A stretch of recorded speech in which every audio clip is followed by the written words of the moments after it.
Okay. Hello, guys. I'm trying to fix my OBS, so give me a second because my OBS is fighting for its life right now. Very strongly.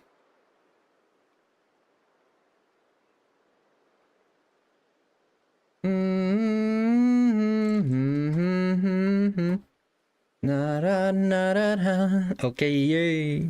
Yeah, it's always a great time when OBS decides to be a biscuit. Ay, ay, ay.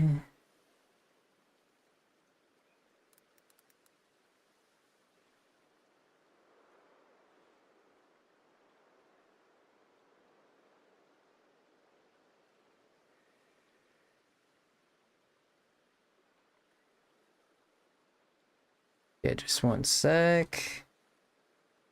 Putting things, organizing things, downloads, screen. Here we go here, stream bot, let's get it.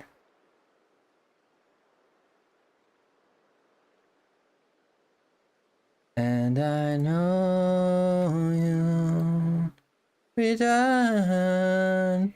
Can't stop the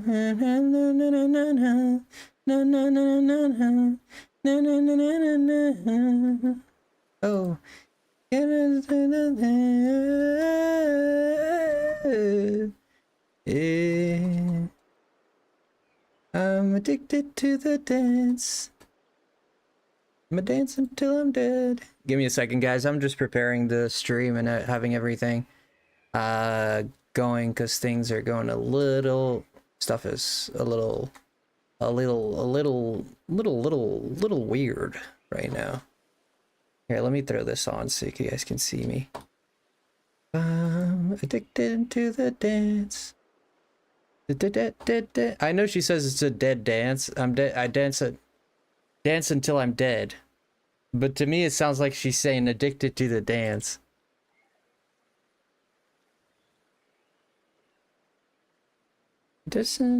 Yo, Corey, Aaron, and Meowie, how are you? Welcome in, everybody. We're about to play some... I'm gonna share in Discord because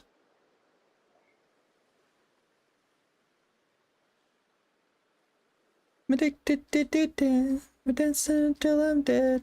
Dancing until I'm dead. I'm dancing until I'm dead. Dancing until I'm dead. Dancing until I'm dead. And then you give me a sign. And it feels like bring me back to you. I'm dancing until I'm dead. Dancing until I'm dead. Who sings that dance until I'm dead? It's Lady Gaga's newest song. It's called Dead Dance. Yeah, it's called Dead Dance by Lady Gaga. Lady Gaga. I'm very funny to you. Alright, we're gonna be doing a little bit of shiny hunting tonight. My freaking OBS went to absolute dookies. It like reset everything. And now I'm like, I've been scrambling for the past half an hour, like literally trying to get things back in order. And holy crap. It's not working very well. But here we are. Okay. Let's get this show on the road. Let's get the show on the road. Let's get the show on the road. That song is so stuck in my brain, bro. It's so... What's up, Creaky Burrito? I knew it. Of course you did. How you doing, Corey? Of course you did, Meowie. Of course you did. And then I'll do it again. If you find me, then instead I'm gonna bring you back to where addicted to the dance. Addicted to the dance. Whoa.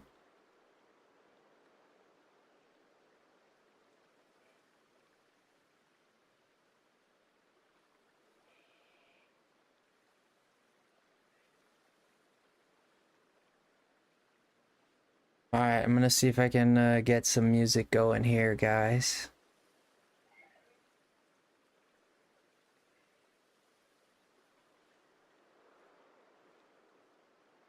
See if I can get some music going. Sa da da da da da da da la da da da da da da da. Introducing Samurai Origins.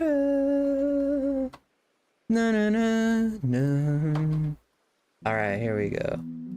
Got some music going here. Nice. Nice, nice, nice. Let me put this thing on monitoring so I can hear the shiny. Let's crank it up. Should be able to hear that just fine, no?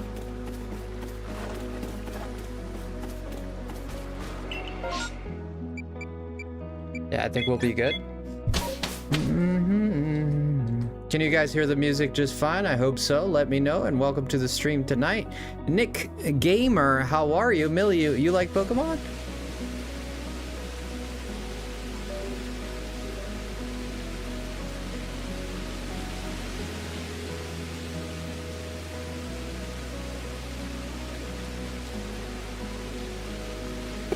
Do we have anyone on the Twitch side tonight?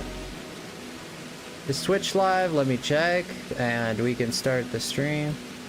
Yeah, Twitch is live and ready to dive. Welcome to the Frosty stream, everybody, where the good vibes are gonna slide right out of your screen and ooze into your life. And it's gonna give you, happiness beyond understanding. Alright, tonight we're shiny hunting for a bunch of God knows whats.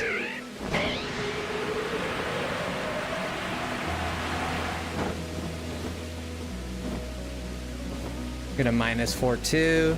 Jen, where are you, my love? She might be at work. How you doing, Nick?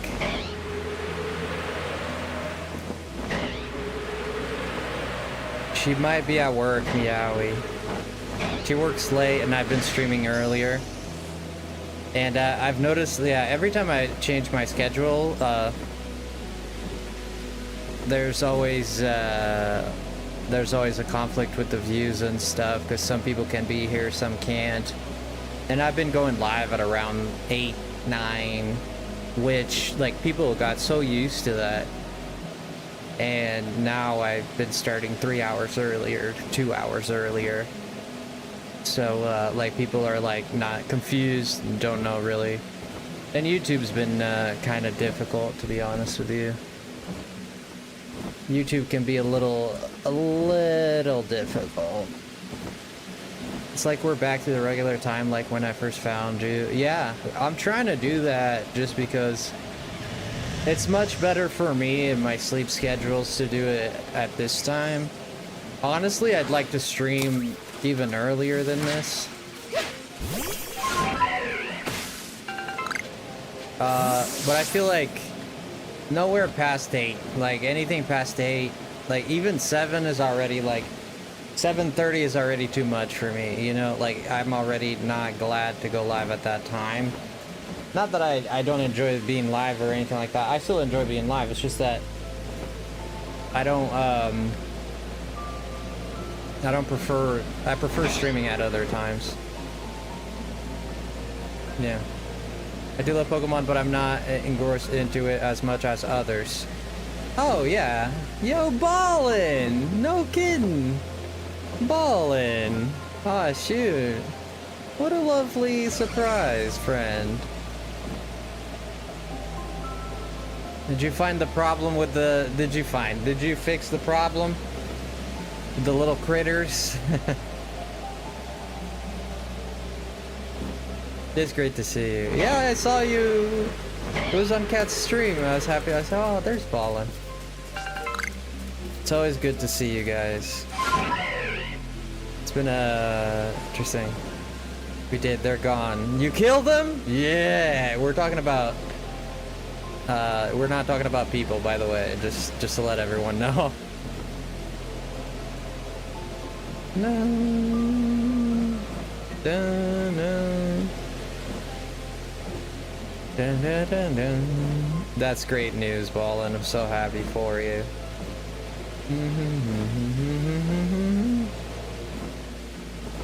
I hope you guys are here to enjoy the vibes. It's gonna be a pretty chill stream, and it's gonna be pretty much just me shiny hunting for the most part and relaxing. Am I getting the DLC for Legends EA? I'm not thinking about it, to be honest. If it's like 8 different Mega Evolutions and a little area that you can run around, I'm like, I'm not in it. Like, I'm not in it, you know? But that's what it is. If that's what it is, I'm not feeling that DLC, man. They have to tell me what else is in there. Like, if they're gonna add like 5 Mega Evolutions, I don't think I'm gonna pay $30 for 5 Mega Evolutions, you know? Yo, Baja, no kidding. What's going on? And what's going on, Frog? How was your stream? What are your current shiny targets? Right now, I am literally trying to aim for Ghastly, a Goomy, but anything, because I'm missing a lot, so. Really, anything in this swamp, except for Chansey, helps me. Just relaxing now. Yeah, that's great. That's great. Yeah, I was happy to raid Cat the other day. Got my haircut too. And take 5. Did you get the haircut because of what happened? Got my haircut too. It did not take 5 hours. Wow. Wait, I saw that. I missed the chat here. I just got my hair done and my neck is so sore. It took 5 hours to highlight, cut, and style it. Ooh, yeah, but if you do... Ooh, that sounds like a lot. That sounds like a lot. Your neck, right? Your neck must be done. Dang. Sometimes I sit here streaming and I've never really get neck pain. I get more as like... My butt starts to like... not like hurt, but it gets sore. Like for sitting, and I'm sitting on memory foam. By the time like I get up, like the memory foam is literally in the shape of my butt. Like it's crazy. Not that there's much shape there, but you know, you own it. You get you use what God gave you, I guess. There's a reason I don't go to the salon often. Well, that. Jesus, but 5 hours, Ballin'. That's crazy. And is it supposed to take that long, or was it like, was there like something happened, like it slowed it down or something? Hello, PDB. What's going on, Carl? Carlicious Carl. Wait, why are you not streaming, Carl? I just saw you live. I'm tripping. I'm tripping balls. I thought I just saw you live, dude. I ended up. Oh, you just ended it. Okay. Dude, right before I went live, I scrolled through the feed and there you were. Oh, there's people over here. Oh, yeah. Oh, yeah, there's people over here. Okay, let's go back. We're pretty much just shiny hunting. Like at this point it's kind of like a random-esque shiny hunt right now, so. Hey Frosty, hope you're having an amazing day. Yo, Chris is here too. Holy crap. I got the final shiny locked. The final shiny, which one was that, PDB? An ice cream run. On a nice. Dang it, Johanna. Dang it, you keep stealing my man. This is the it was where the party is at. I don't know. I've been YouTube's not been kind to me lately. Shiny mustache? Yo, J-Ma, how's it going? Dude, YouTube has been very cruel to me. I've had like some of the most dry seasons on YouTube lately. And I mean, it is what it is, but I'm not saying this, I understand. You know, it gave me, when I rated Kat, and she said, it was very interesting because she said, you know, you have your ups and downs. And it wasn't like really like, it's not anything crazy. It's not like a line or anything like that, but it just kind of brought me down to earth. And it just really resonated with me. And it was just like, yeah, you're right. There's ups and downs, you know? You live through it. You got better days and worse days, and that's just what it is. They kind of calmed me down a lot, which I was glad. Not that I was like losing my mind or anything, but I was a little stressed over it. I remember one time I streamed and YouTube said I had minus one. Are you kidding me? Jesus, I've never seen that one. Oh God, -1 viewers, brutal. Negative, you got negative viewers. It was a ghost that was watching you. Yeah. There are so many factors why stats go up and down, and it's okay to analyze the possible reasons, but don't overthink it either. You get toxic quick. That's 100% true, man. That's a line right there. That is so true. That is so true. It's easy for me to like get stressed out over, oh my gosh, give me a second. No way. Let's go, Leon, with the 5 gifties. By the way, guys, we reached our goal of 100 gifties for the month of September. I had a goal for 100 gifties. I lowered the price on the gifties so to encourage people to do more gifties. It used to be at $5, now it's $2. So $2 for $2 you could gift a membership to someone. Chris, I love you, man. Thank you so much. Leon, thank you. I appreciate that so much, Leon. That means the world to me, man. Thank you so much for the 5 gifties. So as a reward for us hitting 100, subs, we passed 100 subs, but as a reward, Frosty's gonna do an unfiltered, uncensored stream where I am gonna swear my butt off, and I'm gonna speak normally. Okay, not that I normally don't cuss. I don't. That's just how it is. I don't do it normally, but with clothes on, I will keep my clothes on, I promise. You buy me Elden Ring? If you make me rich, sure. But yeah, we're gonna do an unfiltered stream, like straight up. It's gonna be good. It's gonna be good. It's gonna be one of those good streams. So I feel like a lot of people are gonna be like they're gonna be surprised, like. Because actually, like right now it isn't, but I used to be a sailor. You're not ready? I can be kind of dirty too. I mean, you know, I'm not like disgusting dirty, but like I can be a little dirty too, like, you know, kind of like a tame dirty, like kind of like Cat and Frog are, just being funny or laughing about like more adult stuff. Yeah. Right about that tone, yeah. So I'm not like proud of that side of myself in terms of like I rather not be that way than be that way. Does that make sense? But I don't think there's anything wrong with being that way, because I don't think it makes you a bad person at all.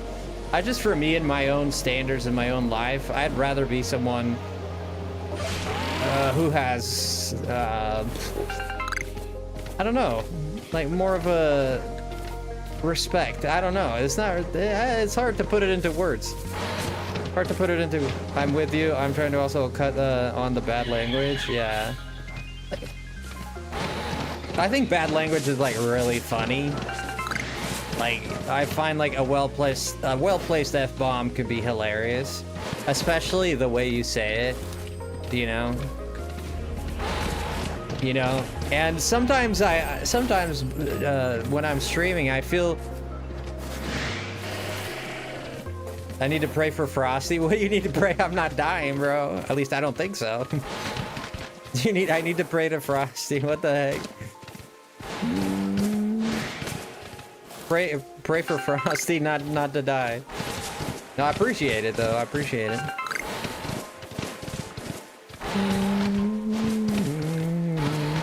Yeah, sometimes I'm here and I say what the fluff and what the heck and stuff, and I feel like just saying a bad word sometimes. And if we got Frosty dying before GTA 6, you never know, man. You never know what's gonna happen. You never know. I could walk outside, or I could find out I have an illness I didn't know about. No, you never know. You never know. Things like that happen to the best of us, unfortunately. No one's above it. I pray I don't, knock on wood, but God knows.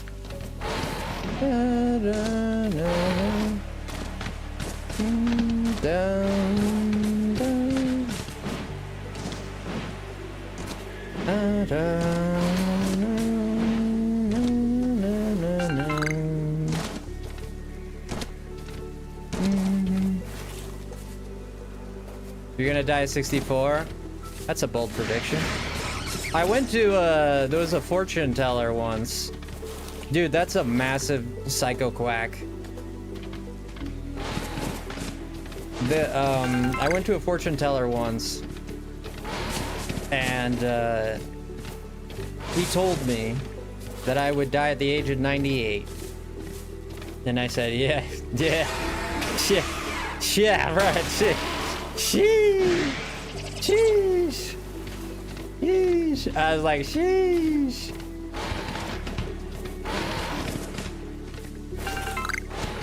Sure. I had a vision of my own tombstone, and it was a bit scary. You had a vision of your own tombstone? Like what, a dream?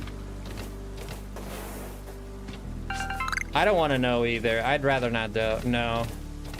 I mean, if I knew, I mean, it's a double-edged sword there, because I would like to know if I'm gonna die at the age of like 90 or 80 or some.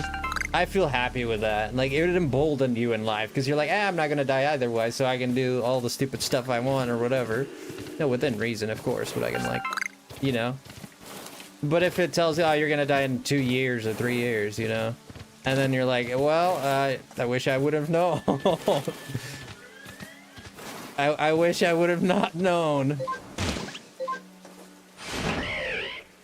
But, yeah, dying is a scary thing, man. It's a very scary thing, scary thought. Like, what comes after, you know? You want to believe in something, because not believing in anything is very scary, man. Like, what? Like,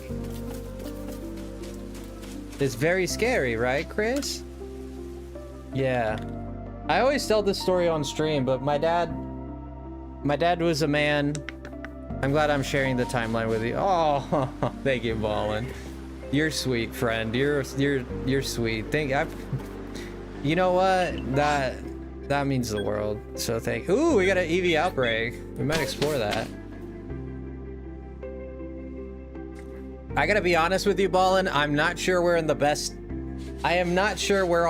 timeline. There's a lot of things happening that make me question the timeline that we live in. It feels like some went off somewhere wrong. Something's misfiring. Instructions unclear at the loved ones play the pizza, love the video games. There you go. The moral of the story is life is short, so tell your loved ones you love them and play a bunch of video games and yeah. Yeah. Fair. For sure. Yeah.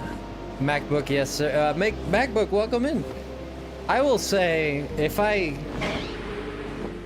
I always had, and this is not something I'm totally proud of, but for me personally, I was telling the story about my dad, and I'll get back to this thought. My dad was a man who was a big atheist. He still is. Big atheist. Anytime, you know, I changed my religion when I was of age. I was raised Catholic. I don't want to share what religion I'm a part of right now. Maybe down the line I'll do it. But I did change my religion at the age of, I was about a month away from becoming 18 when I changed. And I've always been a very Christian guy, you know. I always believed in Jesus Christ and God. Like even before, like even not going to catechism or anything like that, which I was kind of forced to do growing up. But I always, you know, I always had a, you know, a belief in that, like almost like a feeling in my heart that it's true. I mean, I can't say it's logic because it's a feeling, right? Oh, this is called Legends Arceus. Pokemon Legends Arceus. You would absolutely, yo, the biggest unknown in retirement planning is how long you have to save, you need to save for. Yeah. You seem like a very practical guy, Baja. I could be wrong about that, but that's the way you strike me. Nothing wrong with that. I mean, I could be completely wrong about you, but you seem like a practical guy, like just straight up. Yeah.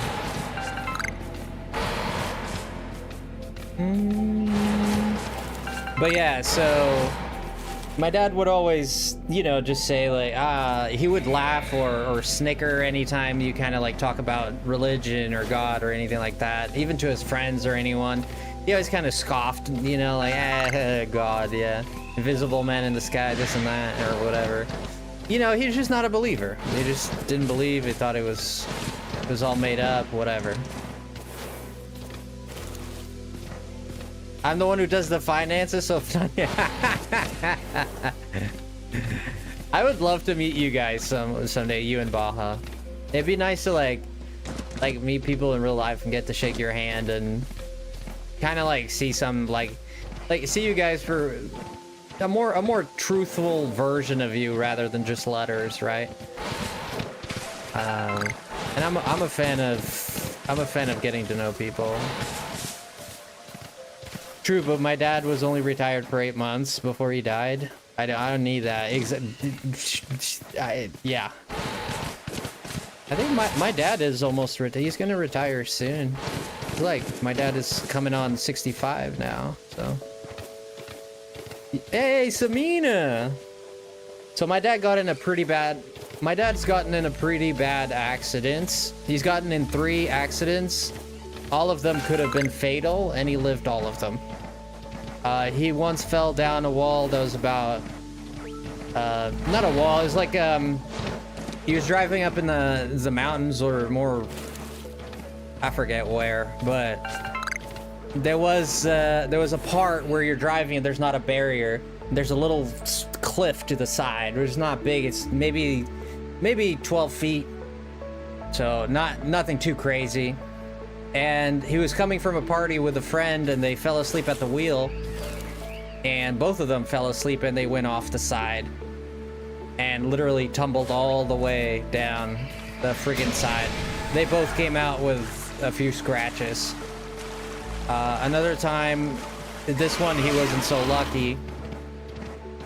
It was a rainy day, he was on the freeway. And he was on a hurry to...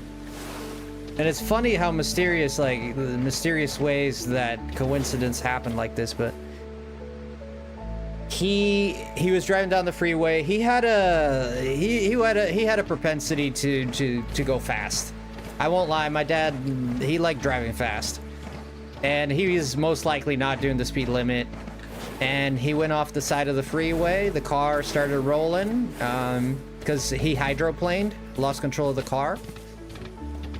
And he just went on tumbling into the freaking woods. And bloom, bloom, bloom, bloom, bloom. He broke I don't think it was all his teeth. It was more than half his teeth. You know, broke his arm, fractured many ribs.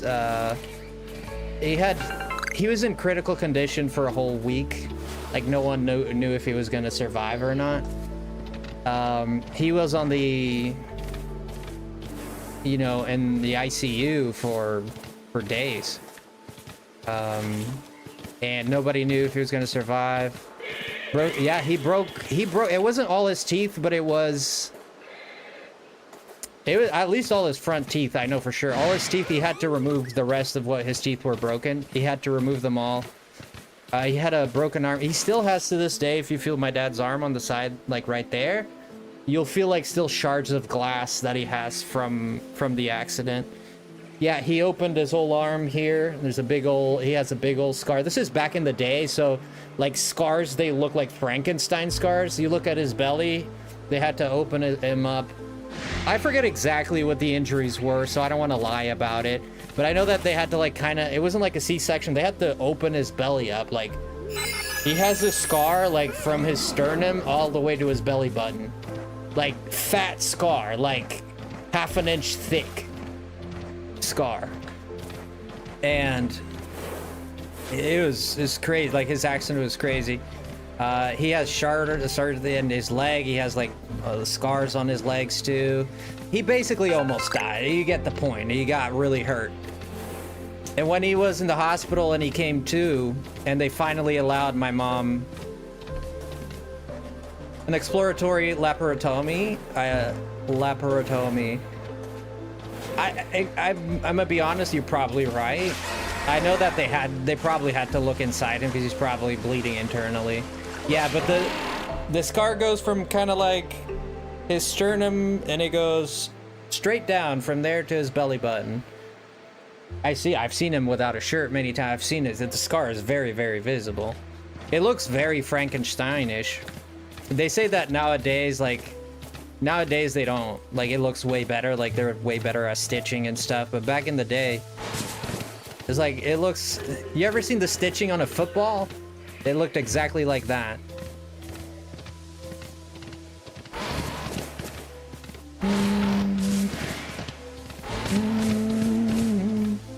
Yeah. Any luck today? Not yet, Nevi. How are you?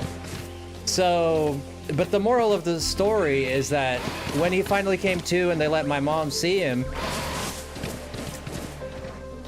and he came to, my mom's sitting there with him, and he's like, the first words that my mom heard him say was, "Oh God, help me. Oh God, please. Oh God, please." This is an atheist that swore. And he was like, he wasn't saying that as like an expression. He was saying it like, as my mom tells it, I wasn't present. She says that he was calling out for God. Like, God, help, take this pain, or help me, like, because he could barely move. And he has he lost function. Oh, he did slice two of his fingers open as well. He lost function, which is funny because he was in a band and he was a guitar player. He had to reteach himself to play the guitar without the function of two fingers. My dad actually became kind of famous in like, locally. He did a solo when he learned to play with his teeth. And he did a solo because he played the guitar with his teeth. That's still very impressive. Yeah, my dad was a pretty impressive man. I feel like he's way more impressive than I am. Like, I honestly feel that. Like, I feel like him as... I think he's very smart. Like, smarter than I am. He loves tinkering with things. He's extremely intelligent. He has a high IQ. That dude is smart. He's a smart guy. And you know, it's not because it's my dad. Like, I'm being honest. It's just everybody that interacted with him said the same thing. Like, he's an informed guy, well spoken. He wasn't without his problems. No, he wasn't without his problems. But so that to say that even when you kind of I feel like people have like this genetic, this DNA thing to them that just understands that God exists, and then when you're in pain or feel like you won't live, you know? It feels like people just default to God, you know? And that's what my dad did. So that was an interesting lesson. And the funny, it's not funny, but like the blessing of that whole story, he was gonna go. He went to pick up my brother from school. That's where he was going. And listen to this. This is another proof of, or I think at least, of divinity. My brother was like 4 years old. I was like 2 years old.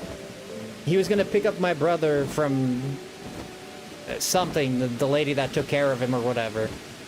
When he got there, the lady said my brother wanted to stay because we had the lady had a kid that they hung out and stuff. My brother didn't want to go home, so my dad said, okay, so I'm gonna go do some errands, then I'll come back for you. And my dad was insistent that my brother went with him.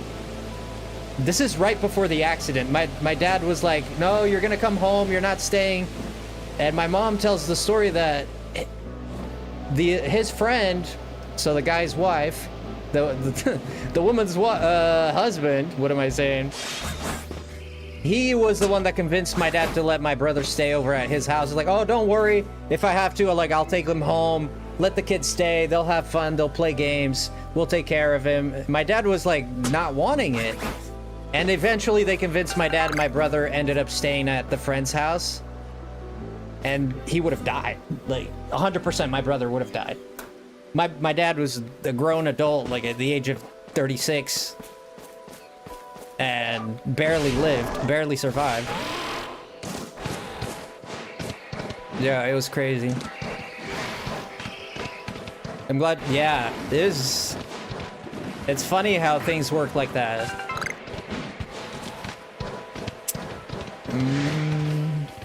With his teeth, was your dad Jimi Hendrix? He was a good guitarist. I wouldn't say my dad is like I wouldn't say he's like the best guitarist you've ever seen. He had my dad wasn't like the big I'm gonna solo in your face and shred. My dad, he enjoyed like the funkiness of it. He enjoyed like the classiness of the guitar.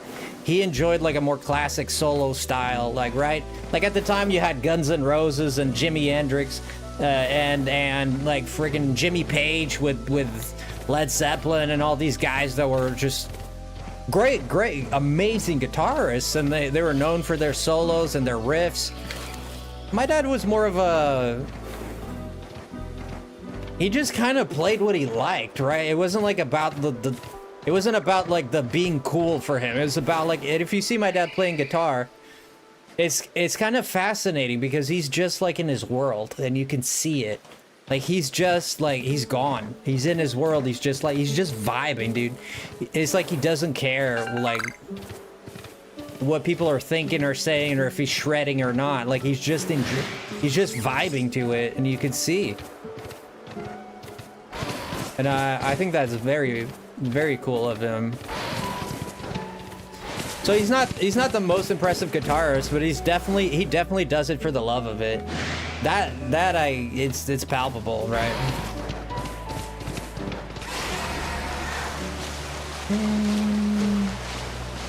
Me and my brother turned more. My brother ended up playing a lot of guitar too. Me myself, I turned to the drums. My brother also turned to the drums, but he never took it seriously. Like he enjoyed playing the drums, but it was kind of like, I think for my brother it's more of a show-off thing, more to get chicks thing. To be honest, even though he was even without practicing much and all that, he was talented at it. He had more raw talent than I did. Like 100%, he had more raw talent than I did. I think I surpassed him with hard work, though. And I think perhaps this is why I became a person that is very... Like, if someone does something better than me, my tendency is not to, like, be intimidated or be jealous or something like that, my tendency is to want to like push myself to do better. Like, you know, there's like a fire that lights up in me, and I'm like, I have to be better.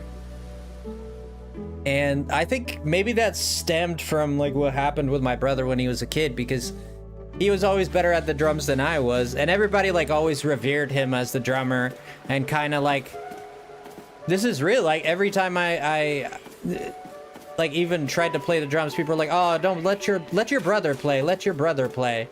Like they never wanted me to play, because they were like, even if it was like with my dad's band or anything like that, they kind of always like were like, they never took me seriously as a drummer myself. So that kind of also pushed me to want to be the best I can. And part of it, I'm not gonna make no, you know, I'm not gonna mince no words about it. Like part of me was to prove them wrong too, of course. But I don't, I mean, there's no point in hiding that. It's the truth of what you feel. It's a natural feeling to feel. When you get humiliated, you wanna kind of prove people wrong, right? It's a natural feeling, man. Oh shoot, here we go. Is that a Paris? Let's freaking, is it Paris or is it Versailles? It is a Paris, mother clunker. Is that it? I think that is it. I need a Paris, so your mom. Does it run? This is not shiny, is it? What the hell? Yeah, learning to get your body to move after injuries is the weirdest thing. Wait, where's that shiny at? I've never had like a severe injury that I could tell you that. I never went through any surgery either. Like, thankfully, I just blood work, at least blood work, and you know, and stuff that I've done has always come back in you know, I've done MRIs, I've done not an X-ray, I've never done an X-ray, but I've done MRIs, I've done cardiograms, echocardiograms, electrocardiograms. I've done full, like, many, like, when they take like a lot of blood from you to just test, they test like your enzymes, they test your, like your blood count, they test your kidney, they can tell, I don't know how, but they can tell if your kidneys are good or not. Like, they test many things just with your blood. So, as far as last year, at least, everything seemed fine, so I'm blessed and grateful for that. Doesn't mean there's nothing else wrong, but yeah, who knows, but it does at least mean, at least in that department, seems to be okay. I had to learn to walk again, so that was fun. Jesus. Yeah, that's, god dang. I had a phase in my life, Ballin, that I don't know where this shiny is at, so I'm gonna try and go back. I kind of had to like learn to walk again too. There was a time in my life where, well, my family was kind of broken and we didn't have money, and I just, you know, eating was not a big thing. I lost a lot of weight and I was malnourished, and you know, I ended up in the ER once or twice to they had to put IV on me because I was just malnourished. And it got so bad to a point where like just standing up I felt like really dizzy. I couldn't walk straight because I was just woozy all the time. I felt very weak. Right, it was all like due to not having, you know, calories, like lack of calories, food, nutrients, anything really. So I was in a state of ketosis. Like my body was just compensating with like just eating away at my muscles. Literally it slowly kills you. You know, starvation slowly kills you, right? I'm not gonna say I was in a point of starvation like but it was to the point where sometimes I'd go a whole 2 days. When this happened that I ended up in the ER, I spent 3 days with half a piece of bread in my stomach. And that piece of bread had mold in it, and I had to clean the mold off of it because I was so freaking hungry, starving, you know?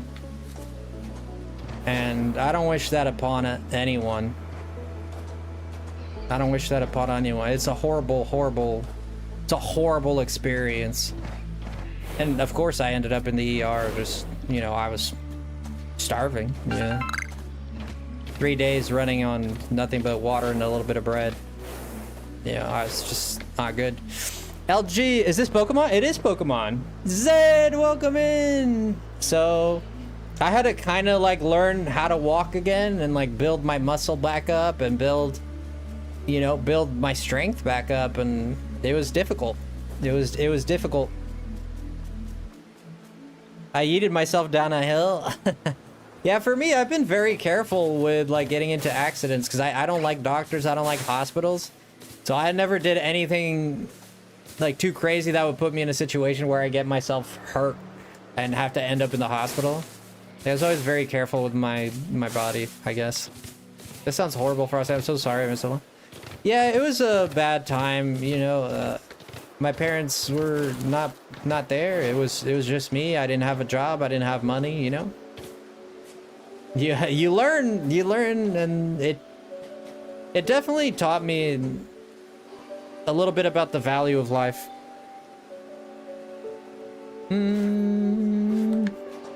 Oh, you just started playing yellow? Nice. I'm gonna try to find this shiny again, guys. Yeah, mine was dark, but yeah. It is a Paris. Good freaking darn it, let's get it. I need a Paris. That's our first Paris. We just need another one for our original 151. Okay. I was not fine. But also, when you just recently had your appendix removed, right? Baha wasn't with me, and my bro called him and was like, she's got to go to the hospital, but it was like, she's probably fine. Yeah. You've been loving it so far? Really? Started first Pokemon yesterday, I'm playing yellow. How did you get yellow, by the way, LG? Just out of curiosity, where are you using like an emulator or something like that? You don't have to share that if you don't want to. If you don't feel comfortable, that's fine. I love the Pikachu following you. Yeah. My first Pokemon game was Pokemon Yellow. It was Pokemon Yellow had just came out not too long ago. When my mom got us Pokemon Yellow and Pokemon Red.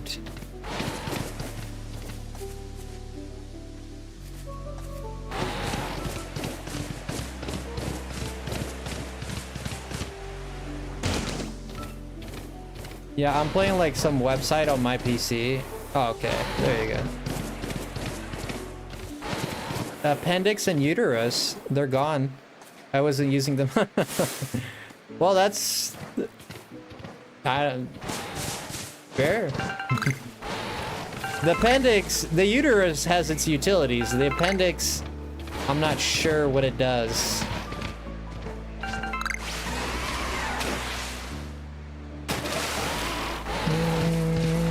I don't have a uterus, so I don't know, but yeah. I feel great though, back to normal. There you go, Baha. I mean, Ballin. That's the point of medicine, isn't it? To get you back and going. Mission accomplished. I don't know. Like, interesting question. Do you feel lighter since you removed those organs? Do you feel lighter at all? I wonder, I don't want to find out, but I wonder how it feels. Like if someone removed like an organ from you, if you feel like when you move, if you feel like different or if you feel lighter or something. It could be like some kind of like sort of like a phantom pain thing, like a phantom existence, right? I don't know, that's interesting.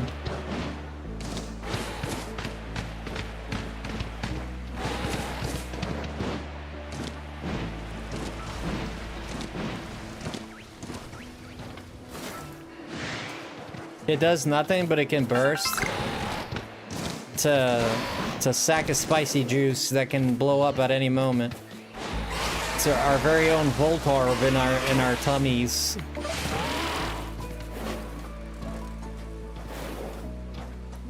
You always have the scar? Really, player 2? Did you remove your appendix too? My favorite Asian YouTuber. Thank you. I'm not Asian though, but thank you.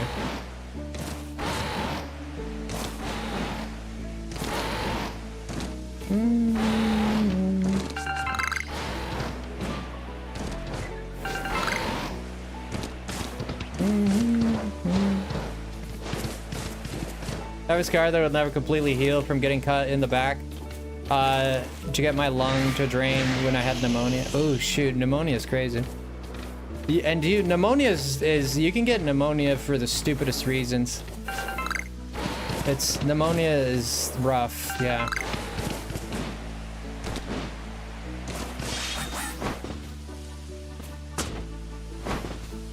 Pneumonia is one of those things that you can get just from you can get pneumonia from a cold or, but it's no joke. No, oh, it's definitely not no joke. It's life-threatening.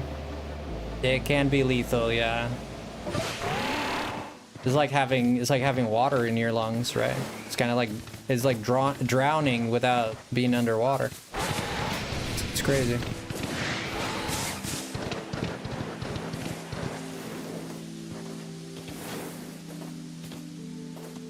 You have this piece of you that will never heal. I mean, but this is the same with your mind, right, player 2? There's physical scars, there's mental scars. And the purpose, this is it's crazy to say, and I know it sucks. The truth is, human beings, we're put on this earth, and one of the certainties we have is we'll suffer. That's one of the guarantees. That's why, like, making the good times last and appreciate it. Just appreciating the silence of a moment. The peace of one moment, you know? Is very important sometimes, because that could be gone.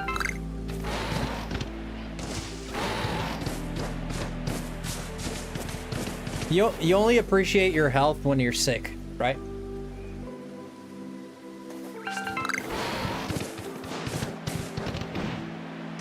Hi, Doodle, what's going on?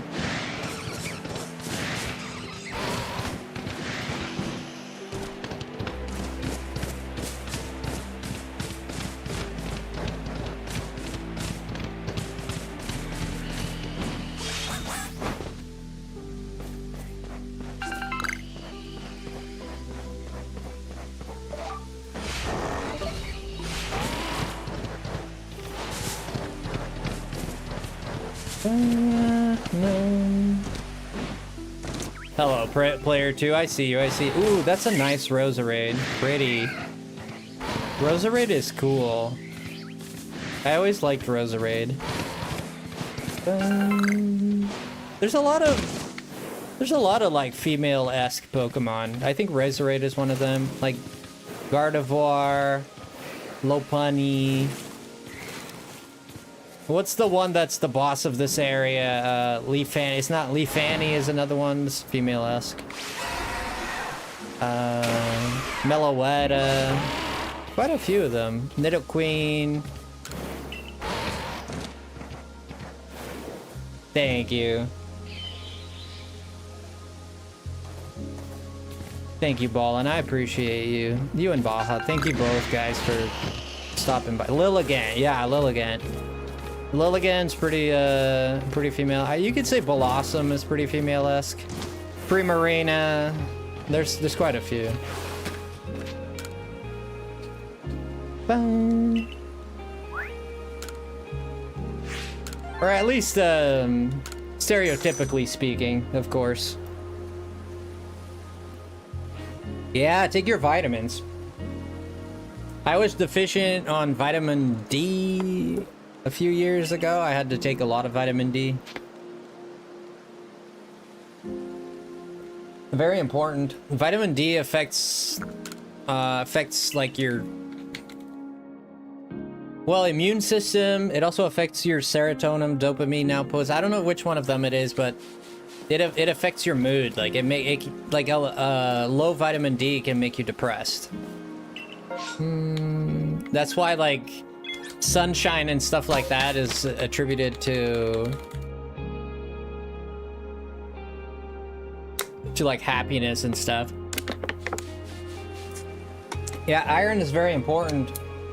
Iron is very important for bone health. Your bones, the marrow in your bones is what produces blood. A lot of people don't know that.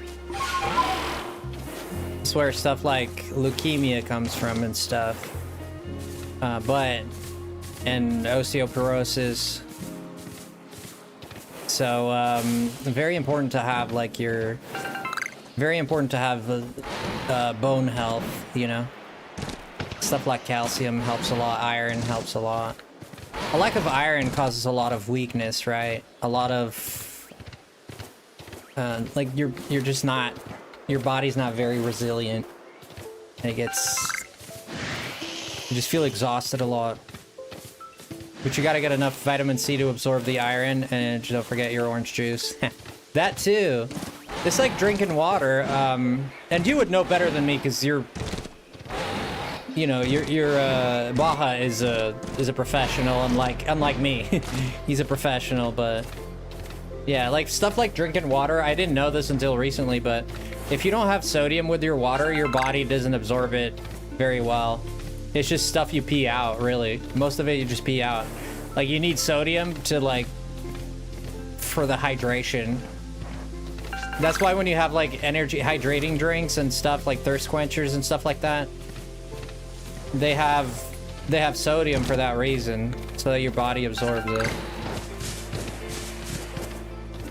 Yeah, I get really sleepy when I'm low on iron. Yeah, there's a sense of exhaustion. Yeah.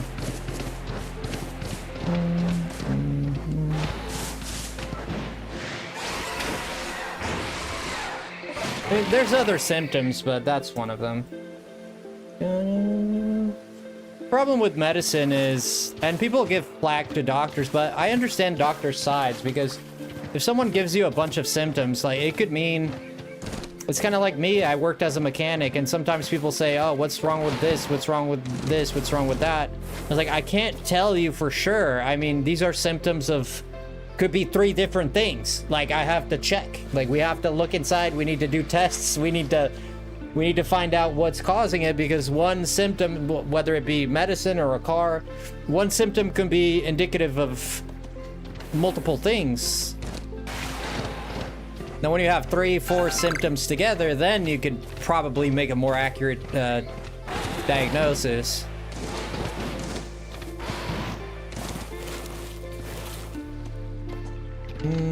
Sodium is super important for neuro health, but so is iodine. Yeah. What do you think about coffee, Ballin? I don't know if you drink coffee. There was a guy, he told me this story. I'm not a doctor, I don't know how true this is, but he told me this story. He used to drink a lot of like just dark coffee, just like straight up black coffee. And he drank at least 3 cups a day or something like that. I don't remember exactly, but he drank it pretty frequently. And he was a 30-year, he said it himself, he was 30 years old. He's an old man now, by the way, but this is him, you know, telling the story to me. And he was getting like a lot of muscle weakness, muscle spasms. You know, he was losing like the ability to walk and everything. Like his muscles were basically deteriorating. And he went to the doctor, and the doctor told him that his muscles were dying and that he was gonna die before the age of 33. Doctor told him he was gonna die before the age of 33. Gave him, I forget what illness he was diagnosed with. He's like, man is like 62 now. So he stopped drinking coffee, according to him. He stopped drinking coffee. And he said his body went back to normal when he stopped drinking coffee after a few weeks. And I was like, holy shoot, man. That bad. I can survive without coffee, but only once a day. Okay, that's not too bad. Coffee is good. I've heard that coffee beans, or coffee itself, it helps prevent thyroid cancer. I don't know. I read this in a when I was reading about the positives and the negatives of about drinking coffee. And one of the positives was that it helps prevent, which is more common in women. Women are more commonly affected by that type of specific cancer. Doesn't mean guys can't get it. It's kind of like a breast cancer situation as well. It's more, it afflicts more women than it does men.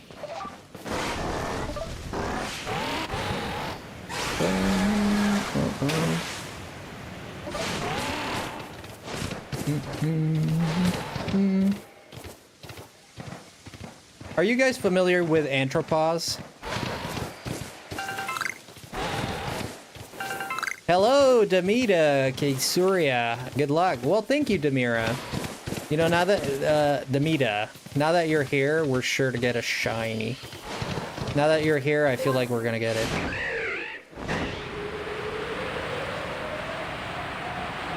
Yeah, I feel like women drew the short stick with the health situations. Like, not only do they get like menstruation, which is freaking horrible, you know, they have stuff like endometriosis and Jesus, there's just so many problems that can arise. I think women are way more tolerant to pain than men are, in my personal opinion. It's been my personal experience. You know, if I get sick and I get a little pain, I friggin', like, I need somebody to take care of me. I'm like, I'm down, motherfluffer, call the paramedics. You know, like, take care of me, feed me. I need help. If I see my mom get hurt, dude, or get hurt or get, like, sick or anything like that, she's out and about, like doing, she still goes to work. I'm just sitting there like, what the frick? Yeah, you have a long list of things, but men have their problems too.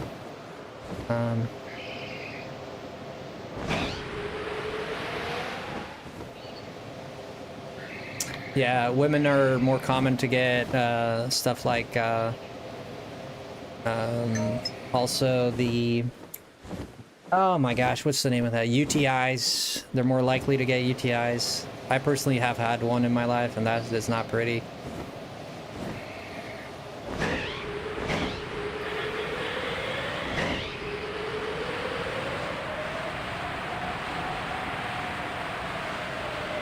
Hey, but they're sexy as heck, at least. They're way more sexy than men. There's a positive.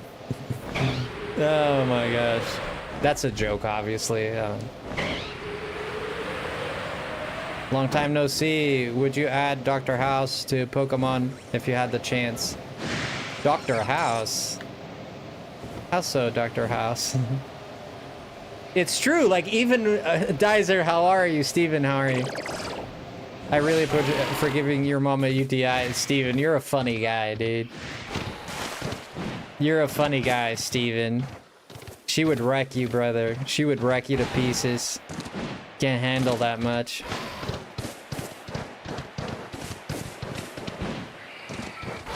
Dizer, you laughing, but it's true, Dizer. It's true.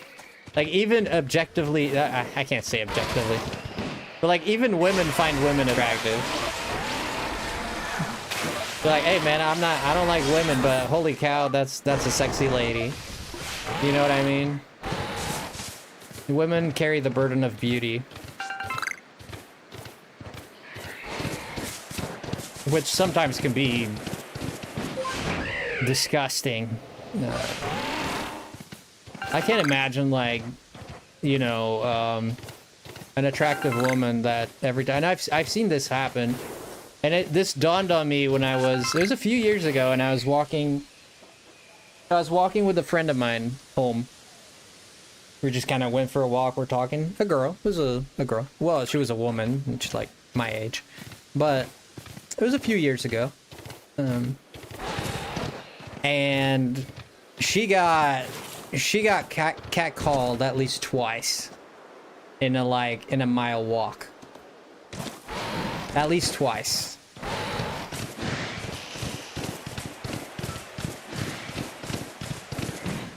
And I sat there and I was like, God damn, bro. Like, that is Men are pigs, man, dude. Holy crap.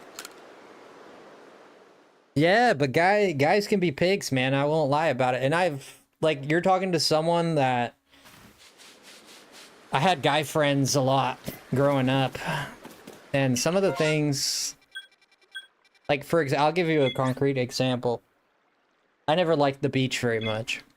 And I knew friends of mine that they only went to the beach just to check out the girls. And they were open about it. I was like, we're just going to the beach because we want to check out the girls. I wasn't, like, big into that, like, objectification. Like, I was always attracted to women, sure. But I was never big on the, like, oh, let's check out that woman.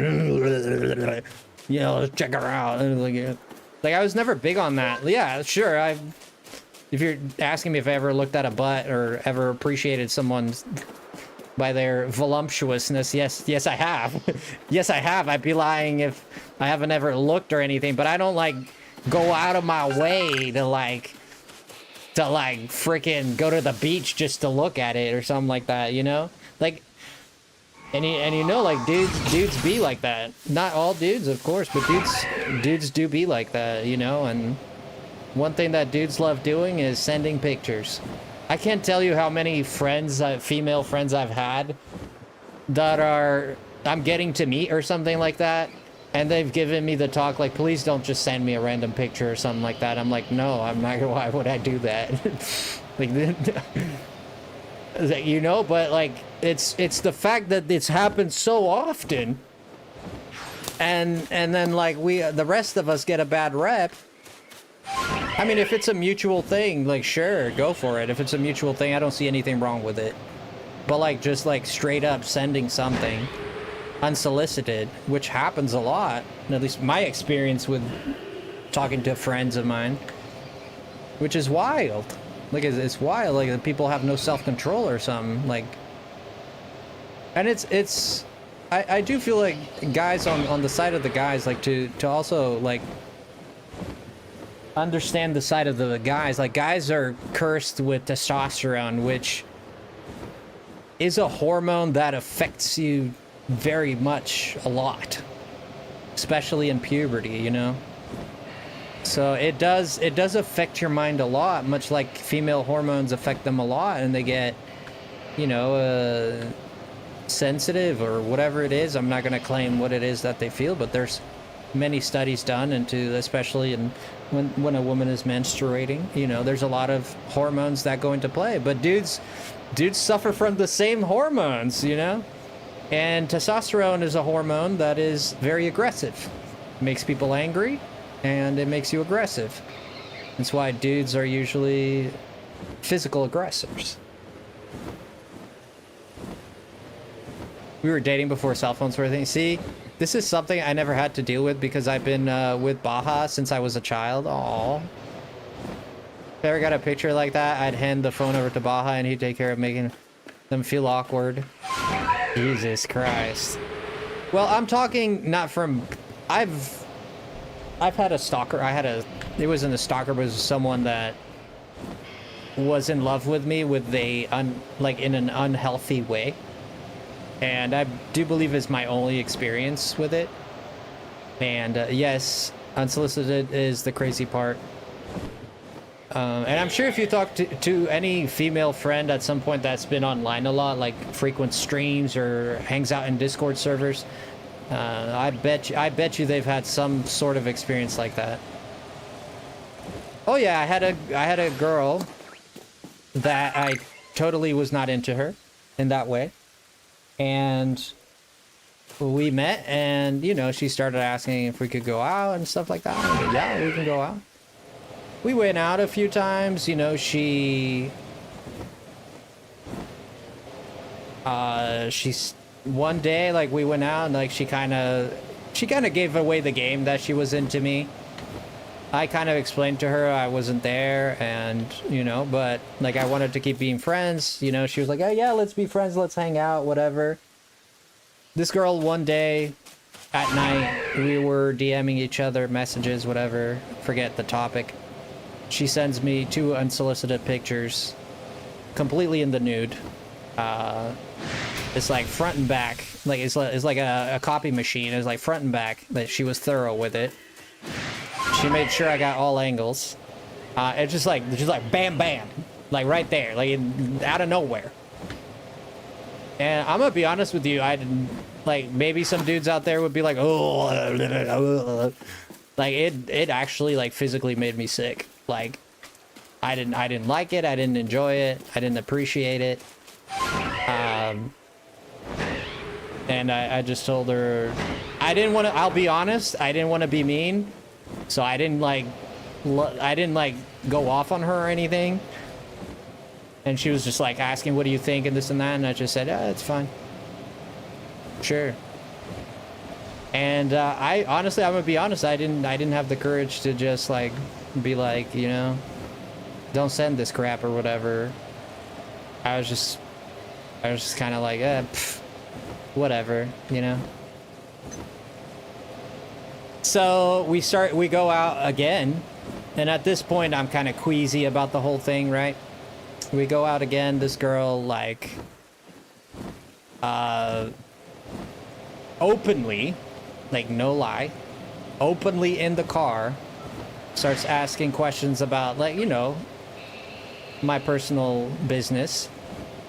She starts asking questions like, what do you look like? Or, I don't need to go into details. You get the point, you know? Starts asking questions like that openly. And at this point is when I said, you know, I kind of joked around, is like, and then when we finally got to my house, you know, she just parked the car, and I was like, we can't, this is real, guys, like in person, dude, like this girl was hungry, like she was thirsty AF, dude, and I wasn't there. And like, one thing that I find very unattractive is a person that doesn't, if they don't fight back, if it's easy, I lose interest. I could be like super attracted to someone, and if the minute I like wink at her and she's like, yeah, I want it all, I'm like, nah, I don't know, I don't want it anymore. Like, you know, it's a turn off for me. Like, I don't like that. Like, there's no chase, there's not, you know, not like I'm like stalking or anyone or anything like that, but there's no fight for it. It's just like, it's just given. There's no like getting to know each other. There's no, we fell in love. There's no like, you know, I need that stuff, man. And you want a challenge? I like the challenge. I do. And sometimes it's bad for me because I chase people that don't like me, and I'm like chasing the challenge. And it's not to say that it's just a challenge and I don't care for the person or anything like that. No, it's not like that. But it is true that I do like the challenge of it. It was the way you said that got me, and the mystery, no build up to it, right? Because we have time to like get tired of each other, man. Let's make this like pretty, you know. Let's make this pretty. Let's make it beautiful. Like, we have time to get tired of each other. We have time for everything to become monotonous and everything to become the same story again. We have time for that. Let's focus on having fun, doing, like, just enjoying it. That feeling of being in love, there's nothing quite like it, right? Let's enjoy the charm of this whole situation, like the exhilarance of this whole situation, that feeling of butterflies when that first kiss happens, and that second kiss, right? And almost like that cute awkwardness that kind of ensues. So you don't know if you did a good kiss or not, right? I'm thinking more of my teenage years, but yeah.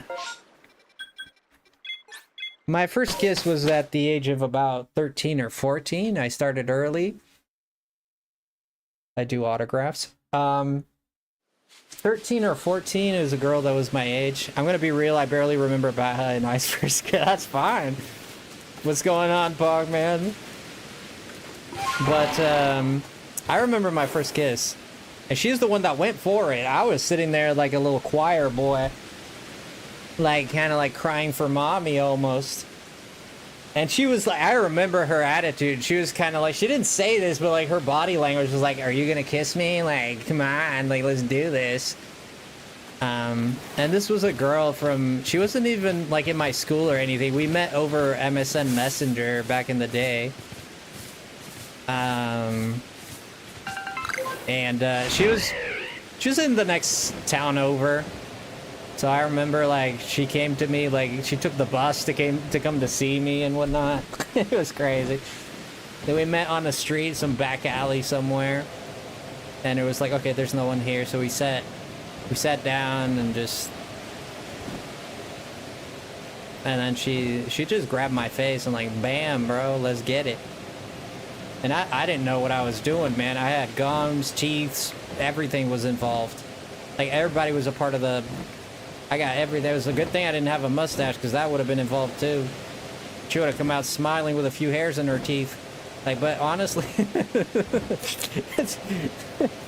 that wasn't sexual. That was facial hair, is what I meant. That wasn't meant to sound sexual. I can see how it could go there, though. But Baja's got a better memory than me. But she, I don't reckon I did it right, because I know it was kind of awkward. Like, our noses, like, we didn't know like how to do the, you know, when you start like to the left and then you have to turn to the right, and I didn't know how to do that, and our noses were like, playing some, what's the name of that game you do? You know, the one game, the clapping. Yeah, that was our noses. And it was just awkward. At some point, my eyeball touched her chin. You know, it was just awkward. Free flossing surface.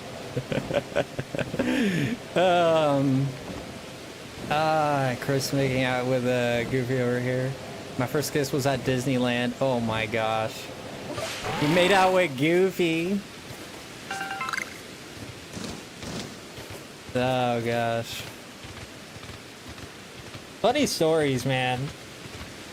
And I don't think I did it right, but it definitely felt very wrong. We got better at it, I'll tell you that, man. We got better at it.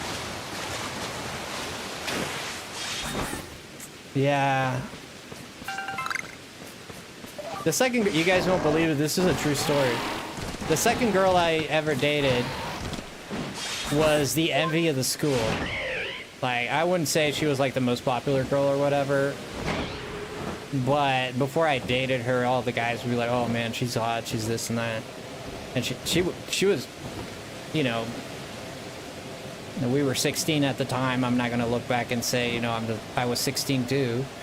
We were the same age, same class, and we started like going out. But at the time, in my younger years, I looked at her, she looked very attractive, and as an adult, I don't see it that way anymore, of course, but back in the day, that's how it felt. And yeah, we kind of hit it off, and she ended up, we dated for like a year. Frosty was a cool kid, confirmed. I was pretty in my corner. I was a little famous in school, in terms of, like, quite a bit of people, like, talked about me, but I was a bit of a loner, really. But I got, like, messages in my locker, sometimes people, sending me, I had at least three times I can remember where people left a note in my locker saying, like, they were in love with me, and, like, you know, if I feel the same way, like, to talk to them and whatnot. No, I never did. I have so many stories, especially like freaking love stories. The popular kid. I wouldn't say I was the most popular. I definitely had a little bit of popularity, yes. A little bit. But I wouldn't say I was like... There's definitely guys that do like more jock type dudes that girls were like more into.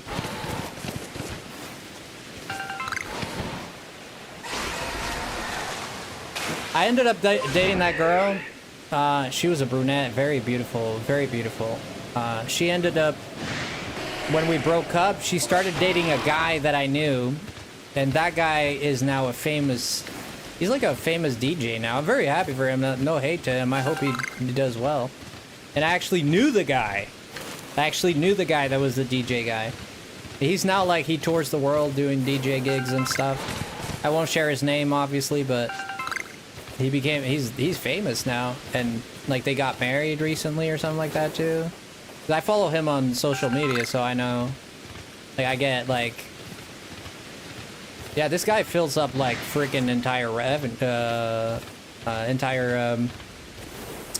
oh gosh, what's the name? It's not revenue, it's venues, Jesus, entire venues, yeah. You were band geeks?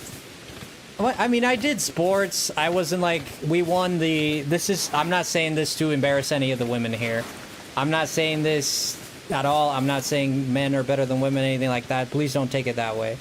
But there was this rivalry that kind of was born in my high school over volleyball. There was a volleyball team that was playing internationally. It was just women. You know, and they were playing internationally. They had won a championship, this and that, whatever. They were good volleyball players. They're all women. There's one of these girls that was dating a friend of mine. And she was all like, the girls are better than the guys. You know, kids talking, whatever. And we, the guys, like, our pride was hurt. So we're like, nah, the boys are better. Whatever, sure. So there was so the school decided to do a tournament, volleyball tournament, and we decided to participate. It was me and 4 other guys, and we had no volleyball experience other than what we did in PE or what we did in whatever. We had no volleyball experience whatsoever. These girls were professionals, high school professionals, whatever. You know what I mean? They were international players. They literally went to Europe to play and stuff like that. And we beat them at the finals. There were about 7 teams or something like that. There wasn't a lot. And we went to the finals and we beat them. Like by quite a bit. It wasn't even like almost didn't. It was like we beat him for a bit. Now, I'm not saying there's not an argument on this, is just the truth of what happened. There's not an argument saying that guys are better or whatever. I'm not here to debate that. It's just what happened. And I remember like the crap talking that happened after that. Oh gosh, it was the talk of the school, dude, how they lost. And then there was like all kinds of excuses going around. Oh, it's because of this, it's because of that. This girl didn't play well, and one of them was hurting the leg, and it was like all these explanations, and like, of course. And we were like, you know, we were guys in school. We were just like, oh, GG for that way. I mean, I'm sorry. It's just that it's the truth of it. I was inexperienced. I barely played volleyball my whole life. Like, barely. Like, you probably count in one hand the amount of times I played volleyball. And I won't lie, we did practice. We were doing practice once a week. Going up to the tournament. So we must have practiced for like a month and a half or so. Like once a week is how we'd get together and just kind of like practice a little bit. But they practiced like 3 times a week. Again, they were professionals, you know? They did it like 3 times a week. And we absolutely decimated them. And they scored. I remember towards the end, they were making... No. Is at the beginning, they were making headway. And then at the end, more towards the middle of the game and the end, we just completely... I don't know if it was a stamina thing, but we completely dominated them towards the end. We just kind of needed to get used to it, I guess. And none of the guys on my team were like me. They played volleyball here and there, like if that happened. But we did practice. We did practice, so it's not like we went in like completely blind. And to be honest with you, we weren't very confident we were going to win. That wasn't the feeling in the team. Like in the team, we were feeling like, you know, there's a good chance we might lose and we're going to be embarrassed for the rest of our lives, you know? You know, because at the time, at different times, we were like, you're going to let a bunch of girls beat you, you know? Like, we felt emasculated, you know? Like, I'm not going to lose to girls. You know, like, we had stake in the game, bro. We needed to win. And, you know, it was just silliness, of course, but different times. Different times. I haven't had my first kiss. All right, Frosty, you versus me at the court. Noon tomorrow. It's I'd listen.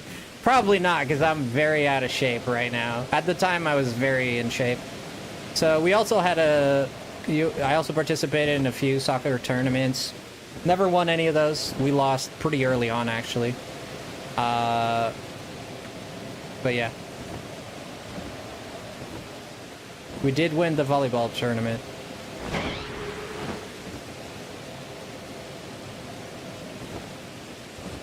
I play volleyball sometimes, but I relies heavily on teamwork. Yeah, well, volleyball is a teamwork game, right? Yeah.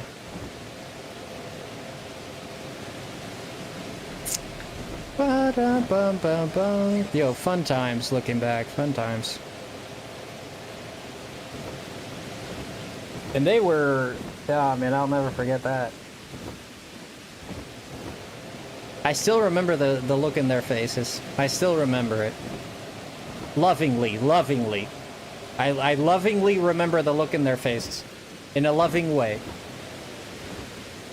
I think mostly everyone's first kiss was awkward. Yeah, I haven't had my first kiss yet. I just got hit on my workplace, which was weird. To me, because of that, I haven't been hit on. Well... Like, to be honest with you, like, I've been single for... It's going on 5 years now. And you know what? There's a factor of loneliness. There is a factor of, you know, there's a need for a connection, right? And that exists, and you can't really fight that primal instinct. It's extremely, like, there's times that I think about it, and I was like, you just feel like, you know, not to get too graphic here, but, you know, you miss feeling skin, you know, feeling an embrace, right? Like something different than, like, not like hugging your parents or your friends or anything, like a loving embrace, a romantic embrace, right? Like a surrender, right? And yeah, I like, sometimes I miss that. Sometimes, you know, sometimes you miss those things. And is it detrimental to your health? I think it affects your mental health in a way. I'm sure it does, but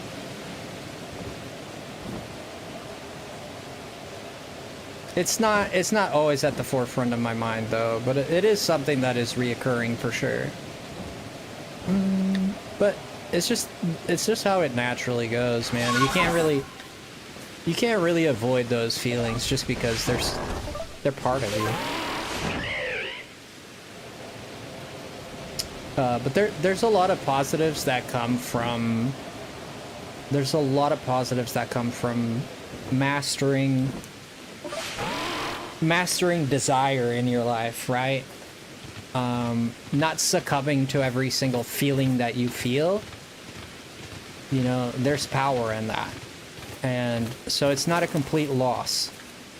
It's not a complete loss because you learn to somewhat control your impulses, and also, I don't know, because there's benefits of being able to be alone and there's benefits to being in a relationship. I can't tell you which one is better. I can tell you that as a human being, your genetics are going to push you towards finding a partner. So does that make it right, or does that make it not even right? Nothing is right or wrong. To be single or to be married or choose to be with someone is neither right or wrong. It's just it's like what's best for you.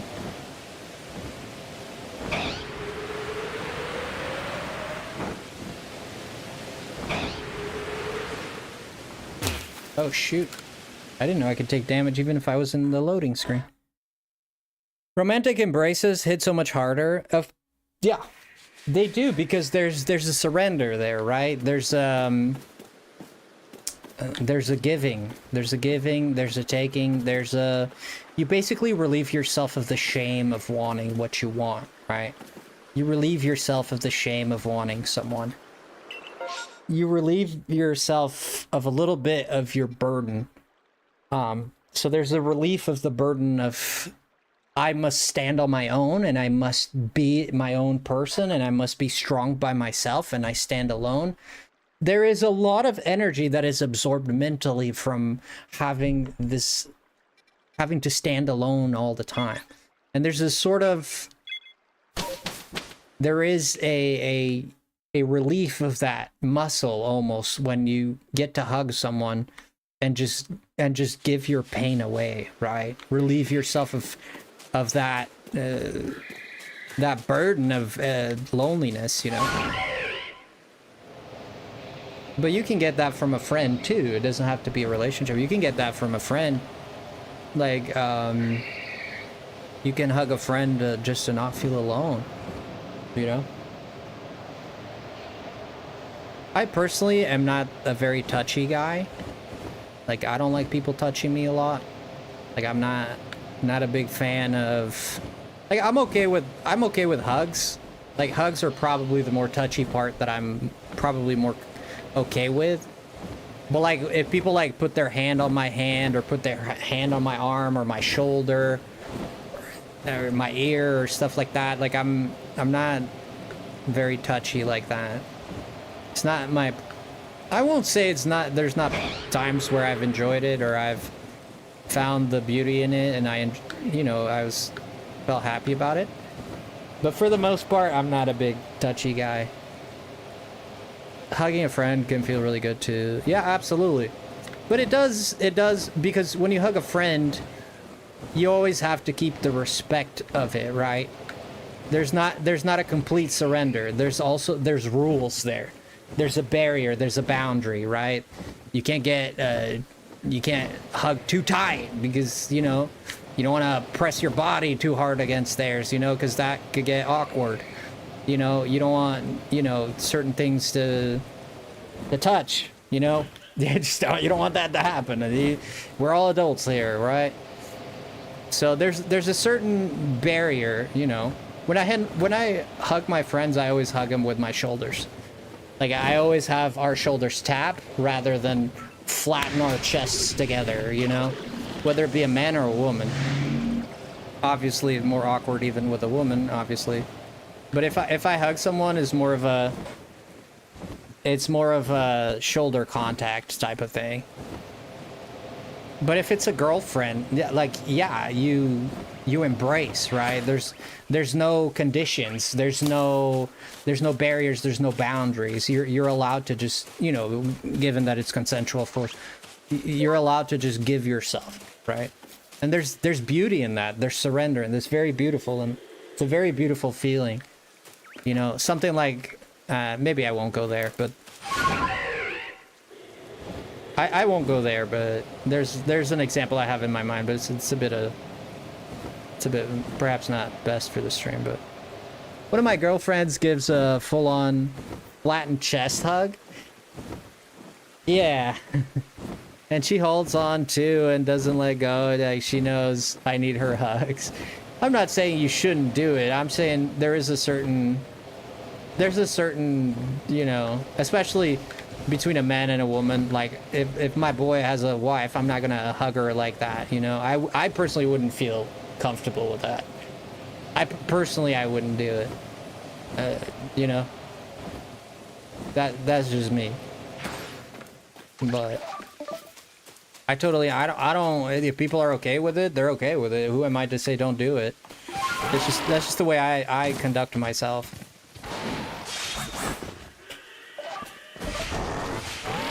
Yeah, I've had to, I guess, embrace my loneliness since I have no friends myself. Well, listen, Pog, making friends is a difficult journey because you have to convince this person that is complicated. You have to get them to like you. It's extremely difficult. I think making friends can be sometimes the easiest thing and the hardest thing. It depends on the person, and that's what makes it hard. What makes it hard is the person, the circumstance, the time, the weather, everything affects it. So it's kind of like all things kind of need to come together for it to work, right? And God knows nowadays if you say one thing wrong, people run away from you like the devil from the cross, you know? there's a lot of unforgiving, unrelenting, high expectations for people, high standards for people that is causing people to just crumble under the sheer weight of expectations that friends imply today. You know, and some people come with a list. Like legit, like some people come with a list. This is a red flag, this is a green flag, this is a red flag, this is a green flag. If a dude is like literally taking a dump in the middle of the street butt naked, that's a red flag. Okay, like let's be honest. That's not a good sign. You know? But let's also be honest, if he falls asleep during the date, that could be that he's a narcoleptic. And you know, does it mean it's a red flag? Like, let's explore this. What happened? You know? Like, I mean, I think and the thing is, I think there's no room in people's mind, a lot of people's minds, there's no room for failure nowadays. And failure means you're not adequate. You failed the first date, you know, and if someone said something like a misplaced joke, let's say they say a little bit of a joke that didn't land well with you, you know? Doesn't make him a bad person. People don't poop on the street. Have you been to San Francisco? Just asking. For a friend. I'm asking for a friend.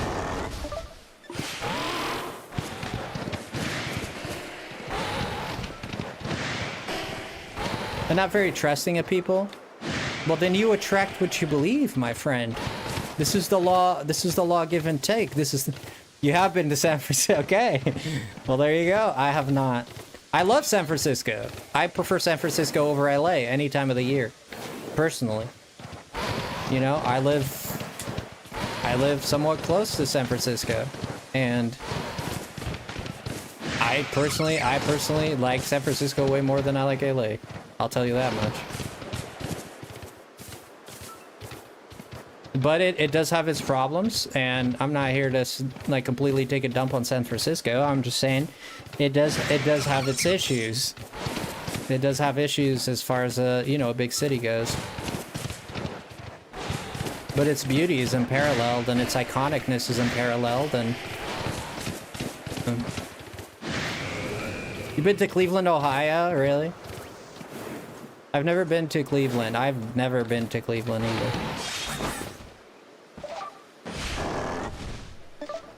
As far as people poop, well, there's a lot of homeless people in San Francisco that they poop on the street. Yeah, poop and pee on the street. That's where I was born. Really? What the heck, guys? I did not know that. Wow.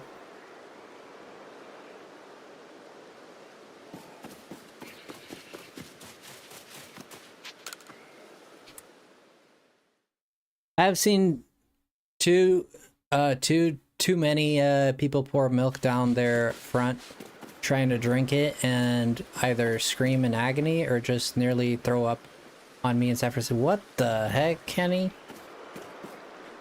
Are you sure you didn't see this in a movie or something?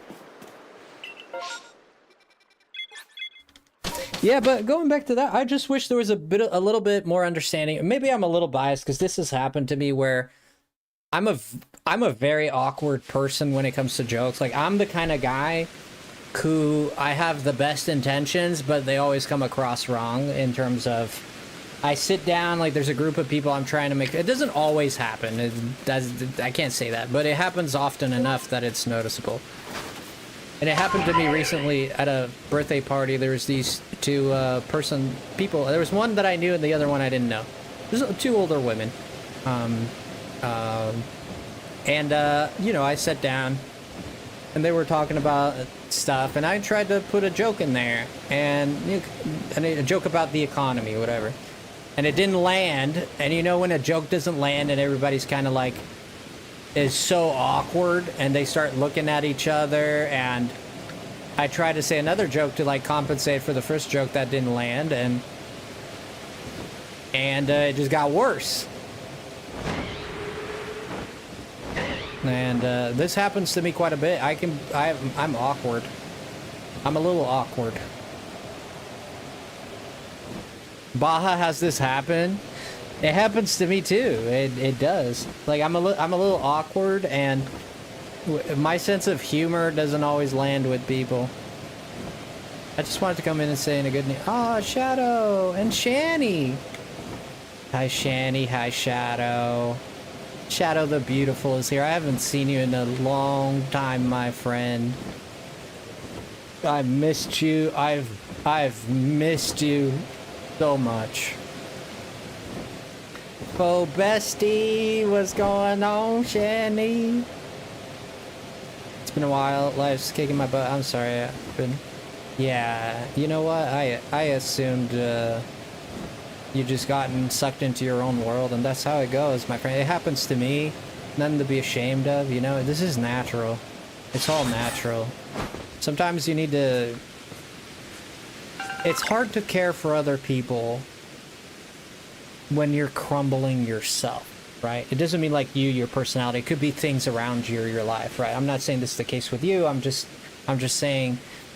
Give yourself some slack. If everything around you are crumbling and you feel, even if you feel like you need to reach, I need to focus on myself to reach my goals, I need to be better, and this and that, it's okay to do that. It's completely fine to do that. And I hope we live in a world where we can accept people doing that, because, Jesus, you can't accept that, that's crazy.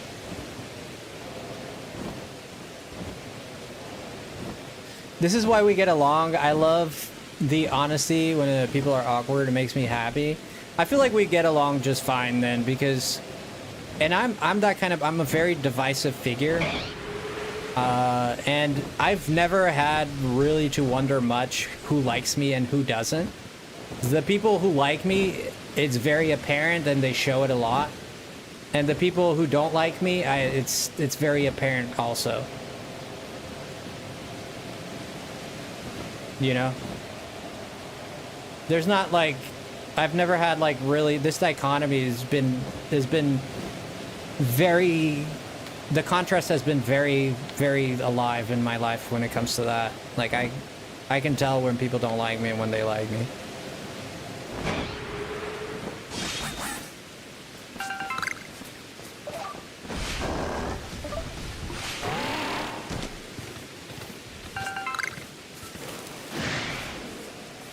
Live streams are going well? Yeah, they're going well. We've been talking about stuff, Shadow. We're hanging out with some good people here, having good conversations. We were just talking, Shadow. We were just talking about people pooping on the street. See, that's a joke that I would say, and some people would be like awkward about it right there. See how I dropped that joke? And about the pooping on the street, which to me I find hilarious. But if someone... But some people would look at that and it's like, this guy is weird. Ugh, like he's talking about poop. Ugh. Yeah. This is how I know my people. You have so many conversations to discuss and you land on poop. There's an old Portuguese saying. This is a real Portuguese saying. The Portuguese conversation always ends in shh. You get the rest. It's a very famous Portuguese. A Portuguese conversation always ends in she. Poo poo. I'd rather someone be honest about me instead of learning behind my back. This is saying, I swear to God, this is like real. This is not, I'm not making this up. This is crazy, I know.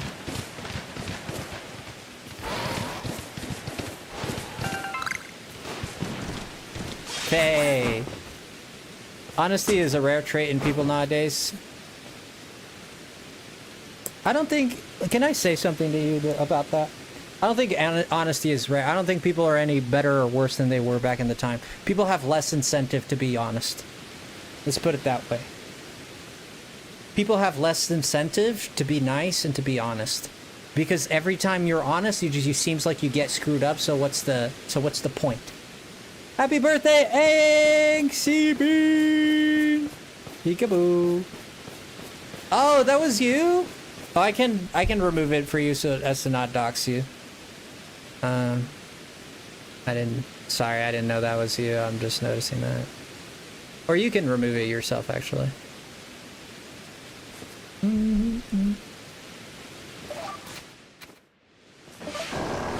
Angsty the Amazing is it? Oh shoot! No! Gosh. Ooh, Drapion is a good Pokemon. It is rare trait in people now to be. I think people are still honest, Shadow. The problem you're gonna come across is convincing someone that they should be honest and act on their honesty. You know.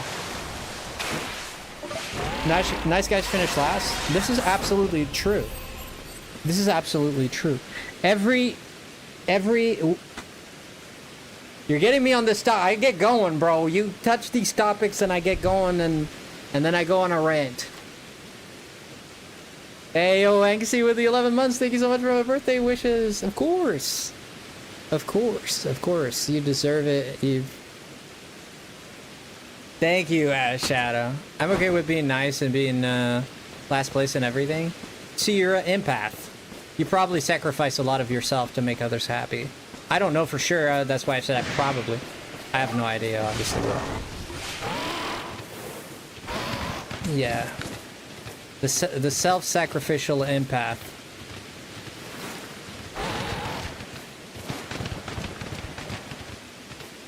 It's an archetype, right? It's a type of personality. I used to, if I find people are overstepping, I don't let. So you see, that's very healthy. Good, very good for you. Very good for you. That is a sign of someone who is, and I'm not surprised because the way you carry yourself and the way you speak. Yo, Benito. Yeah, we got one shiny. Did I say hi to you? Boundaries are super important. They are. They are. Last then, Fagin. We got one shiny, a Paris. We got a Paris. So far. Yeah. No, that is a symptom of a mature mental awareness. That's maturity right there.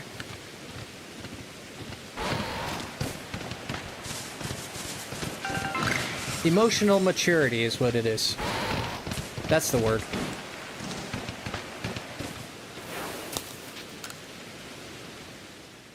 Bacon being first. Nailed who I am right in the nose. Did I do it there? The problem, and I always talk about this just because, and when I say the problem, I swear on my honor, I'm not saying this to say that you're a problem because you are this way. Nothing like that. It just means the downsides of being this way, right, are very important to be understood. And it has everything to do with what Ballin said. It's very important to understand when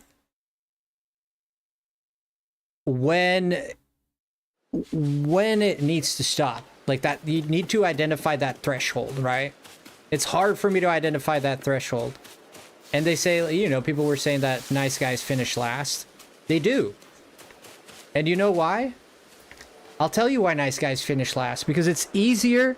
It's easier to hurt someone that would take it well than someone that would get angry at you for it. That's one reason. There's more reasons for it, but that's one. You're more likely to want to hurt someone who would, you know, would be cool about it, or would, than someone that would fight back. That's why empaths, people who are very empathetic, get the brunt of it a lot, and they say, I'm such a good person and I'm the one who gets all the crap.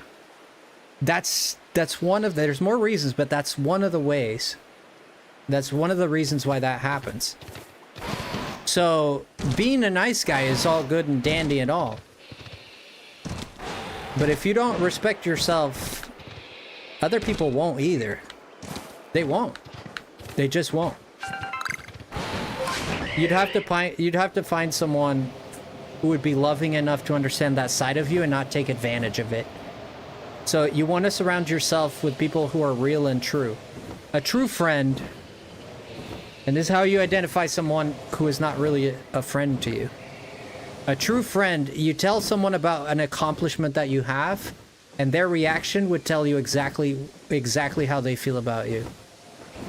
If their reaction is to self-aggrandize themselves, there's a good chance they're a narcissist. If they downplay it, there's a good chance that they're secretly envious of you. If they say that you did good but you can do better, there's a good chance they don't believe.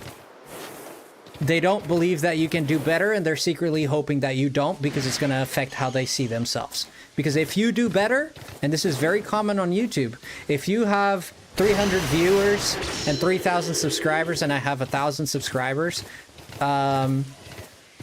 you secretly hope that other people don't get more subscribers because you're falling too far behind. These are things that people feel. Not whether you talk about it or not. You could have like the emotional maturity, let's say, you could have the balls to talk about it, or you could just hide it within your shadow and pretend that it doesn't exist. Now, do you need to talk about it? No, you don't need to talk about that. You know, you don't need to self-snitch or anything like that. But does that make you a good friend, or does that make you self-serving? I mean, you decide that. I'm not saying either or. I would argue that you're not being true to yourself, and therefore that's why you suffer, is because you don't accept the side of you that wants to be like the other person. It's okay to want to reach the same goals. It's not okay to secretly hang out in the shadows, like with your freaking knife, just sharpening it in your head, you know, metaphorically, of course, like, that son of a gun, he has 1,000 subscribers, I have 1,000.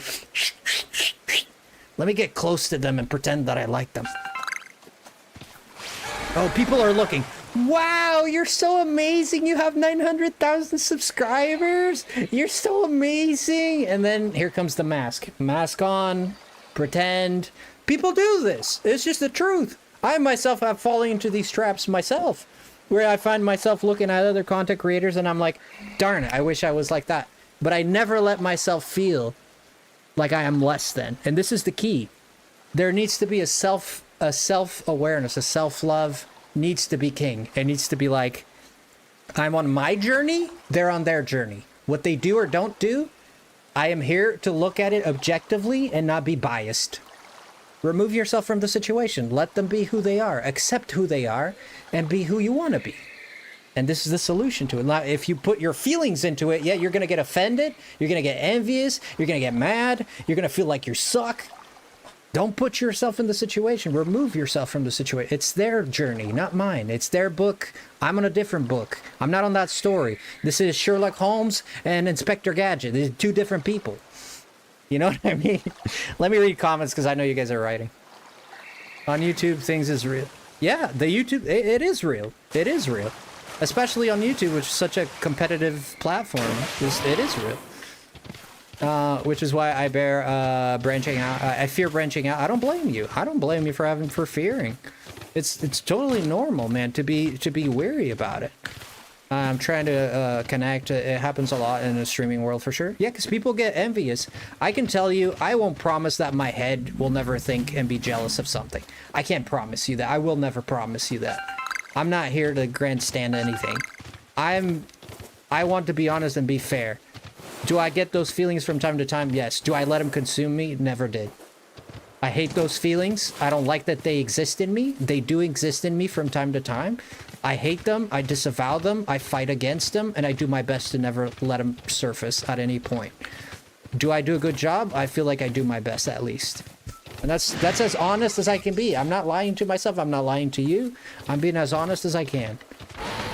And I'm proud of that. You know? I've grown to surround myself with those who pour back. Exactly. Amazing. I love it. Into me as much as I pour into them. I took a while, but maturity and self-awareness and stuff. No, of course. I'm mostly happy to see my friends getting more subs or views. I get happy as well. But there's also a part of you when you have stake in the competition, there's a part of you that feels left out. There's a part of you that feels like you need to shine too. You need to be better.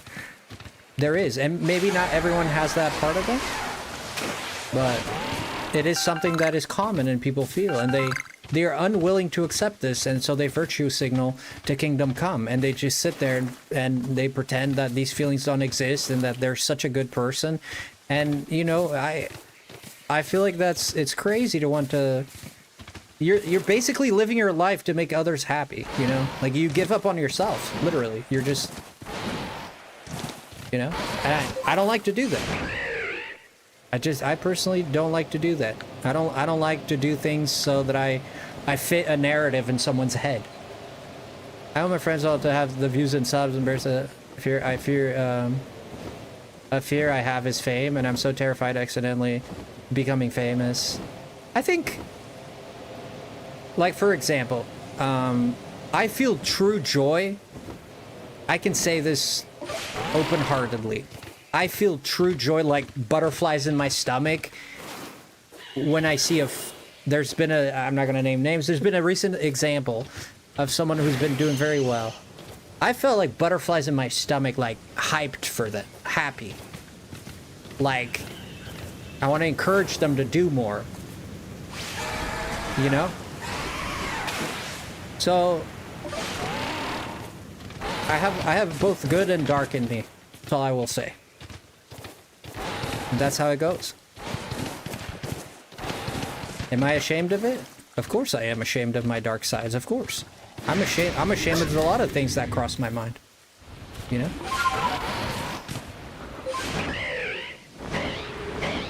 Yeah. I'm not scared of being famous, but honest to God, I don't have this urge to be famous. And do I want to make it on YouTube? Absolutely. 100%. I don't lie to any of you guys here. 100% I do. Do I have an ambition to make this YouTube channel self-sufficient, powerful, meaningful, and with a great community? Yes, I do. Yes, I do. To me, I don't feel like... Do I have an urge to be like... To have a million like subs and people know who I am and they're gonna talk to me on the street? No. I don't have those feelings. Maybe they'll grow on me if it ever happens. I don't think it will, but if it ever happens and it grows on me and I become that person, I hope I don't. It's just interesting because YouTube is just a friend, a hangout for me, which is cool. And that's the best way to look at it, to be honest. I want to share my art and admitting and maybe inspire some people. That's great. That's awesome. And just share what I draw. Like, I hang it on the fridge. Let's go. I feel very proud of my art sometimes, and sometimes I ask people if I can share it with them. Yeah, part of it is me wanting the affirmation. I'm a big words of affirmation guy. That's my love language. If you want me to fall in love with me, you know, if you want me to fall in love with you, I was reading chat, my brain I was reading and speaking and I just kind of tripped over my words, but if you want me to fall in love with you, my love language is words of affirmation. You know, that's it. I love your art and I want to see more of it.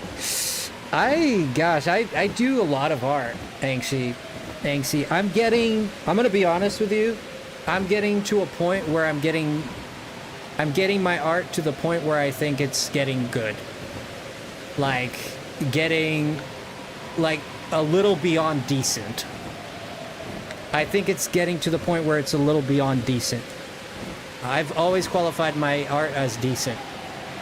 And I honestly feel like it's transcending lately, because I've been practicing a lot too. You like seeing skilled artists and looking at art because it used to discourage me, and I've been using it to motivate me to do better. Absolutely. You like my start beyond decent. Thank you, Ballin. Yeah, I'm a sucker for compliments and words of affirmation. Like, you know, this is how I work. If I'm telling you I feel lonely, I'm fishing for you to say that you're there with me. You know? If I'm saying I'm feeling sick, I'm fishing for you to say that I'm the healthiest dude alive.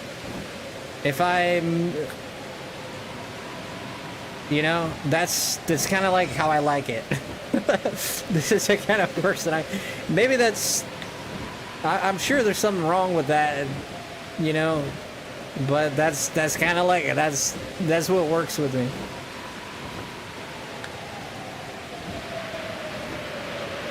Compliments make, oh, they make me flustered too. Oh yeah, I get flustered a lot. Like people make me flustered all the time. And I've heard a lot of compliments on this stream. Thank you, Chris. Thank you, Chris. You're cute. Stop! Stop! Stop it. Let me raise you up. Oh, God. Ugh.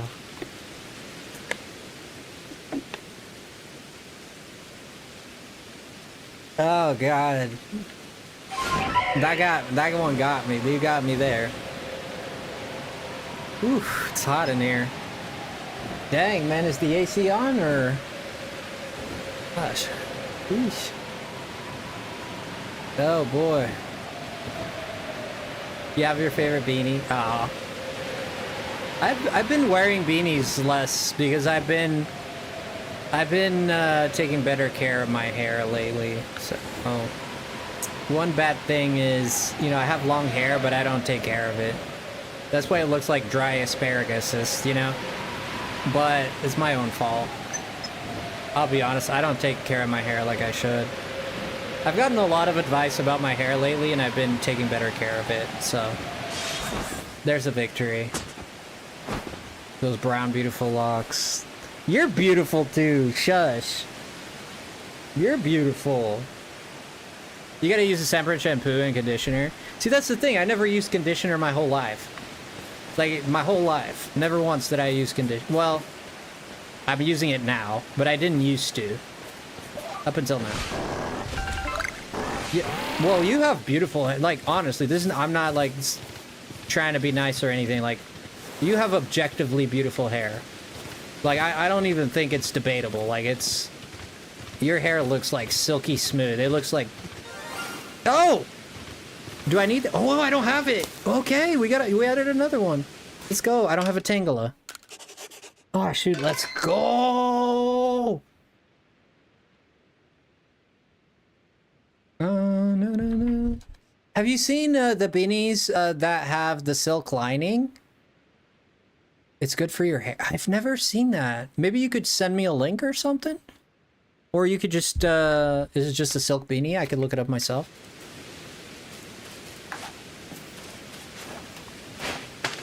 Dude, I got him in the left eyeball. Poor guy.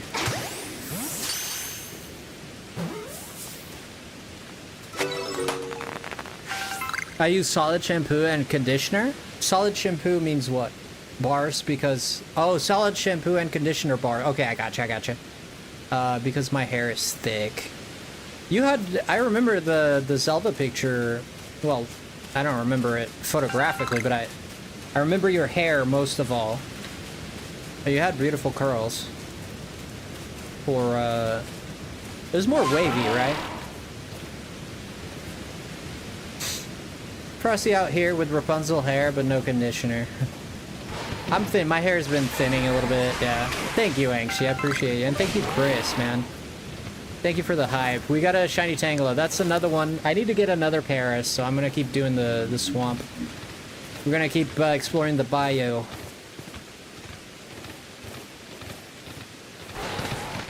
Silky hair is so visually... Yeah, it's like a visual orgasm. It's crazy. I love it. That was a potent way of describing that. I apologize for the strong word there.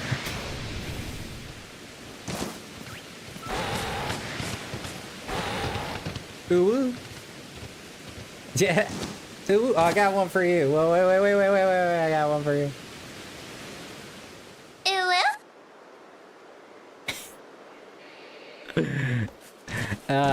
Yeah. I do use shampoo like every day, and I don't use conditioner. I like 8. Let me see. 8 seconds Wonder Water. Okay. Makes hair super smooth and soft. Okay. Also use cold water, tightens the scalp, and makes hair shine. Really? Cold water tightens the scalp? Does that mean you lose less hair or something like that? I have tight curls naturally. Big giant hair, but I curl. What eye color is your with the straightener? What's your eye color? Frosty, oh my gosh, I'm dying. I also have natural curls, and I know. Yeah, I have natural curls too. My hair gets very bad if like after 2 days of not washing it. I wash my hair like every 3 days. That's how I'm doing it now. Warm water opens the pores and cold water closes them. Gotcha. You have silver eyes. Wow.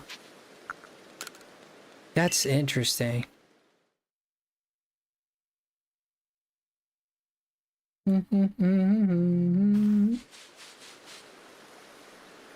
Yeah, silver eyes. Beautiful. Yeah. What's your color of eyes, Chris? You're brown eyes, right? I have hazel eyes. I can't type. I'm under the influence. Well, good. Hey, if it's relaxing you, keeping you chill, and helping you out, it is what it is. You have blue eyes. Oh my gosh, the blue-eyed demon here. Blue is cool, yeah. My eyes were green when I was young. They kind of got a bit more. They got hazily as I got old. It's like a mix. It's a green brown. It's not entirely brown. It's not entirely green. All eyes are so cool, right? All eyes on me. You have hazel eyes, Kenny? Let's get it. I think hazel eyes are beautiful.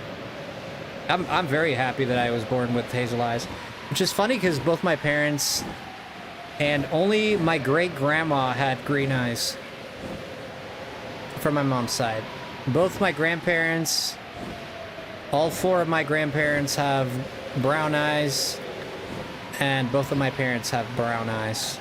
I came out with green eyes. Well, when I was born, green eyes. Then they hazelified. And I got it from my great-grandma.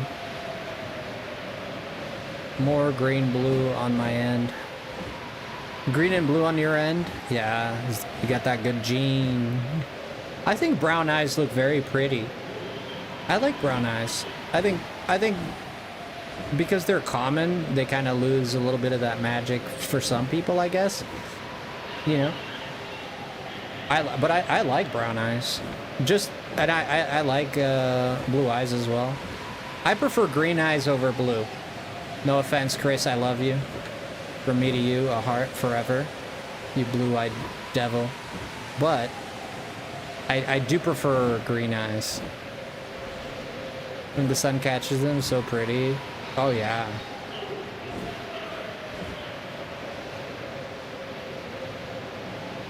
None taken. And not to say that, well, it depends. You don't see a lot of blue-eyed brunettes. Like, blue-eyed people usually are blonde or have more blondish hair. You don't see a lot of...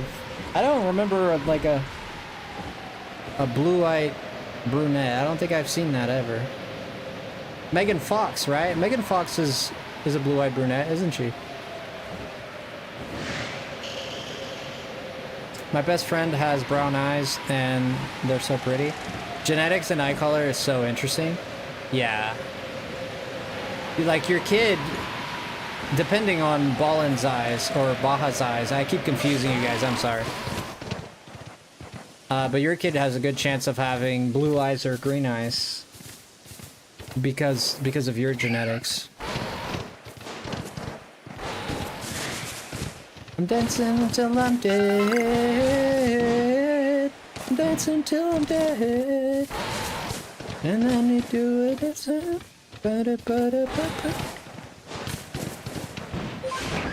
I've had random people compliment my eyes. That's the only thing though. Yeah, I've had similar experience. I had a dude, like, no kidding. It was this mechanic dude. He was a cool dude. And he came up to me. He was talking to my mom because I went with my mom to the mechanic. She wanted me to go with her because she's like, in case, you know, just at least I understand about it, you know. So we go there. The mechanic guy actually comes, young guy, like maybe in his mid-20s, no more than that. Handsome guy too. And he's talking to us about, like, we're gonna change 2 tires, whatever. He's talking to us, and he just looks at me and he says, "Are you a model?" I'm like, "No." And he's like, "Dang, man, you got the looks." And I'm like, "Okay, thank you." I was like, "Okay, thank you." And I was having a bad hair day, and I was like, you know, you puff your chest up a little bit, and you're just all happy. Frosty calendar. Yeah, me with the sledgehammer and a button-up shirt. Yeah. Oh, Jesus. Oh, I gotta put laundry away. Keep being amazing. Yeah, sure, Ballin. You take care. Come back whenever you want, friend. We'll be here. Bye-bye. Take care, friend. It always catches me off guard. It's always like at work or something. Then I'm blushing. Yeesh. See ya, Ballin. See ya. Mace, what's going on? Welcome in, Mace. Mace is here, and he's here to spray. He's gonna spray the weeds here. He's here to spray the weeds. What's going on, friend? Peekaboo. You see me and I see you. How are things with with your person? How's it going? Mace is here. Now we have no fear. Yes! You're learning, Chris. You're learning.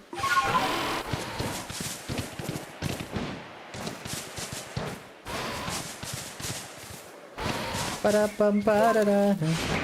And then you take me inside, and I don't wanna look. And you take me back to you. Dance until I'm dead. I'm moving over to the UK in July next year, so there's a lot. You're gonna be a European. Well, there's Brexit. Ah, shoot. Ah, I thought you were gonna be a European. Ah. Hey, you're gonna be an English lady. That's alright. Close enough. You're in Europe. I'm gonna be British. Yeah, I'm gonna be British. Best of luck with that. Brother, I'm happy for you. That's cool.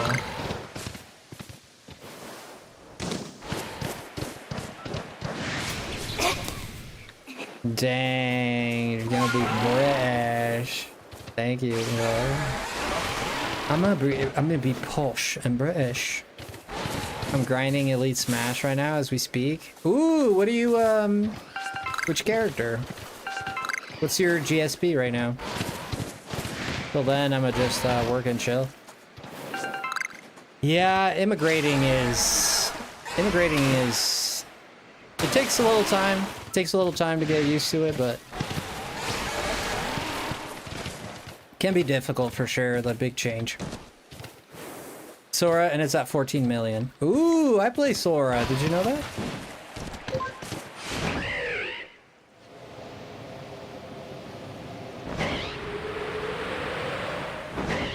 Luckily, you can speak the language. Yeah. Well, Britain right now is in a little bit of turmoil. They've been having a lot of... protests and stuff right now. I saw it in the news, yeah, I've seen it, so... Hopefully everything turns out for the best, obviously. We want people to be friends and find peace with one another.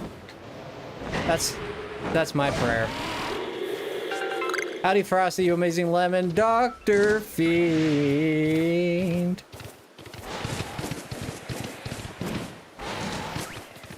Yeah.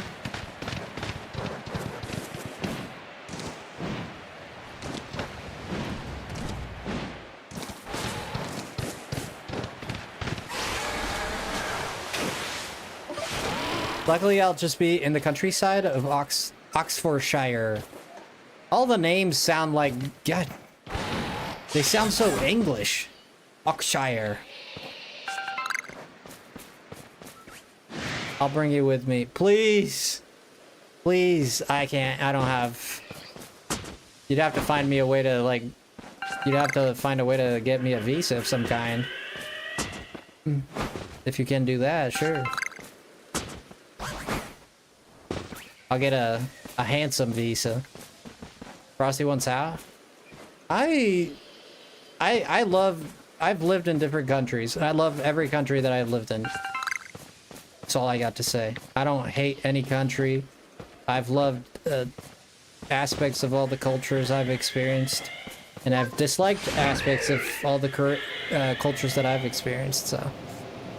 I don't mind. I'm not stuck to a country, man. I want to live where I want to live. I don't care if it's where I was born. I don't care if it's what my family does or is from. None of that matters to me, man. I want to be where I want to be, you know? That's how I live my life.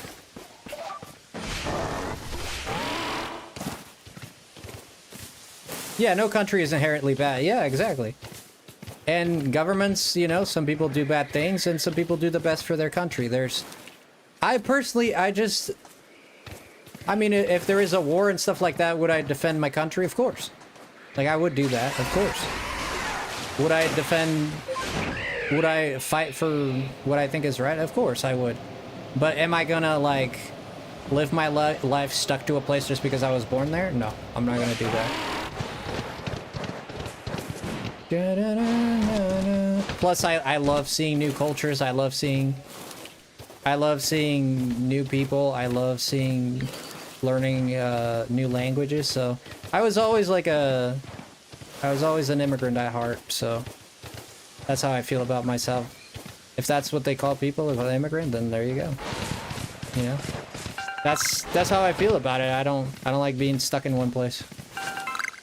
I don't know that anywhere is worth my life, the life of my sovereignty. I would fight if I felt like I would fight for a country if I felt like it was a good reason. Like innocent people are dying because of it or something like that. If it is because some politician decided that they were angry at something and they were like, I'm going to start this war for no reason, at that point I wouldn't want to do it. But if it's like an unprovoked attack or something like that, or yeah, I would fight for justice at that point. Yes. I wouldn't be much help because I'm not a big fighter, but I would try. I don't speak much French, but I do know enough to know that's giggle worthy. Oh. My sovereignty. I think getting perspective outside of our own narrow world views is important. Thank you, Mace. I'm starting to like you a lot. That's a great. I love that point of view. I absolutely love that point of view. Greg wanted to know a bit about my backstory, so I told him now we came to Alberta.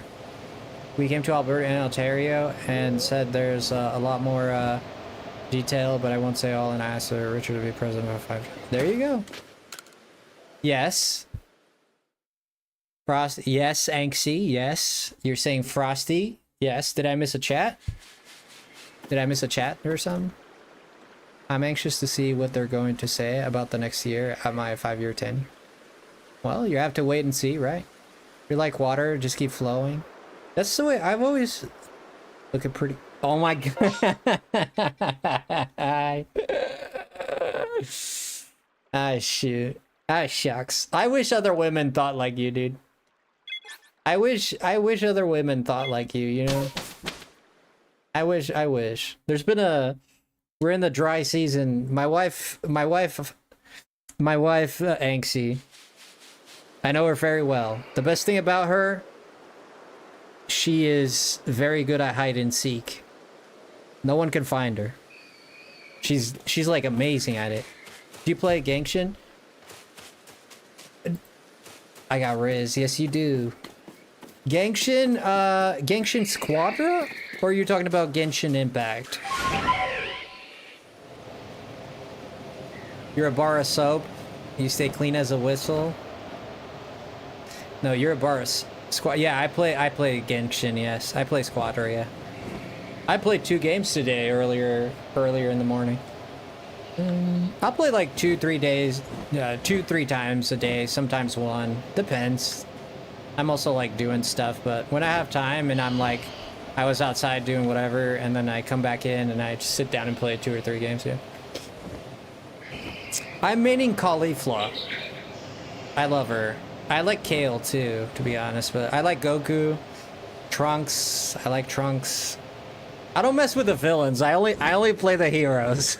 I never even tried Frieza or Deborah or anything like that. I've been messing a lot with Caulifla. Has been the one that I... Yes, I'm a Universe 6 fan, yeah. I think, like, Kale is kind of... She's... Like, her moveset...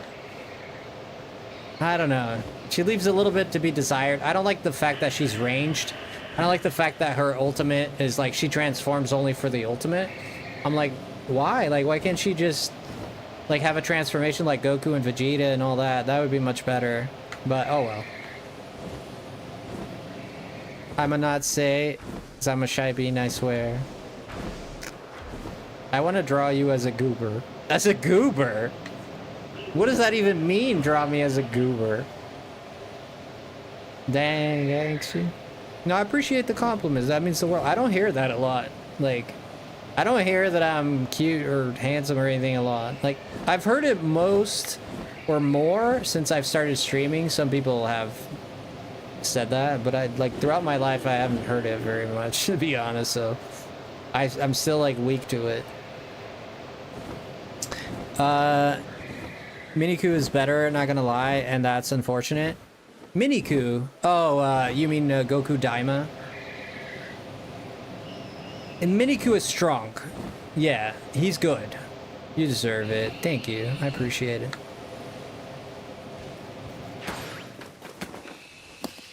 Eureka, then all of a sudden I was back on track. There you go, JJ. I'm happy for that.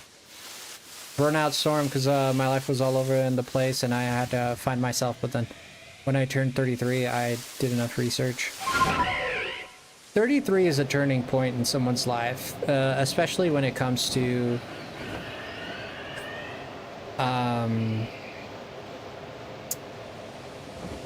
what's the name of that? It's in Indian culture. They have these beliefs in chakras, and they believe that there's these points in your life of big change, and one of them is at 33, at age 33.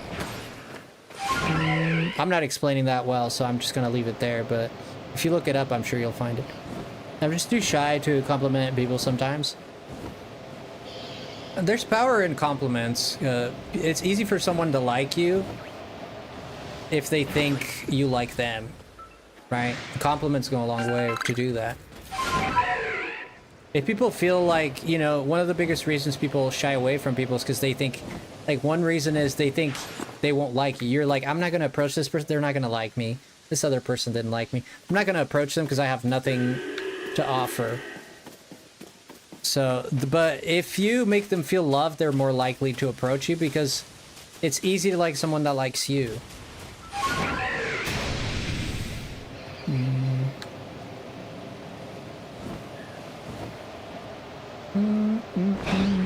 So every time you put in time to make someone feel happy or compliment them or something, there's a good this is not guaranteed. It might push them the wrong way, actually. It happens, but not common, but it happens. But you know, every time you make an effort to actually build a relationship with someone, they notice that.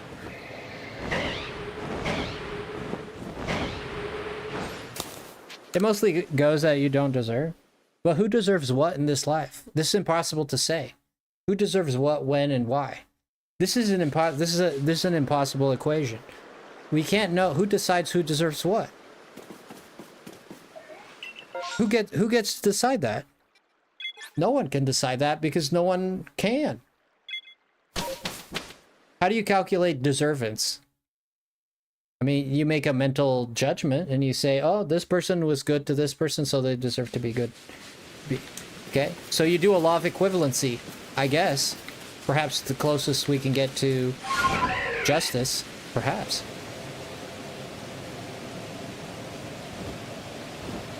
Self-love and care is important. You can't love someone else fully until you've learned to love. 100%. Truer words have never been spoken before, Mace. You can't give something that you don't have. If you don't have love, you can't give it. Simple like that. You know?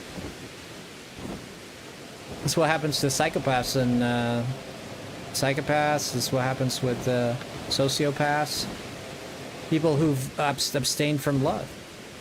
They only know anger, so that's the only thing they can give. They only know hate, so that's the only thing they can give. They don't process emotions like most common people do. You know, the sight of someone dying, or the cryings of someone, or the pain of others does not cause them to feel empathy or sympathy or anything like that. They're void. So you can't give something you don't have. Love is fundamental to our growth and evolution as a being. True. True. 100%. I have so much love for others, but not enough for myself. If you had a podcast, I'd listen to every day. I've had a few people actually tell me to start a podcast, because I do run my mouth. I am actually doing some more content, like, based more on my personal thoughts. Like, I have a lot of personal thoughts and personal things I've went through that I feel I have a lot to offer. I truly feel that. I feel like as a person, I have a lot of ideas that I can offer. Positive ideas, good stuff. I do feel that way. If that is me being cocky, then so be it. But that's how I feel. Thank you, moms, for coming in. Oh, thank you so much. Same, I'd listen psychological talking and all this. Yeah, I like inspiring people. Moms is here with the rain. What were you doing, you beautiful, beautiful, beautiful mother? I love inspiring people. Like, there's nothing quite like the gratification for me of seeing someone that's crying and turning the tears into a smile. Like, I felt happiness in my life. I felt satisfaction in my life. I felt contentment. But none of it kind of comes close to that very unique feeling when someone is down in the ropes and you lift them up and you see them just being lifted up, like just doing better, right? I like the happiness and like the feeling you get from that is so unique and so positive. So I try to give that to people all the time.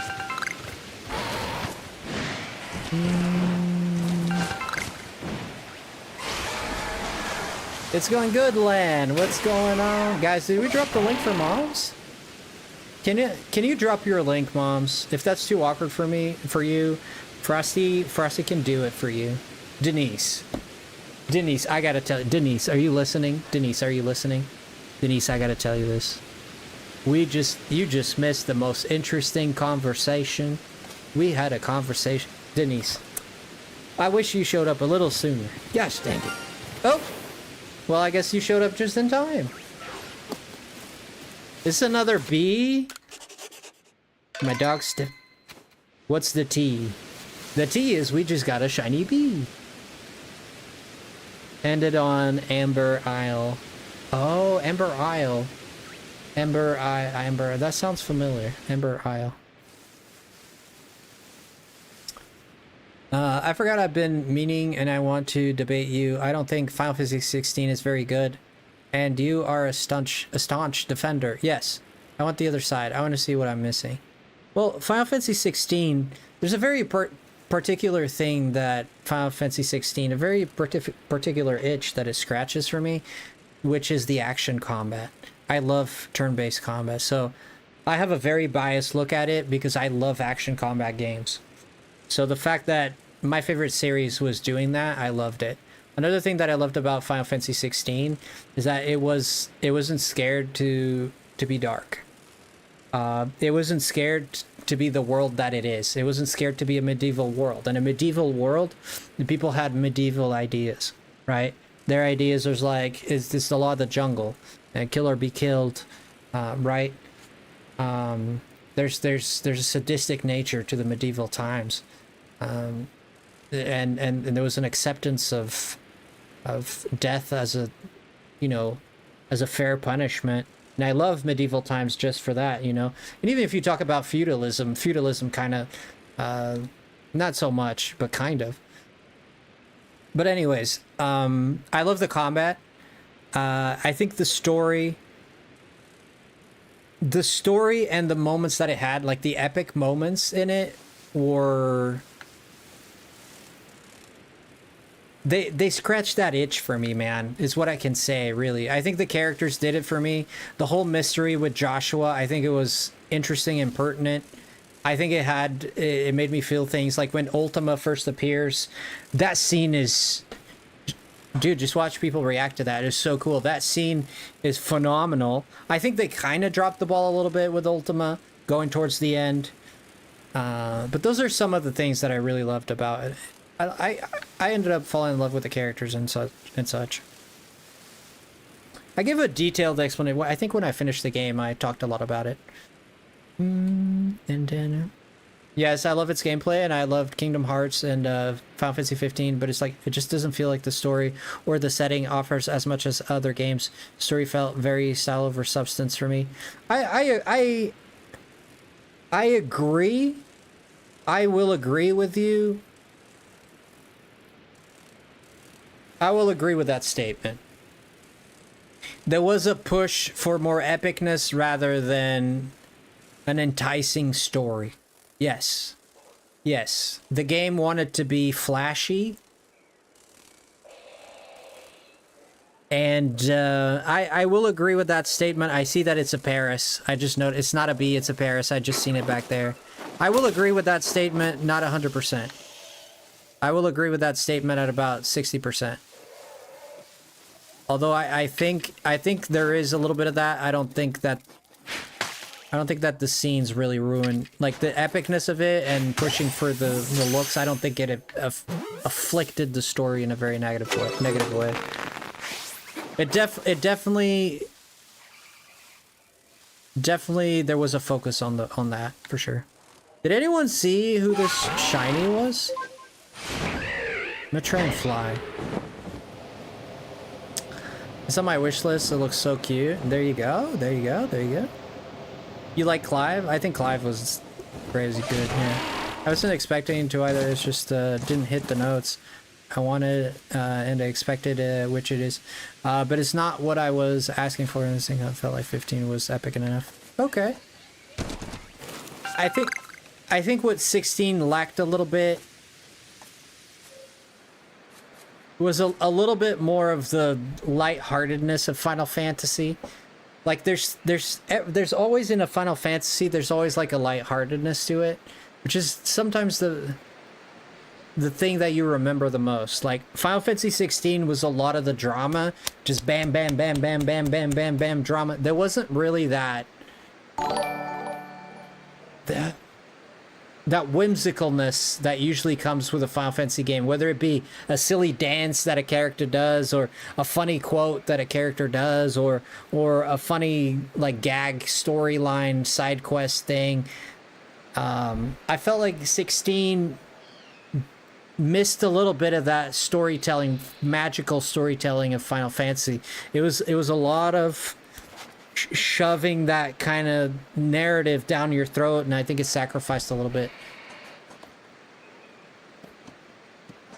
Yeah, okay, yeah, I respect that. Yeah, thank you, Anxie, thank you, Chev, for raiding right now. What's that Pokemon? I think it's Agumon. Did I get the shiny or did I not get the shiny? Do not save your game. Random, thank you so much, Chev. There's a lot going on right now, so. But you have a pleasant voice. Thank you. It's nice to listen to. It's relaxing to me. I think I sound like a squeaky toy, but thank you. I think that Paris was... We're gonna check if this Paris was it. I don't know if that Paris was it. I don't think it was, but we'll check. Yes, that was the Oh, so we got our Paris and Tangela. Oh, this was totally worth it.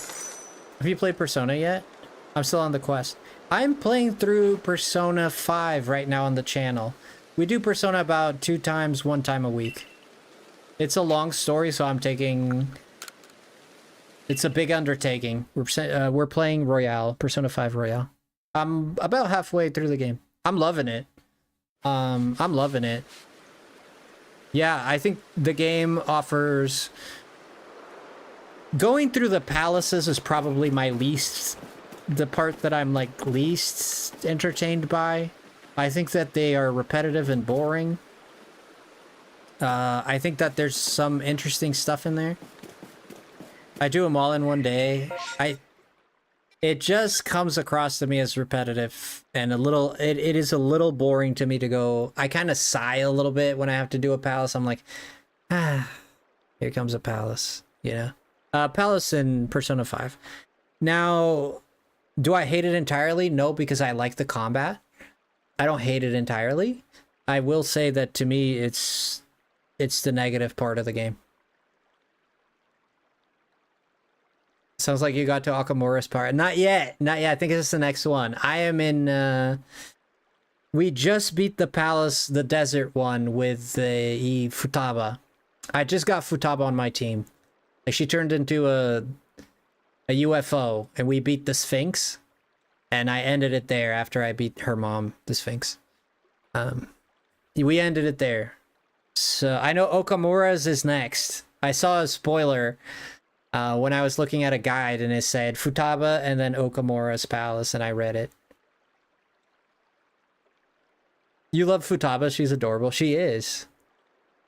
Yeah, but I love the social aspect of the game. Very well realized game. One thing that I really love is the psychology behind it. Like, I've been saying this when I play the game. I think actual psychologists and psychiatrists, actual professionals, wrote or helped write these characters.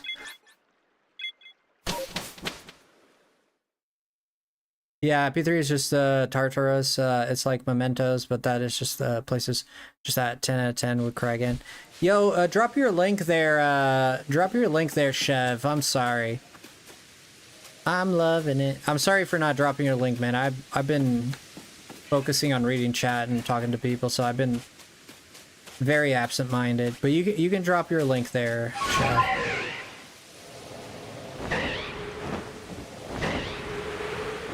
Thank you. I'm so sorry, man. I appreciate the raid, man. I really do. Thank you so much. Yo, we gotta collaborate. Popular boy today. Let me get that money. Let me get them viewers. I mean, it's good days and bad days, but the channel's been very slow lately. I've been saying this is true. It is what it is, but, you know, you always got a good day, you know? That's really good. Yeah, I think the game is doing... I do all kinds of theories, Mace. You gotta stop by when I do all kinds of theories and then I'm completely wrong or completely right. It's been a mix. Clay, welcome in. Lightning Marie. Hello, Lightning Marie. Hello, Cherish Haven. Justy64. Nathan is here. Let's go. Hello, Lightning. You filled my heart with joy, Lightning. Collaborate with Frog. Frog, I love your PFP, man. Did you just change it? Yes, I'm using the Picaro Myriad of Truth guy. I one-shot everything. And I'm playing on hardest difficulty, by the way. Stay lemony. You stay fresh. Faye is here. Yeah, his new PFP. It wasn't like that just a second ago. Because he stopped by. What'd I do? I don't know. I just like you. Can I like you? Is that okay? I just like you, Lightning, that's all. That's all. That's all it is. And are you doing okay? I know you don't like me back, but I like you. That's it. That's all I'm saying. Make sure you max out Kasumi's. That's fine. Okay, good. Hi, Frosty. No, you with the rain. Stop, click, cat, and lightning. Thank you so much. Cat, how have you been, friend? If you guys don't know Cat and Lightning, they're the, I'd say the triple triad, but they're more like the duo dyad. They are some of the best streamers in the platform. I recommend you guys check out Lightning and Snapclick Cat. I'm gonna study. Sounds good, Kenny. I may have promised that I'd try to come back and fluent in Japanese. Oh, I can't read kanji, mother fluffs. Brother, I can't read kanji. Write it in hiragana or katakana. Come on, Frosty, you're likable. No saying otherwise. Thank you. If you don't max them, you can't do the royal content. Oh yeah, people have been helping me. I have like a lot of pros helping me out, so I would love for you to be there, Mace, because I need more people to help me understand Persona. Like, I don't want spoilers or like you don't have to like backseat game or anything, but you can just like give me advice and stuff like that. That's fine. I found a beanbag. Yo, Hoppy, welcome in. Thank you, Faye. I appreciate it. We're playing Banjo-Tooie together. Yeah, I heard Kat last night. I was hanging out. She said that she was gonna do it. Can you believe that I've never played a banjo game? I've seen the games played. On my own. I'm gonna do it on my own. New Game Plus. I've mentioned myself on this, and yes, I won't be streaming it, but I probably will play the game just on my own time. Like replay it once I beat it. Did I drop those links for Loud House? Welcome in. Oh, my bad, my bad. I said my Japanese is not good. Here is hiragana for you.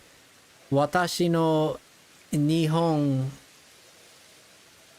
go ga ni... What? Ho ga ni ga te tetsu. Ah, I'm having a hard time with that one. My Japanese, watashi no nihongo. My Japanese ga ni... Pogani? What the heck is... Pogani? Gate... Ah, I can't get that last one. Ah, help me get that last one. I'm not picking up on it. Dang it. No. Is it past midnight? Yes. I will regret my sleep. Yes. Oh, come on. Is it worth it? Of course, I'm watching my... Thank you. If you need to sleep, I totally get it. And thank you, Kat, for raiding and Lightning. Did we drop that link for Lightning and Kat? I might have not have dropped it. I don't know if we have a mod in. We've been hurting for mods lately.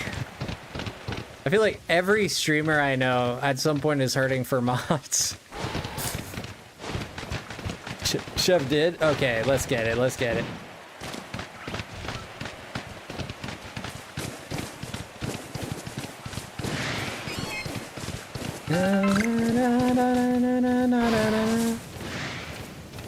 Nigate. Oh, nigate means good. Yeah, bad or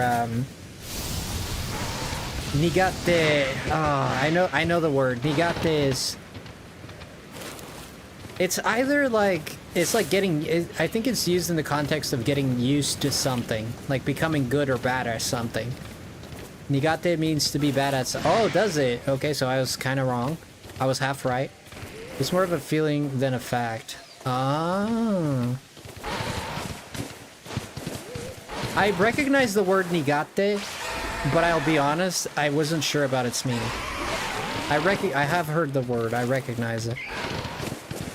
not saying much since I need to get Clefairy, so we're gonna be coming to this Clefairy spot a lot. We're gonna be coming to this Clefairy spot a lot from here on out, because I need a Clefairy and a Clefable and a Cleffa. Cleffa I'm not too concerned about because we're doing the original Pokédex, so we're going for just Gen 1 right now. But if we get a Cleffa, because we got 2 Paris, and a Tangela, so isn't she adorable? We got 2 shinies for our shiny decks, and I'll show you my shiny decks before I end stream. Clefairy, Clefairy, Clefairy, Clefairy. Watashi wa Frosty desu. Yoroshiku onegai shimasu. My Japanese is horrible. It's not that bad actually. It's not that bad. Not that bad. It's not that bad. I'll refresh your Japanese, Frosty, but bro, now I gotta get going. No, that's fine, man. Yeah, go take care of your stuff. Sure. You should play Pokemon Stadium at some point. Oh man, Mace, you showed up a little late. We just beat Pokemon Stadium too. Like, was it last month or? It was like last month. Yeah, we played Pokemon Stadium 2 and I beat the gym leaders, I beat Red, I beat what else did I beat? The Elite Four. It was crazy. Cause I had played, like growing up I played Pokemon Stadium 1. It was my go-to game. We had one, but we never ended up getting a Pokemon Stadium 2. I owned a Nintendo 64 and I had a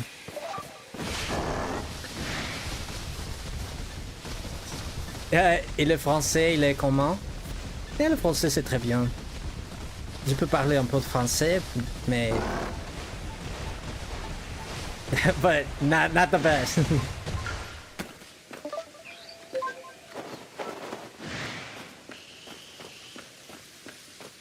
Il n'est pas le meilleur. Je suis pas très bon. Non, pas très bon. N'est pas. I don't think n'est pas is a thing, actually. I think I'm coming up with things here. I'm inventing the language. And the reason I'm kind of like a little skeptical of speaking sometimes language is because I know sometimes I add fake words to complete my sentences because I might not remember a word or something. It's a bit embarrassing, but it's okay. I'm trying. I'm learning. N'est pas. Right, it means it isn't, right? N'est pas it is? Okay, so I was correct.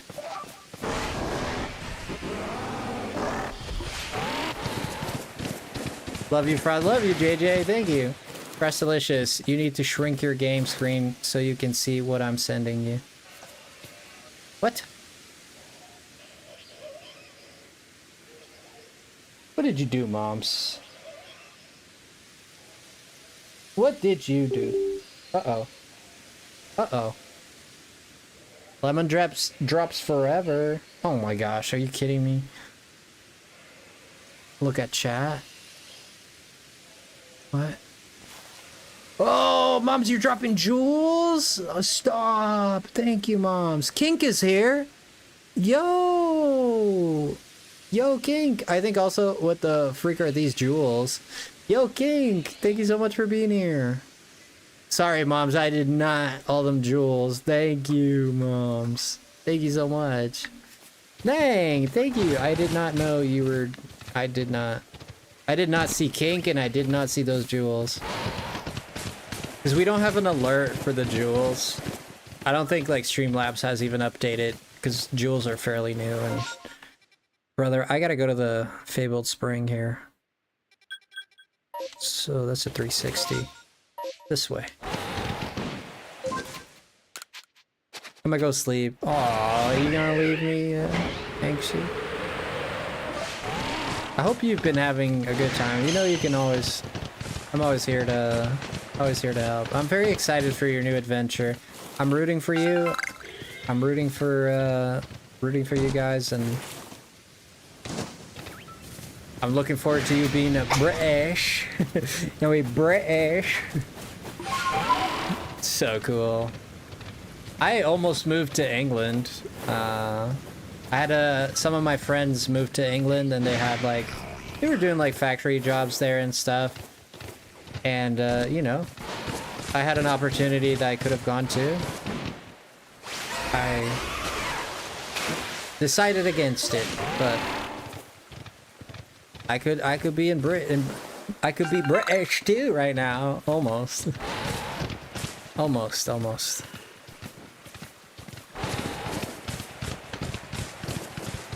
I get knocked down, but I get up again.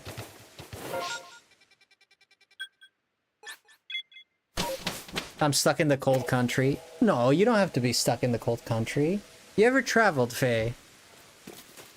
I hate... Like, I would rather be in a boat for a month than do a 4-hour plane flight.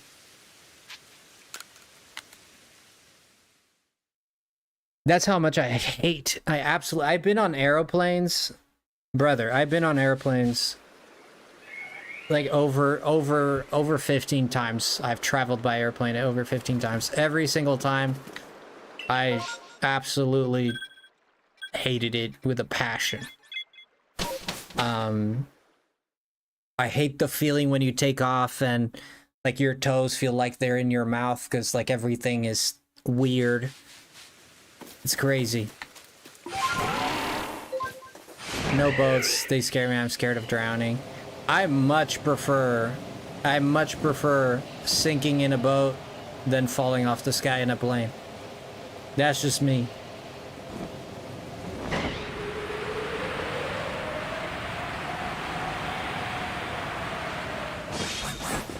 I would take, if I were to take a trip and I have the chance, the thing is it's very inconvenient, right? But if I had the chance, they give me the option, go by boat or go by airplane, I go by boat, even if it takes more time. Much rather go by boat. And I've been in a lot of boats. Small boats, big boats, cruises, ships. I've done it all. I've seen the world, baby. And I ain't apologizing for it. You boats? Yes, boats.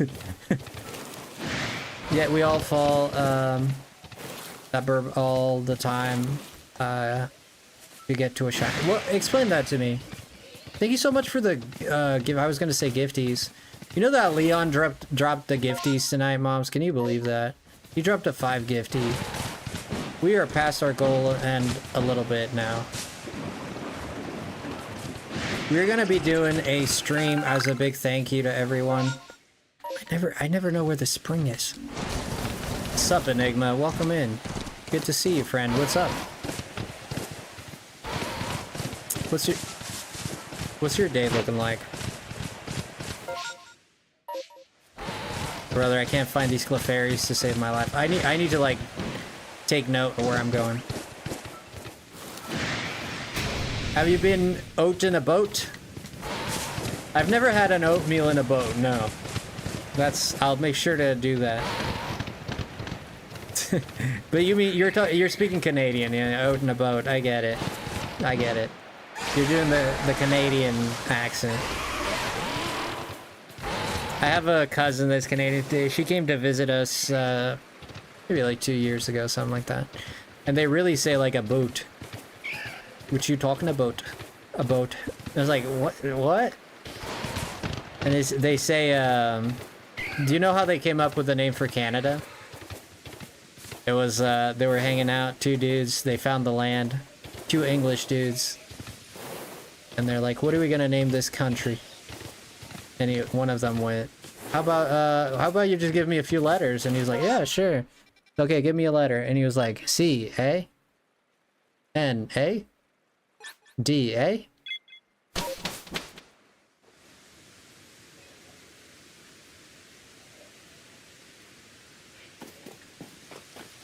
What magic do I feel? What is that? Logan, is that? That's Latin, isn't it? Is that Latin? I don't know. I might be reading it wrong. I'd love to learn Latin though.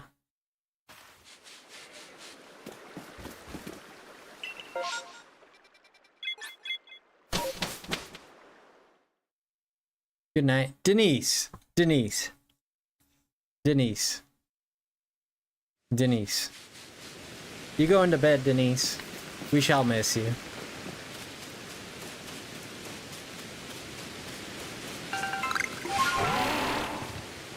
I'm just saying to help us. What? English only, please, Logan. It's okay.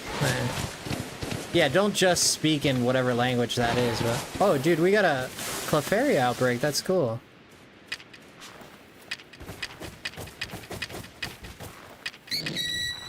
Ching-ching! I mean, I don't know enough Latin to know. It sounds like Latin. But if it's not Latin, it is not, but... Certainly sounded like it. I don't have glob globs. I don't have glob globs. Oh! Gosh dang it, this thing is vicious. Yo, Captain, what's cooking? Captain's here.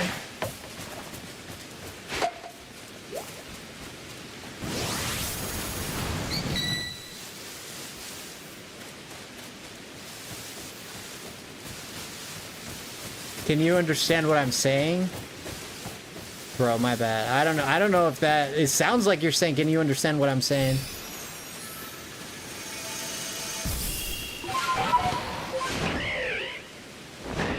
I'm honestly scared of huge bodies of water and heights. Ooh, thalassophobia. Yeah, I understand. Good, good. Thalassophobia. Alright. So, once I land, if I go here, and I land here, I then forth go... You only speak Latin? Bullcrap. Bullcrap, mate. I call bullcrap. And then I go forward from here, and I shoot a straight shot. I should be... Okay. Okay, I think we're good. I think we got it.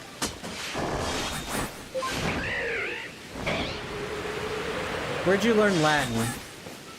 Where'd you learn Latin? School? Google? College?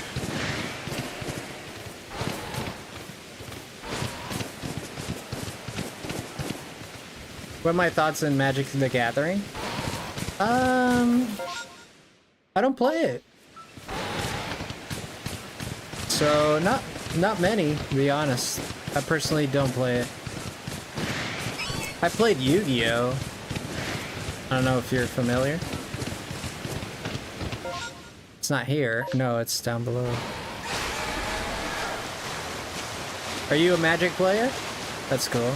It's going good. How are you, Captain Ace? Yu-Gi-Oh! Done. You live in? Oh, you live in? Okay. You live in Vatican City? What the heck? Smallest country in the world.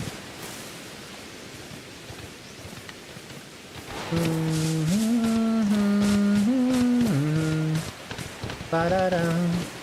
Ba-da-da-da.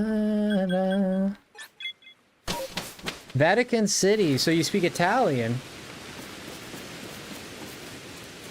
Do you speak Italian? Perché, bambina? Perché? Yeah, good. I was learning Italian just recently. Love the language. Very beautiful. Very beautiful language.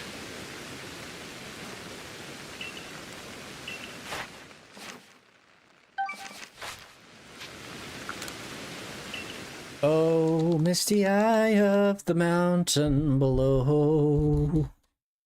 Keep careful watch of my brother's souls. Who has watched? Who here is a Lord of the Rings fan? I'm not a big Lord of the Rings fan, to be honest. I'm more... I don't know. I liked Game of Thrones more. The Hobbits. The Hobbits are going to Isengard. They're taking the Hobbits to Isengard. To Isengard. There's an old YouTube... There's an old YouTube friggin' video. I don't know if it's still up. That would be crazy if it was.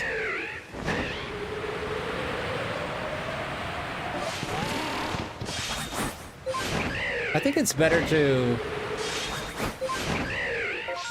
I think it's gonna be better if I just start from here and then straight shot it down. Because I feel like going over all these mountains takes longer. Far over the misty mountains cold, through dungeons and caverns hold, we must await the break of day to find our own forgotten gold. The pines were roaring in the night. The winds were in the night.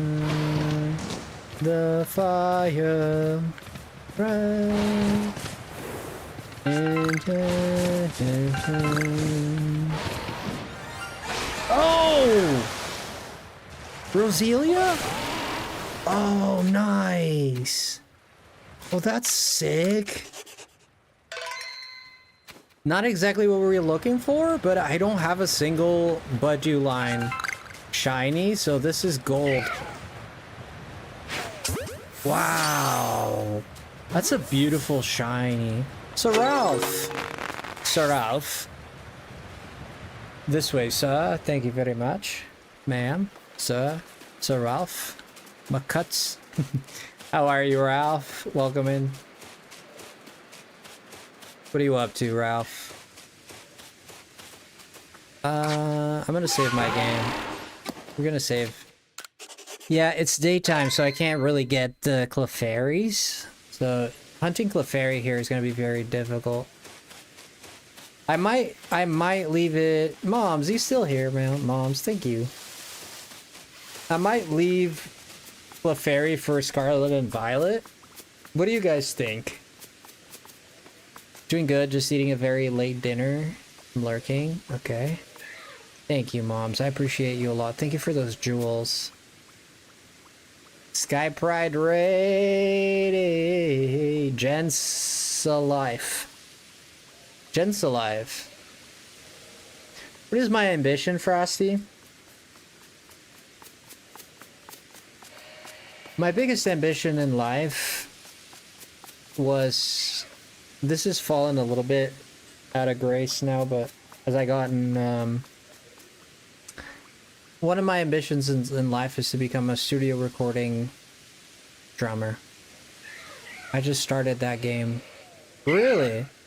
Sky Pride Raid, Puyo Gamer Studios, Cat Dogs, Cat Dog, Cat Dog. No cat dog.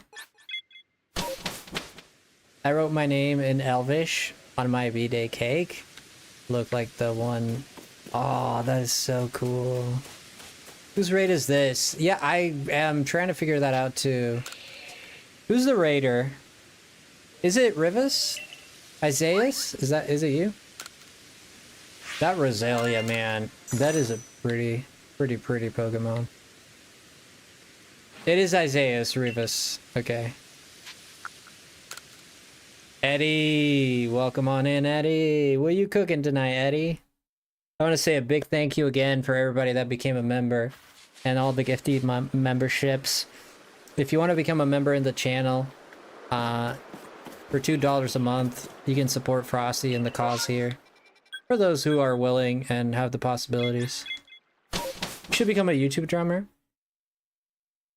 Yeah, I've thought about that a lot. To be honest. I'd make a new channel. If I were to do that, I'd make a new channel. So your remix, I love it. Yeah, thank you.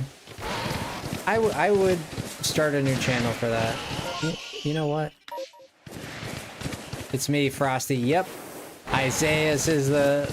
Thank you, Chef. I appreciate you a lot, Chef. You don't know how far that goes for me, man. It's been hard. It's been hard, so thank you so much, Chef. Just do it? Well, I need to buy a drum set, because ever since, I owned 2 drum sets in my life, but I ended up moving, and I couldn't bring them with me, and in this house that I'm in, I just don't have room for it or anything, so all I could get a V drum, which is basically an electric drum. It'd have to be the only way, because I can't make noise here or anything like that, so it breaks my heart, but it's just how it's been. You just started the game Scarlet and Violet. It's a good game, so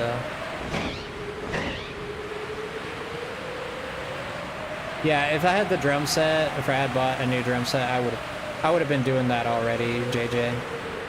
So it's not like I have a lack of will for it. It's just I'd have to get a drum set for that. The pines were roaring in the night. Okay, nothing here. Let's go back. Back. How are you doing? I was streaming Smash. Nice. What's your main? What's your main in Smash? Yeah, Frosty's doing shiny hunting. So a lot of the hunting the shiny Pokemon. You got another outbreak. Okay, guys, we hit the 3-hour mark. I'm gonna take a quick break to stretch and eat some food and use the restroom. And don't go anywhere. We'll be back in about 5. Well, usually takes me about 5-7 minutes, something like that. Depends if I have to heat up food or not, but all right. I'll take a quick break and we'll be back. I'll see you guys soon, okay?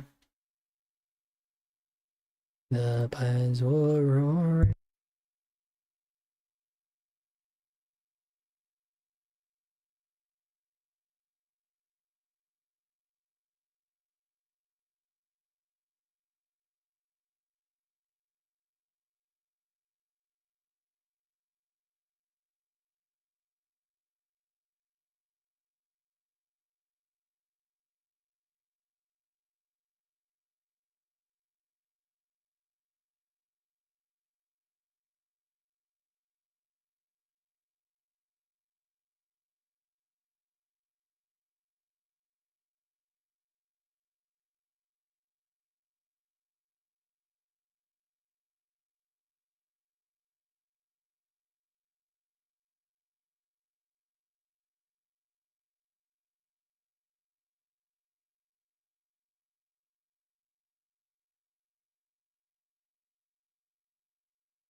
Hello, everyone.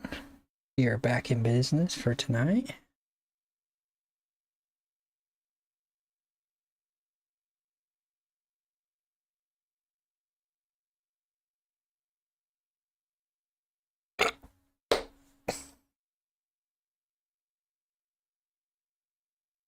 Okay, let me get everything going here. Alrighty then, we are back. I'm gonna plug myself to the coffee machine and charge for the night. Alright, heyo, Frog is back. Have a good night, Faye. Alright, did I just come back or did I... We're gonna go back just in case. Oh no, I think this was an outbreak. Got a hair in my mouth. Yeah, this is it's an outbreak. Ooh, we got a memo swine outbreak. That's... Let me get some glob globs and we'll set out to the... I don't know, memo swine sounds tempting. I can do memo swine in Scarlet. Let's get at least 300. Let's get a few more. Late snap click cat raid. Welcome in, Ba. Yeah. No, I was here. Yeah, you were. I already have Rhydon. I'll skip that Memoswine raid, even though that sounds a little tempting. We'll skip it for now.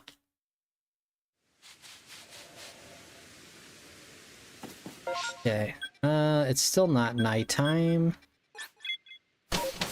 Yeah, we found a Roselia. If you can believe that. Yeah, we found the Roselia, which is very cool shiny with the blue and black. I'm gonna get closer to the ground because I might not detect the Pokemon if I don't.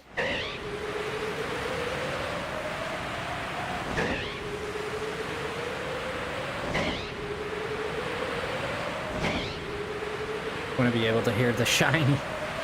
Thank you, thank you.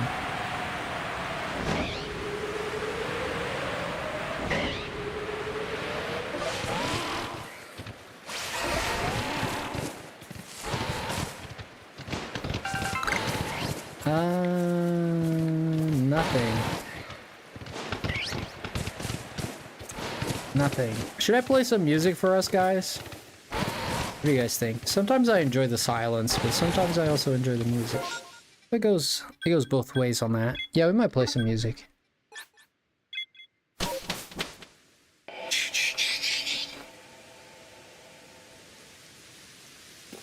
Let's see what we can play here really quick. See what we can play. Let's go into... Yeah, this'll do. Tired of investing in... Yes, I'm tired of investing in gnats. Da, da, da, da, da, da. Why is it not playing? Ah, there we go. It's gonna be some chill music. Thank you for music. Yeah, no problem. It's gonna play some go to sleep music. Some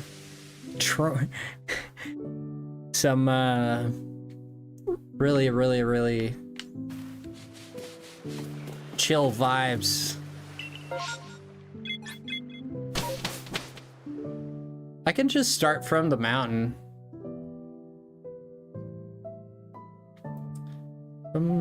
Frog, did you get the Switch too, Frog?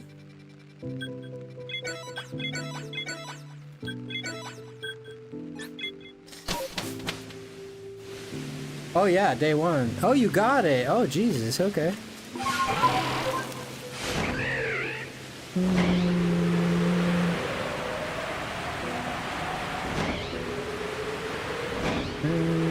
How hard was it bringing all your consoles over? I feel like that would be pretty annoying.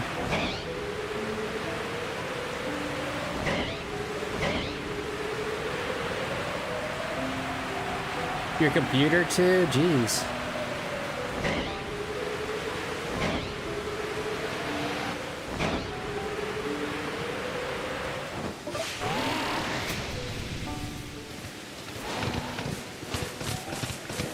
Whoa.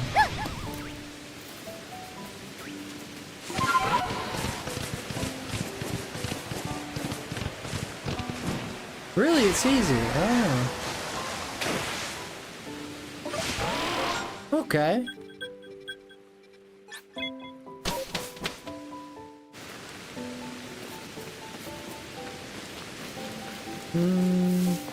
By the way, I was referring to the I wasn't referring on the Switch like into the US. Like when you bring, because you got consoles in Canada and then bringing them over, like that's what I meant. I should have explained myself a little better. Summit camp or mountain camp? Summit, right? Summit. It went well? Okay, okay. Yeah, I'm getting the Switch to probably Monday. So in about 4 days. Yeah, Monday or Sunday, one of those days.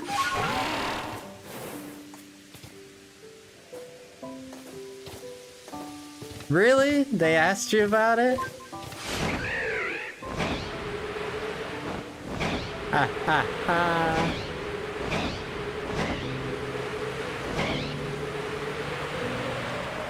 Wow, that's crazy.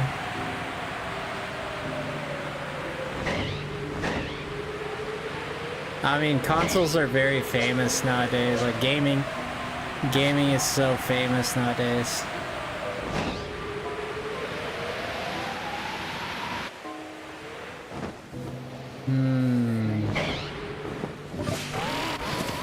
Nothing.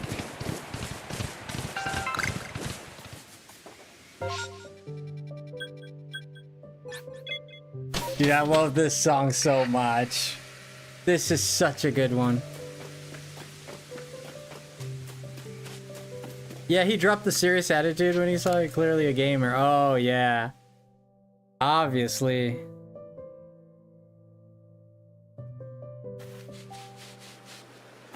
Da da da da da da. Ding a ding a ding. Ding ding ding ding. You know this song, right, Fro? You recognize this song. You know, Kat for sure would recognize it. She plays this game a lot.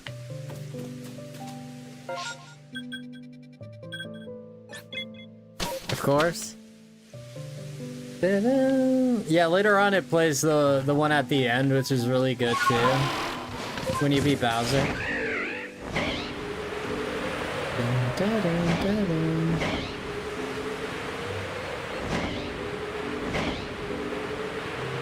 Okay, it's starting to be nighttime. This is our chance, boys. We gotta capitalize as much as we can. We gotta capitalize as much as we can from nighttime. It's when the Clefairies come out to play.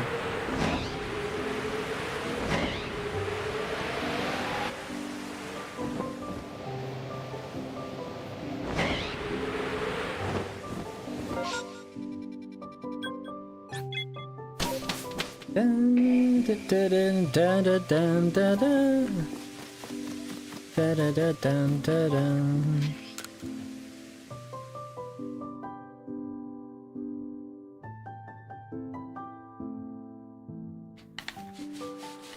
Such beautiful music. Summit camp, that's where we want to go. Oh boy, oh boy. Are you, you're gonna be playing Legends Arceus? How do you feel about the DLC, by the way? How do you guys feel about the DLC?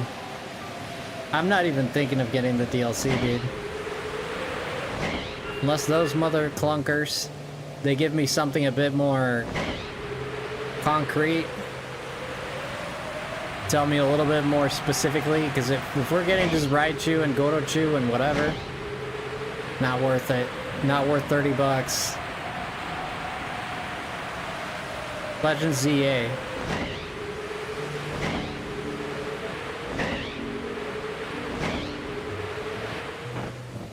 Did I say Arceus? I keep saying Arceus. ZA will take my money. Moms, don't do it. Don't do it, moms. Let them feel the sting.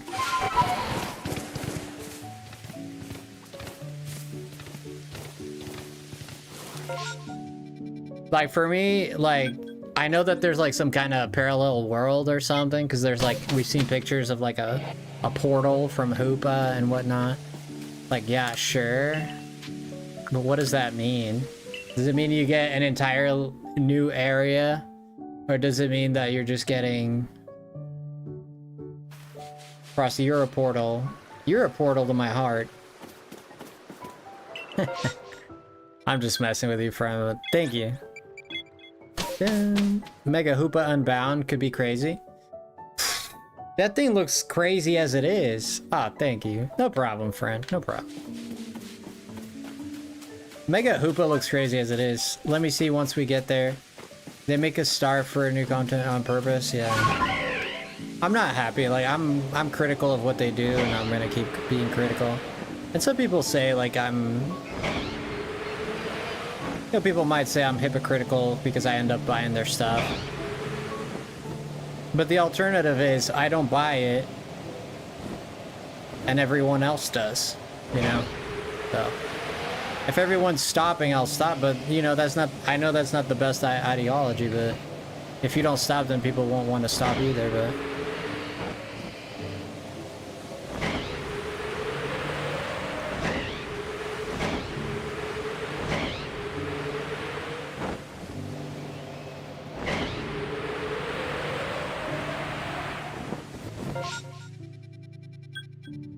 Wait, there's more in the back there, right?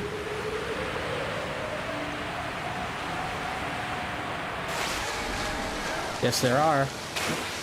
Ooh.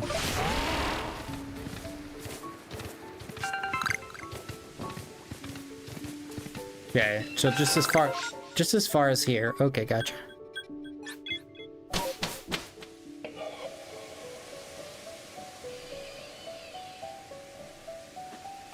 What's with Trump CEO? What the fudge? The heck, JJ? I don't know. I'm not in his head. I don't know how he thinks. He's got his own ideas, you know?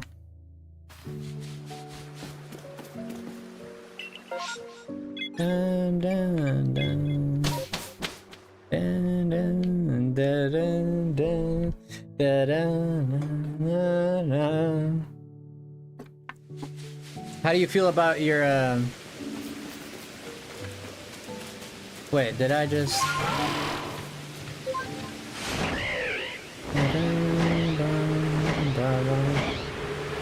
Yeah, especially that the president is very, divisive in terms of, people either really like him or really don't like him. It's one of the most... If you want to start a fight, talk about the president, you know? He's like, definitely very sharp opinions about that. Yeah. Any good predictions for the game, Frosty? Yeah. Yeah, I can tell you what's gonna happen. I can tell you exactly what's gonna happen.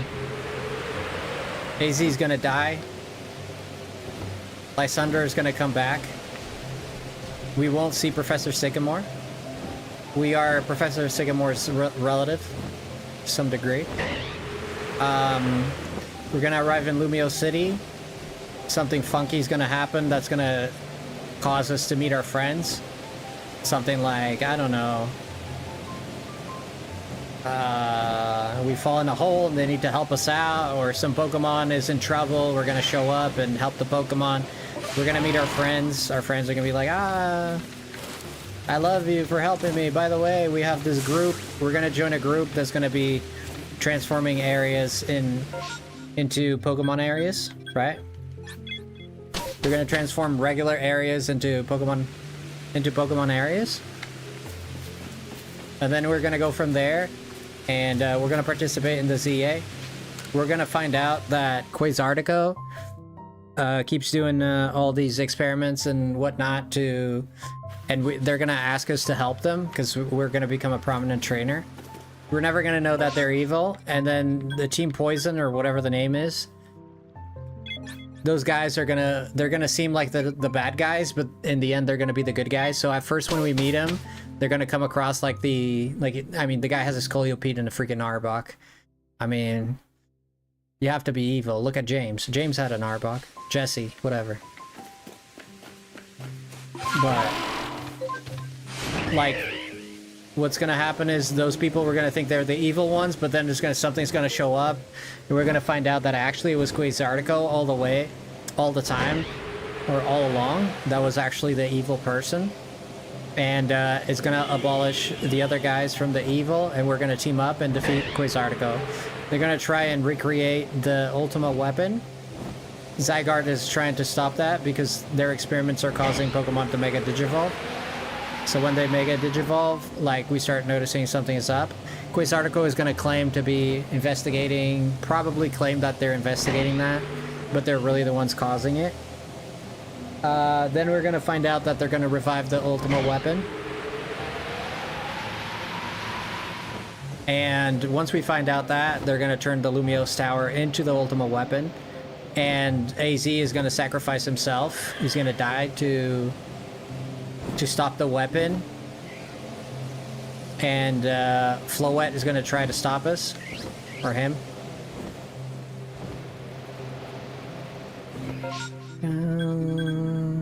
Thank you.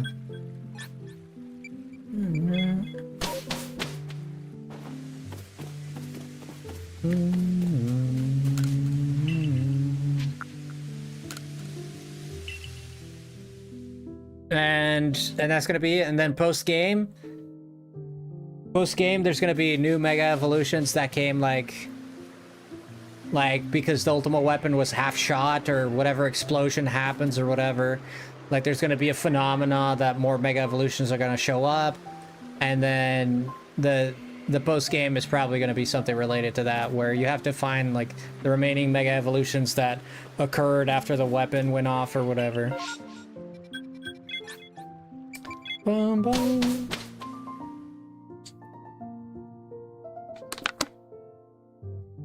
Right? It's on par, right? I thought my humor was special Gen Z humor. Is wild how to make water soup? What? Why not have the tower be the Ultima weapon? I mean, it makes perfect sense. It's, you know, it just makes perfect sense that it would be.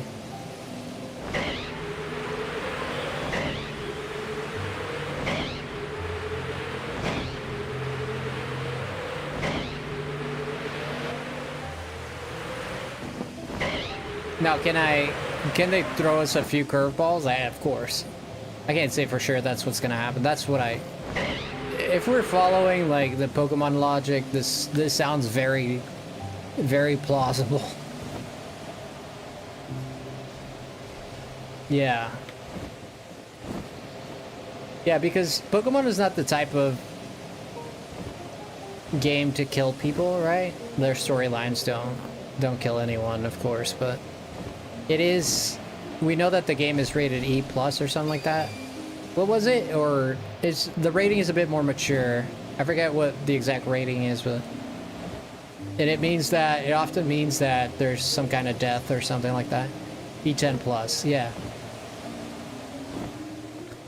Which that just means that like somebody's gonna get hurt. I'm thinking it's AZ because AZ makes the most sense to die because he's lived for so long.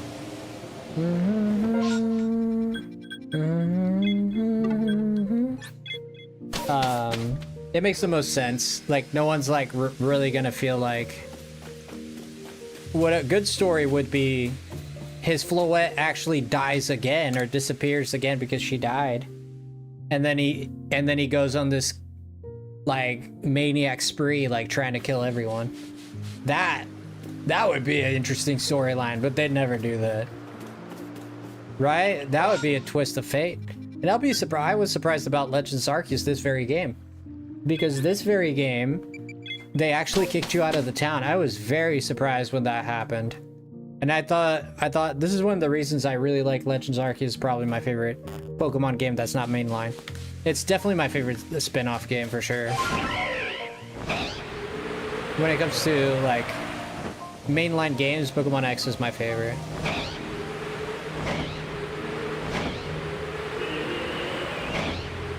And yes, no, I didn't care. I didn't care for Team Flare either. Like people are saying, how do you like Team Flare? I don't care too much for Team Flare. I like how the story did something different. Like there's a lore, there's an ultimate weapon, it added.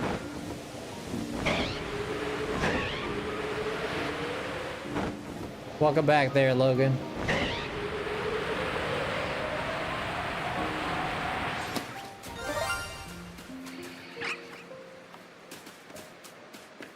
Glad I came back here. Wow, another Roselia. So now we got Roselia and Resurrage Shiny. We need a Budew. That's gonna be the harder one to get. To get a Budew is gonna be difficult. I think best time to do space-time distortion is when you get exiled from the village because no weather conditions to prevent them from spawning. Really? I didn't know that, Joe.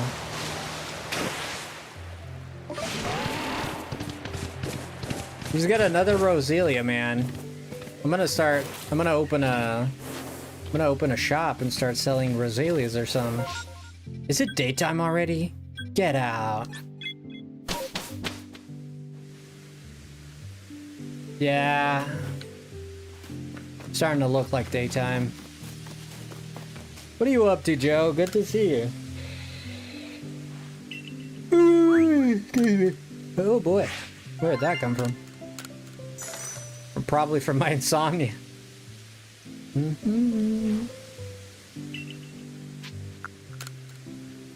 This song isn't helping either. Oh boy. Got that Roselia. I feel like daytime is coming. Let's hope not. Also, the graphics in this game were very well done. Yeah, when we got kicked out of the village, I was very...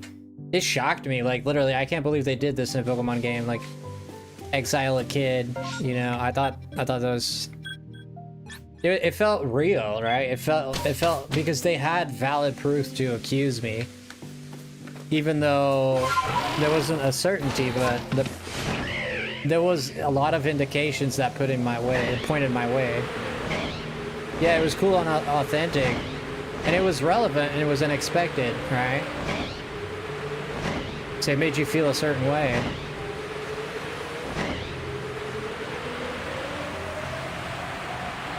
And then you end up fighting them, you know, especially I didn't like that ninja character. Screw that guy.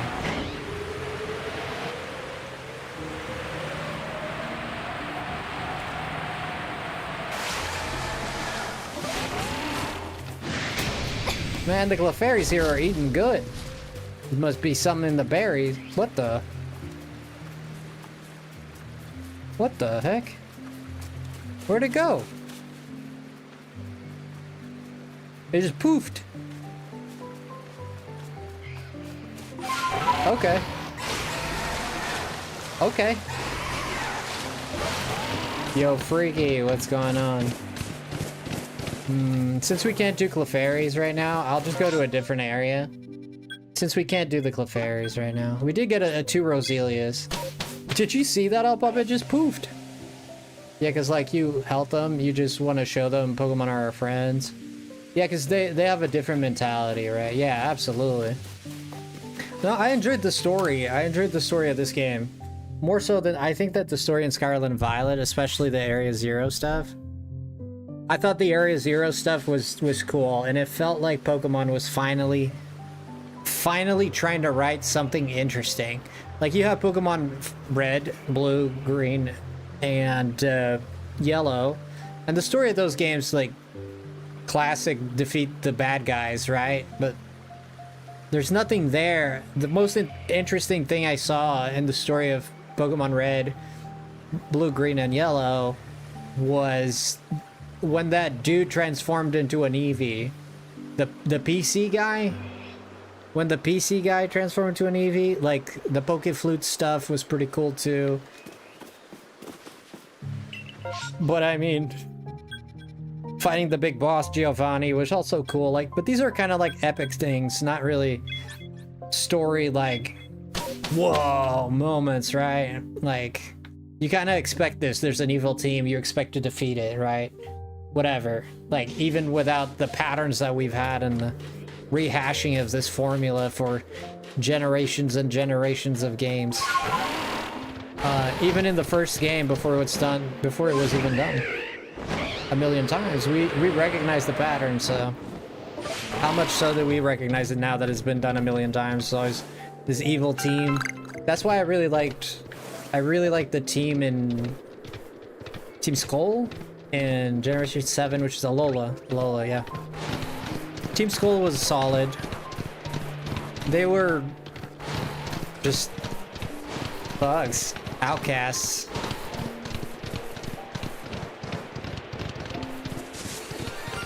Oh my god! Snover? Abomasnow?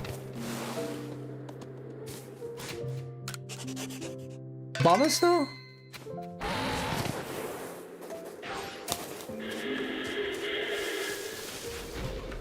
Wait, is it a Shalfa Snow? That's not a... No, that's normal color, right? That's normal.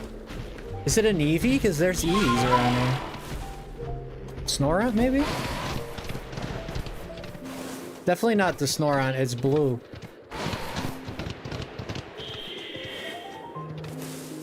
Oh, not an Ambipom, please. Or an Apom. Oh, it's a Shalfa Apom, though. Holy tomato holders. Uh-oh. How do you... Oh.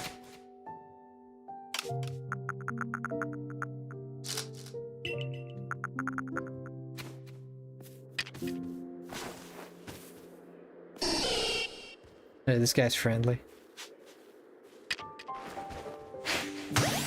This is it. That's a Shalfa, dude. That's a full-on... That's not a static. That's like a roaming Shalfa. That's wild. Came into the right place. I'll be honest, I already have like 5 of these monkeys. But the fact that it's a Shalfa, sure. Like, you know. I already have like 5 of them, so... It's whatever in that matter, but... Final Fantasy X is the only way I've been replaying all of them, and it's just reaffirmed X is truly the best one. I prefer I think the story of 10 is probably the most solid, well put together story. I would say that, but in terms of world, I love Final Fantasy IX's world. It's my favorite.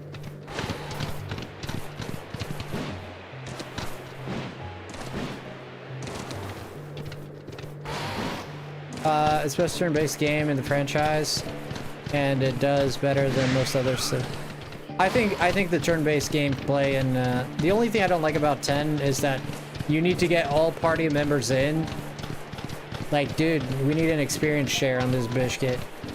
You need to put a party member in for them to get XP, and that is annoying as heck. I'd rather it have, like, okay, give less experience to those who are not and who don't participate. Give them like half the experience or something, but give them something, man. Like, just nothing, really? That always annoyed me. But everything else just... It's just a good game, dude.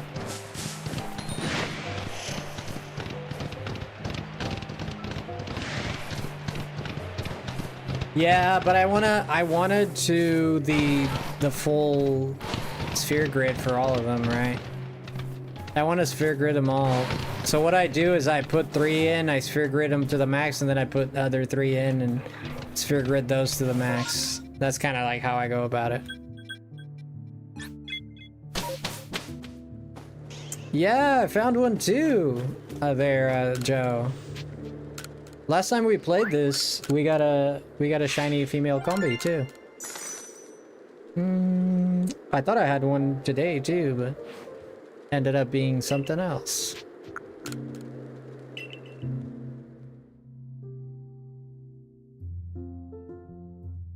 I can't wait for the final song on this. You guys are gonna love it, dude.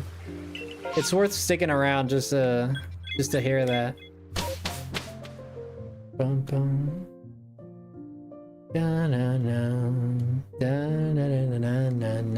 Such good vibes, man. Just joy. Just happiness and joy.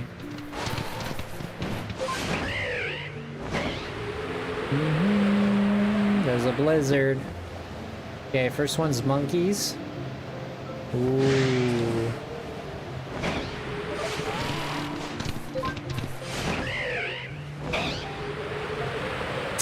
Yeah, man, we'll get it. Probably not next year, 2027. They're working on part 3 of Final Fantasy 7, which is gonna be... I think I think Square Enix spread themselves thin a little bit. I think they took a bigger bite than they could chew, you know? What's the saying? I think that's how it goes. I think they bit off more than they could chew. There you go. They canceled the mobile games? They didn't cancel Ever Crisis, did they? Well, we got a few pictures just recently, Mace. Yeah, Kingdom Hearts 4, when they release that crap, when they release any more footage or anything, they have to deliver. They have to deliver. There's no ifs, buts, nothing about it. This game's been silent as death. You know? Like we need a good, strong, feature presenting, world developing, world building, world revealing. We need to see Star Wars World. We need to see friggin' Iron Man, Spider-Man. We need to see the Marvel stuff. And I think perhaps the reason they have been taking longer is perhaps they added worlds that they previously legally could not add. And so they decided to take more time to be able to incorporate certain Marvel worlds. I'm just saying. Disney does own that crap. And Sora, imagine Sora and Spider-Man. They fit. Their personalities fit great. But once you introduce Spider-Man or any of the Marvel characters, then at this point, you open the floodgates, brother. Like, you open the floodgates. Like, now you gotta put more Marvel people. So it could be that they don't do it for that reason, but...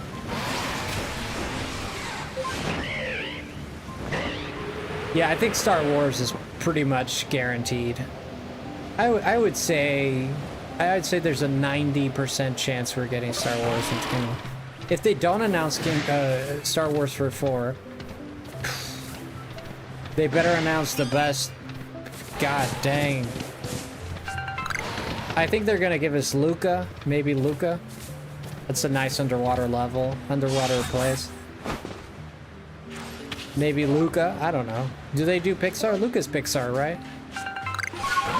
So if they don't do Luca. Encanto is gonna be, yeah, Bruno is gonna be in there for sure.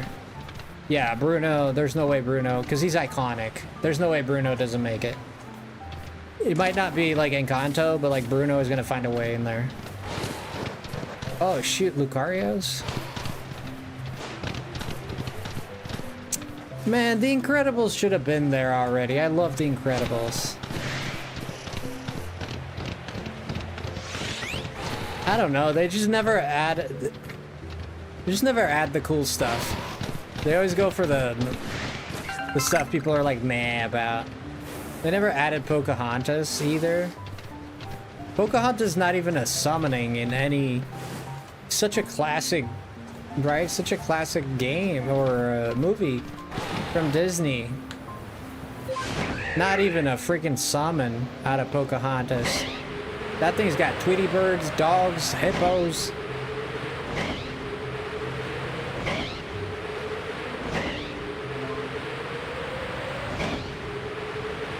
Dude, they put Pirates of the Caribbean in there. Surely they'll put Star Wars. They put Pirates of the Caribbean, dude. They don't put Star Wars, that's ridiculous. They put Tron, like who the fudge gives a fluff about Tron? I mean, I'm sure there's people that like Tron. I personally am like, Tron, sure. Sure. And in Kingdom Hearts 2, I don't think it hurt it at all. Tron in Kingdom Hearts 2 is pretty cool. Because it felt kind of like a side quest. It didn't even feel like main. So you could remove Tron from the Kingdom Hearts 2 gameplay, and the game would still be pretty solid. Oh, okay, Corey. You take care, Corey.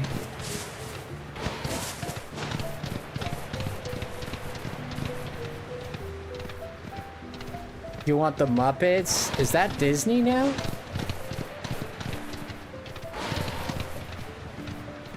Yeah, the 100-acre wood has been in every single game, though.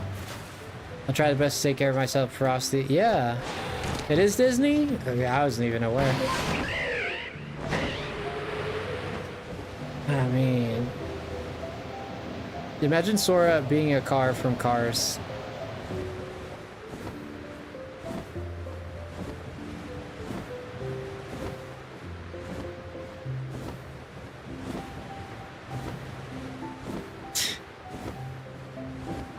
Jesus, Salt Papa, you just put nightmare fuel in my head. Oh my god. No way. No way, El Papa. Ooh, the Aristocrats. I loved the Aristocats. Yes, I love the Aristocats. Ba-doom, ba-doom, ba-doom, ba-doom. Oh, Corey, I hope you feel better, man. What the heck? Praying for you to feel better, bro. Thank you so much for stopping by. I hope you feel better, man. No cats? No, it's the Aristocats. It's different. The Aristocats are... One movie that I really loved, I don't know if you guys have seen All Dogs Go to Heaven. Does it ring a bell for anyone? All Dogs Go to Heaven.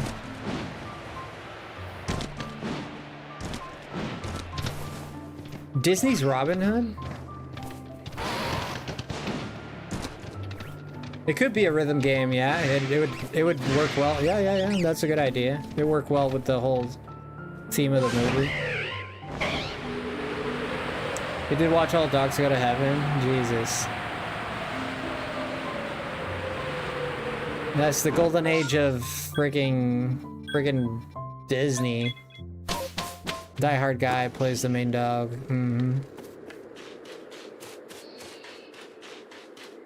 I don't remember. I mean, I'm taking your word for it on that.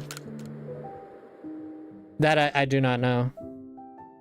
It's been a while since I was very young when I saw that movie. I don't even remember the plot very well. I remember some of the dogs. Maybe that's why I like Astrid so much. One of the dogs looks like Astrid. Bruce Springsteen? It's possible. It's one of the dogs. What? It's the brown dog with the long ears. Looks like a... Oh shoot! Give me a second here, boys and girls. I wonder where Jenny Poo is. Jenny Poo. I don't see you. Where is Jenny Poo? In this game, and my pain and suffering already, I just need one more Vespiquen leap. To leap from a tree. You'll get it, you'll get it. Why don't you evolve one or something? Do you just need the dex information? I'm gonna look it up, because now I'm curious about it myself. Can you believe we got this shiny static Shalfa? We got this Shalfa Rapidash the other day. Can you believe that? It's crazy.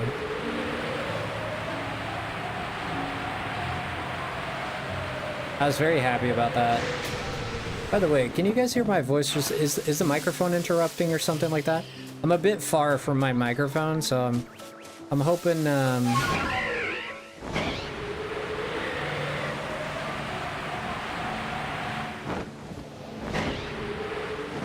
oh, it needs to leap from a tree? Oh, I don't remember. I don't remember that. Shalpas, Mom? Shalfa? Vanilla or Shalfa?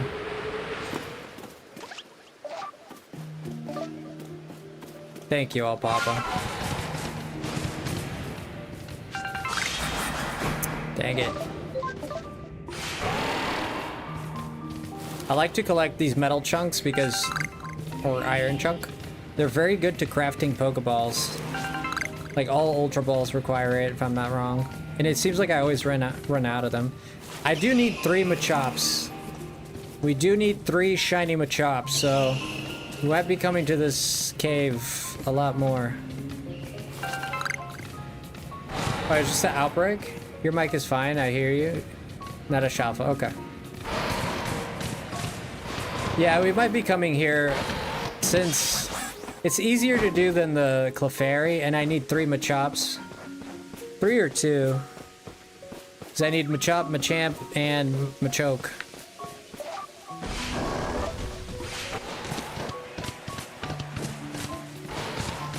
To which I say, you can choke, but not too much. That was an adult joke. I apologize.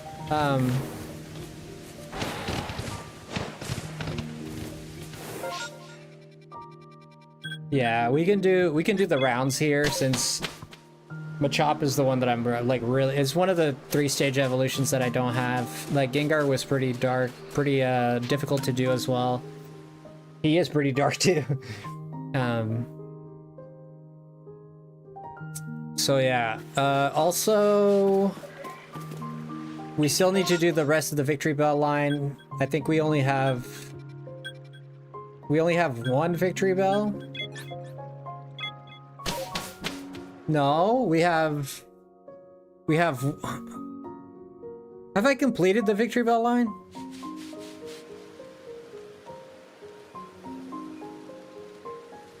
I have at least 2. I know I have at least 2. I've caught 2 shiny Bellsprouts. That I know for a fact. I know that I have at least 2 Bellsprouts, so I might be missing 1. And this is for the living dex, boys, for those wondering what I'm talking about. It's for the living dex. So if I want to do a living dex, I need to catch, you know, if it's a 3-stage evolution, I need to catch all 3 Pokemon to get all 3 evolutions. So, yeah. That's why I need 3 Machops. That's going to be very difficult to pull off, to be honest with you. I might have to go into Scarlet and Violet, if it has it. Which it might friggin' not have it. Does anyone know if Scarlet and Violet has Machop? I don't think it does. He is in ZA, which could mean that he's not in Scarlet and Violet.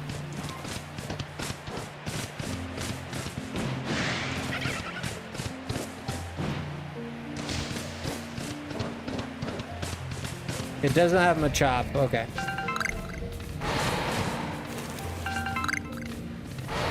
So I have to hunt it here, or let's go Eevee.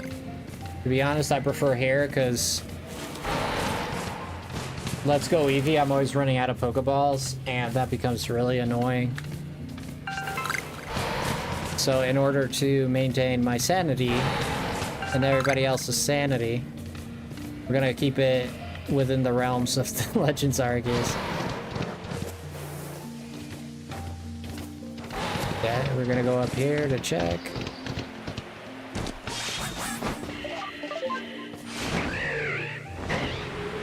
Because if I get him a Machoke, like, fine. Like, I don't mind getting him a Machoke, right? Like, fine.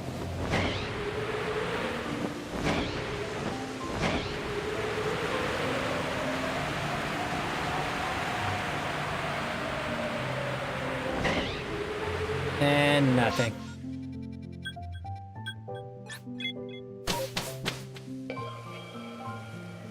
worth a shot.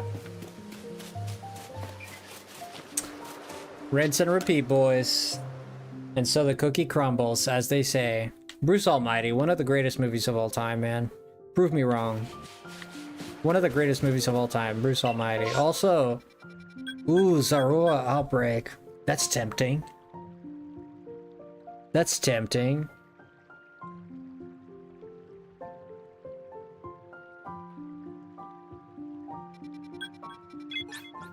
Tempting, tempting.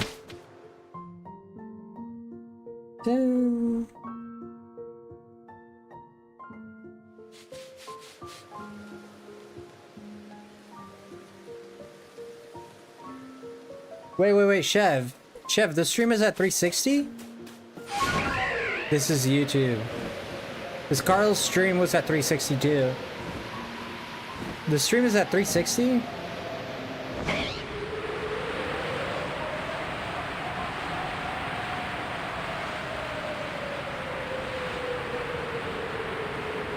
Why was Carl's stream was also at 360 and I couldn't go up? I couldn't go any higher than 360. This is a YouTube thing. Moms, did this happen to you, Moms? Yeah, no, I totally believe you. I saw, like I said, it happened. I was in Carl's stream. He was doing shorts. And it was like doing the same thing. It wouldn't go past 360. It didn't look that bad, but it was definitely not great either.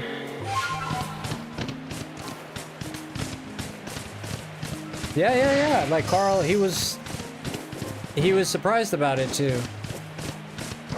I think YouTube is just doing 360 now, maybe because there's too many people streaming and they can't like support it? I don't know.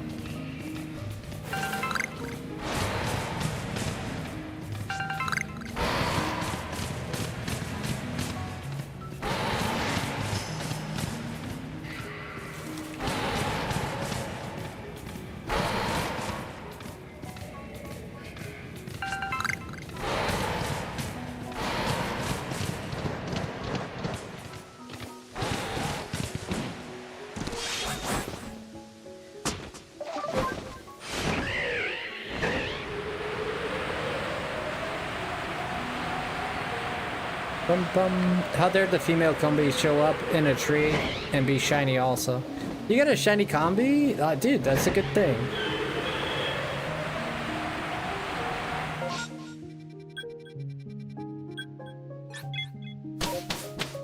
That's a good thing.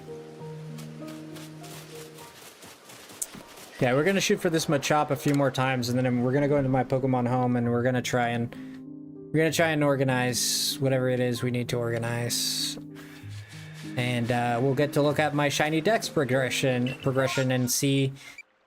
Might be able to find something.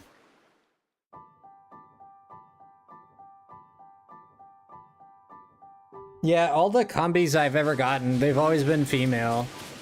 Like, I'd rather that way than the other way around, to be honest, because males don't evolve. They should do the same thing for like an ant Pokemon like Durant.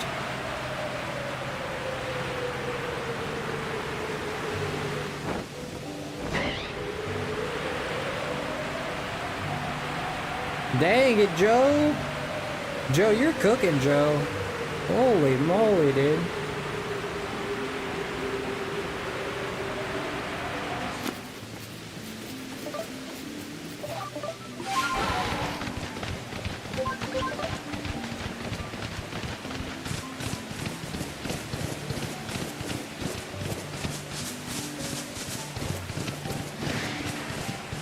This is it, boys. This is it. You know, 60th time is the charm.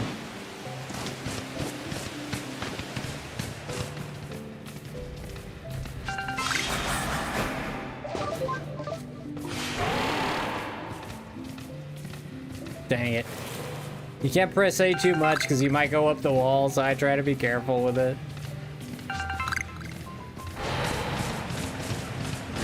It's just Zubats in here. Huh. I don't think I need... No, I got Zubat stun. I don't need Zubat. I got both Zubat. I got Zubat and Golbat. Might need to evolve one of them. It might be still a little Zubat, but... Well, it wouldn't hurt to get another one because Crobat... Because... But to be fair, we're very far from getting to Johto. We're still missing like 50 shinies for Gen 1. At least 50 of them.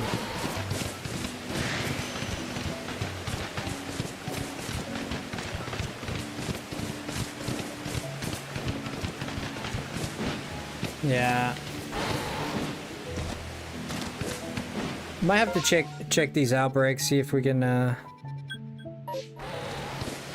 find a Machop one. There's one right here. I bet you it's Bidoof's. Oh, Paris. I'm done with the Paris. I actually have one extra now. I have two Parises and a Paris. No, I have two Parasects and two Parises. Jesus. Well, would you look at that?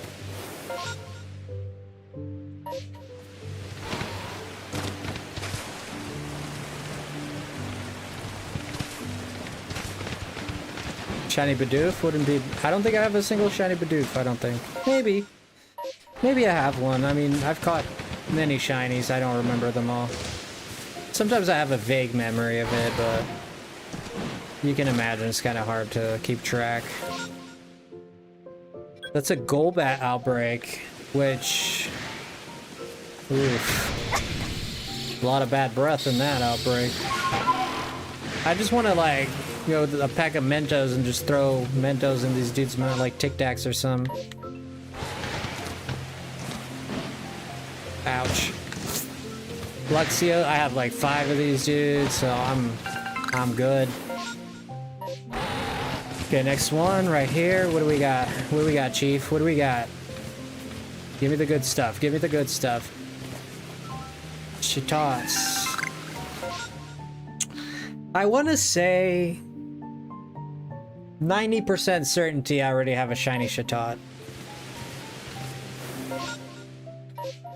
I'm gonna drop the 90% there.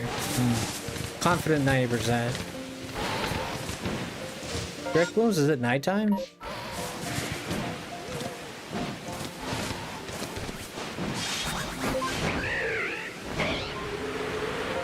Ooh, Munchlax. The fudge is a Munchlax doing here? I didn't know Munchlax hung out here. Since when? Oh, it's on the other side of the mountain. My bad, guys. My sense of direction is horrible.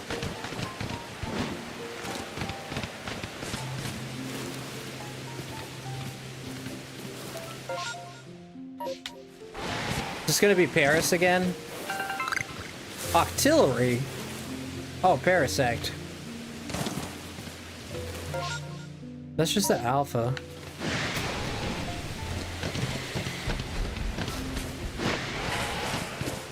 It's gonna be... Oh, God.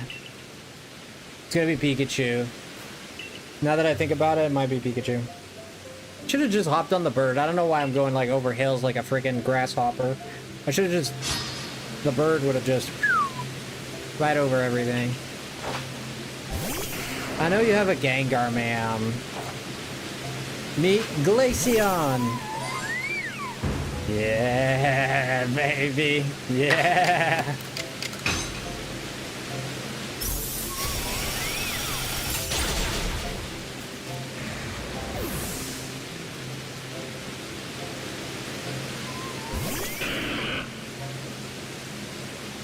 Hypnosis? Oh.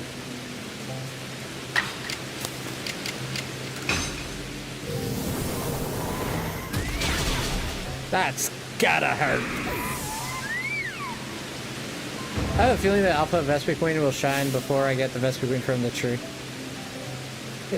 There's a good possibility. I don't remember particularly doing that. Can't you do anything else to just... You can't do anything else to get the level 10 dex with her? Are you trying to do check all the marks, or what? Or 5 nuggets. Don't mind if I do. Right over the hill here. Geodude? No.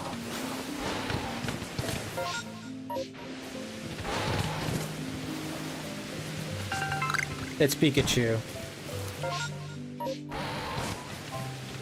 Oh, Chita again. Okay, let's go straight shot from here. I once lost the shiny Standler in this game. I entered battle with it and it just fled. Legit. Oh! Oh, the...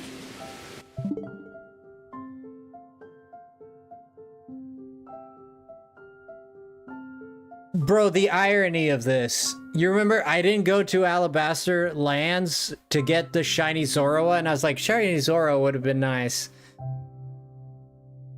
And I literally got the shiny Zoroa here. Brother, what are the freaking odds of that? There was a Zoroa outbreak, and I was like, okay, I could go up there to get a shiny Zoroa. Or a chance, at least. And it turns out I didn't go, because I wanted to prioritize Machop. It turns out I get an outbreak here. I get the Zoroa here. Dude, this is meant to be. I'm gonna call this girl Destiny. Brother. Oh, shoot. This is like meant to be, dude. Bro, I just want to save my game, for crying out loud. I get confused with the buttons. I think plus is pause, but it's not. I keep...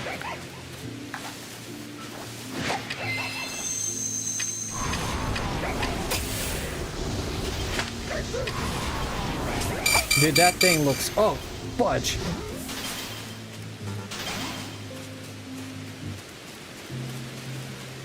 Uh-oh.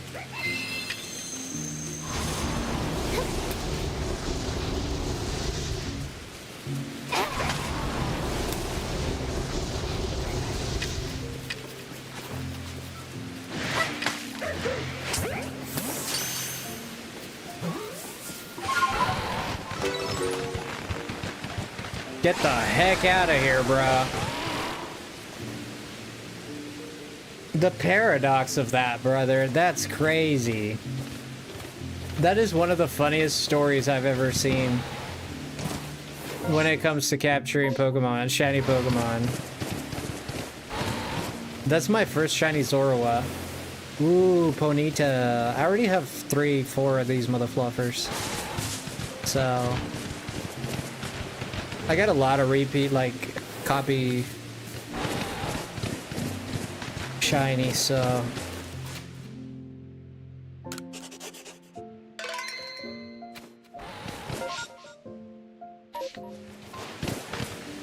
One up here? Shinx?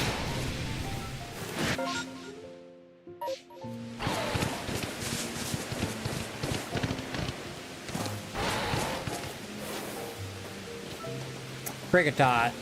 I need one more. Sure, why not? We'll give it a shot.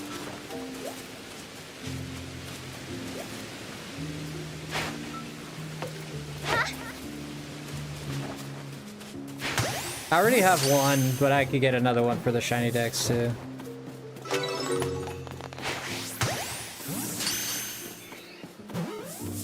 You never know, you might find one. Porta Pokemon seem to be gone. Okay, well that's all she wrote. Dude, Azora is really nice. Like, no hate. And the shiny is amazing.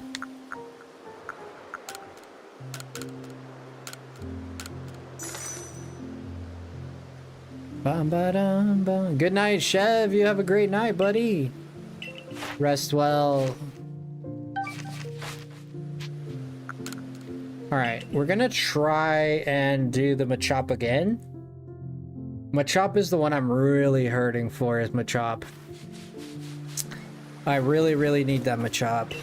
And then we'll check my home and see, like, what we're looking like. You got her? Finally. Dang, that took a while. But you got it, that's all that matters.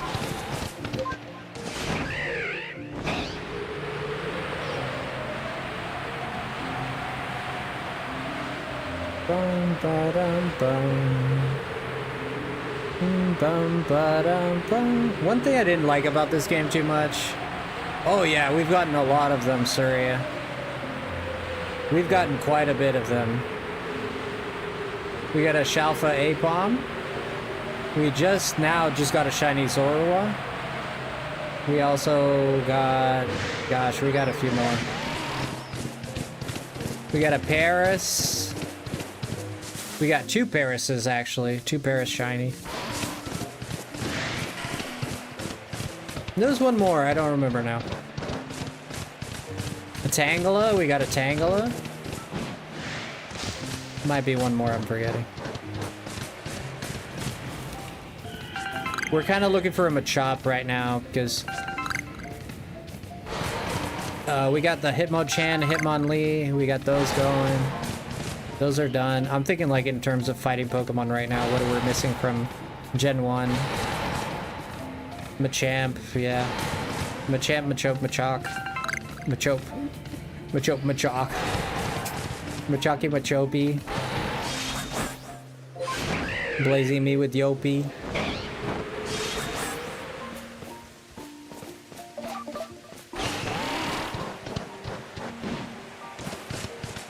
I already have Scyther, yeah. I have Scyther. I have the Arcanines. Growlithe Arcanine, yes. I have plenty of Chanseys. Chansey is probably the shiny I have the most of. I have at least 10 shiny Chanseys. At least. I caught at least 4 in Scarlet and Violet. I caught 2 in Let's Go Eevee. And in this game I must have caught at least 2 as well, so I have plenty of shiny Chansey. It might be more than that actually. It's funny how it kind of, ooh, Cleffa. We're gonna have to do that. We're gonna have to do that. We have Shalfa Wolrain actually, which is pretty cool. Yeah, we're gonna have to hit this up. This, yeah, I do need Cleffa, so... Because I could evolve it into Clefairy or Clefable, so... This is a Switch 2 version. It is not. It is not. Okay, they're in the usual spot. So I'm gonna buy the Switch 2 next week. Maybe Sunday or Monday. In about 4 days.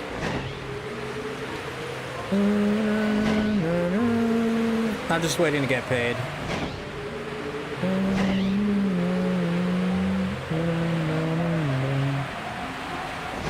You're on the Switch too? No, for now, I'm still on the Switch 1.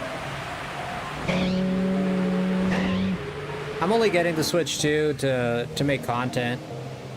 If it wasn't for content, if I wasn't doing content, I wouldn't care too much to get the Switch 2 right now. Eventually, I'd want to get it. You can't wait for Legends EA, of course. Are you gonna play on the Switch 1 the Legends EA? I mean, it's less expensive, you know. I don't think you can play the Switch 1 version on Switch 2. Of course they wouldn't do that.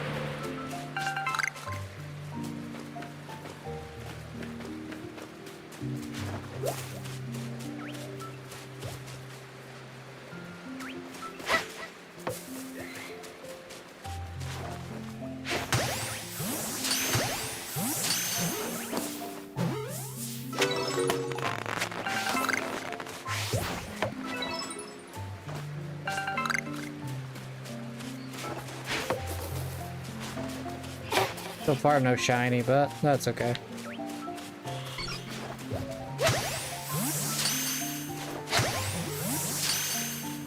Do you believe that's all she wrote? Yep, Pokemon seem to be gone. Right you are, right you are. What games are worth it in the Switch 2? See, that's a difficult question because not many. Mario Kart World is being... Mario Kart World is kind of dead right now, a little bit. It was the initial hype, and then it kind of just died down. I think, like, mostly, like, content creators and hardcore, like... Hardcore, ranking people are playing Mario Kart 8, World, and, you know, casual players will play it maybe once a week or so. But other than that, Mario Kart World is dead in the water. They need to refresh that game because they refreshed Donkey Kong Bonanza, and Bonanza came out, and Mario Kart World came out before Bonanza, and Bonanza already has DLC, and Mario Kart World not even got one update that changed things for the worse that people didn't even like. So they're kind of just like hurting themselves really at this point. But you get more spawns in Scarlet Violet. Yeah, another reason I wanted to switch to is also to better shiny hunt in Scarlet and Violet. Scarlet and Violet are unfortunately they're almost sinful games. Like, let's be honest. Those games are crazy bad in terms of the optimizations. They run. It's like running a game on a microwave. It's like you're playing on a calculator.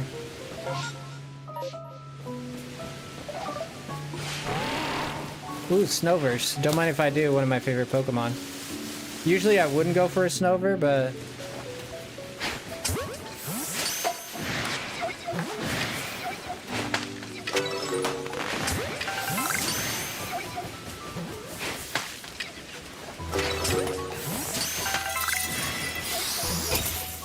Nice shard.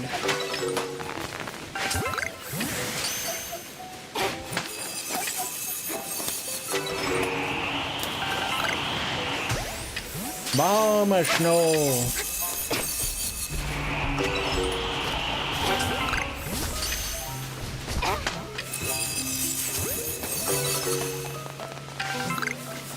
Juliana, hello.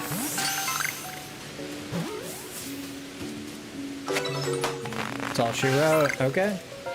Nothing here.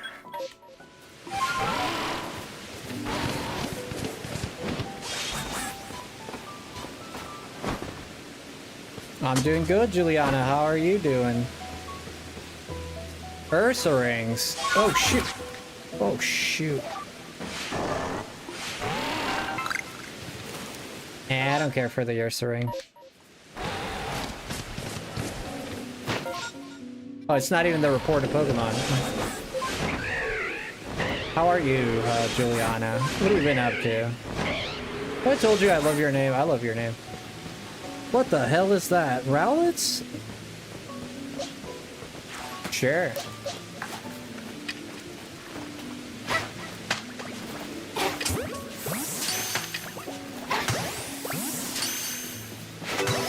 They're non-aggressive.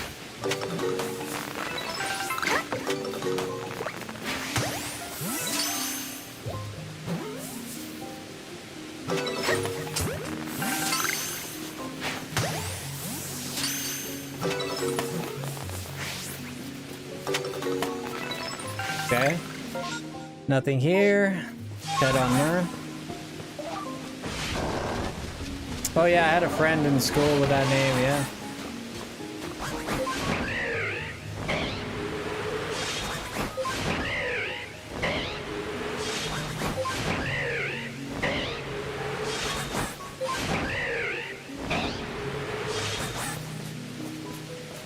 Yeah, yes I did indeed. Juliana, beautiful name. So you've been doing good, and you've been what? What have you been up to? Up to no good? Down here.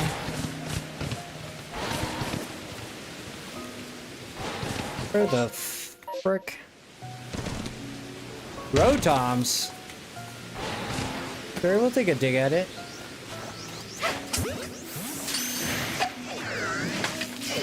Rotom are unruly.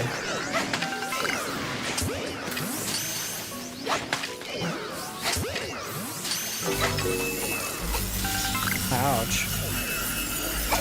Oh, dang. That was the second one.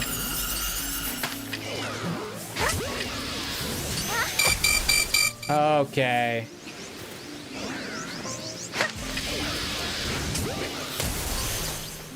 Ooh, there's a lot of them. I'm dead.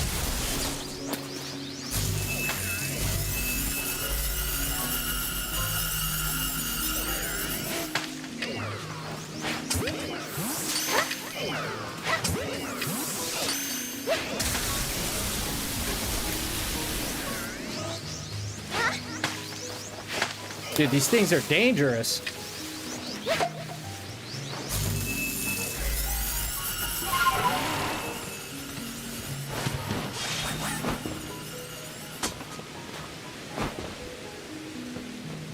Dang, those things are vicious. I just realized for Scissor, I have to wait in Alabaster Icelands for at least 2 space-time distortions to kill 5 Scissors.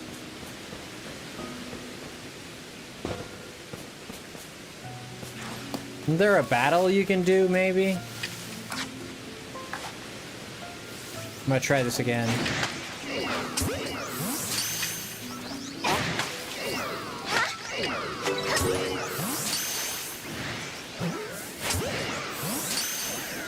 Oh my god. Dude.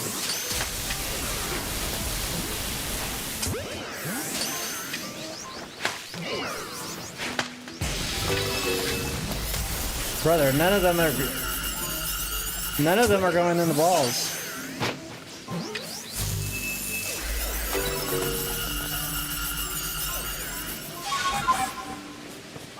Yo, Ringo, how are you doing?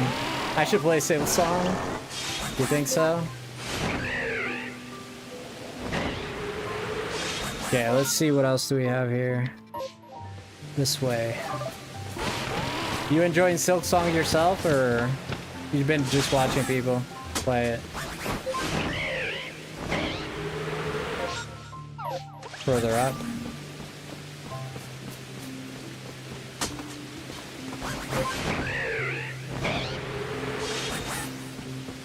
Magic the Gathering, you say? Wow. Where is it at?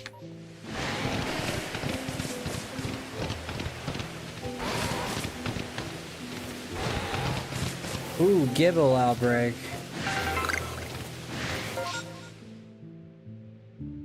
Okay, we're just gonna call it. We're gonna call it for this area right now. The thing's not ready to... It's almost ending anyway, so... I found a shiny Sudowoodo here once. Excuse me. Oh, I am, but I gotta take a break and watch other stuff. Yeah.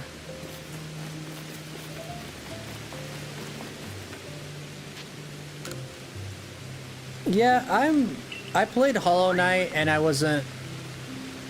If I gotta be, like, totally honest, I didn't find it the most interesting game. But Silk Song, specifically, is looking more interesting. The problem I had with Hollow Knight is that the character... Like, the character movements are too restricted. Like, there's no... I don't know, it just didn't feel... The character felt stiff, you know? But I think Silk Song, it's looking like it's much, much, much better.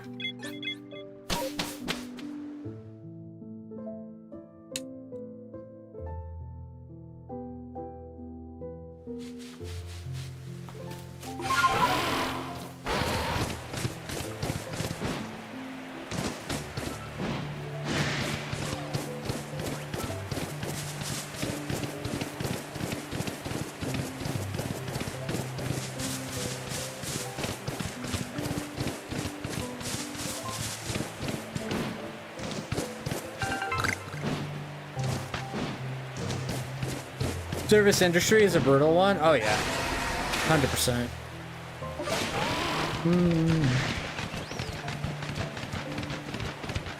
Yeah, retail, I think retail is one of the hardest jobs to do. And it's not like even It's not the amount of work behind it, it's just dealing with the public, man.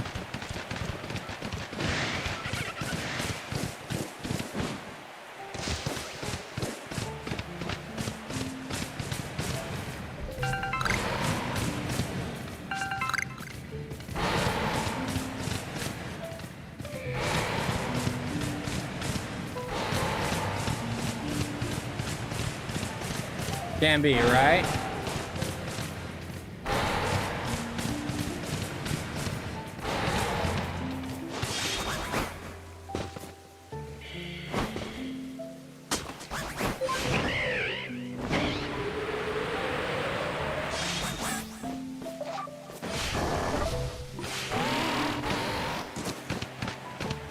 Okay.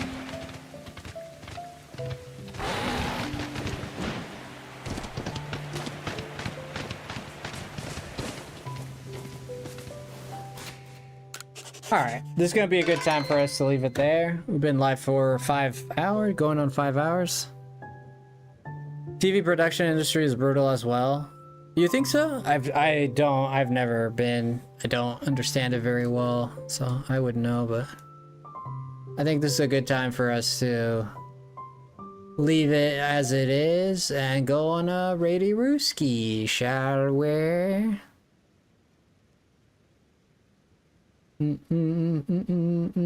Let's see who is live tonight.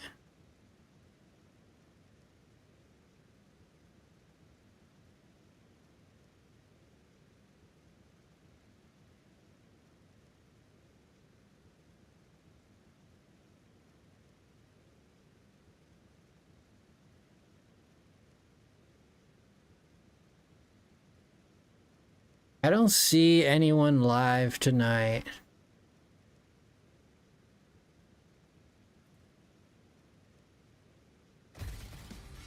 Wait, who's this person? I think I found someone.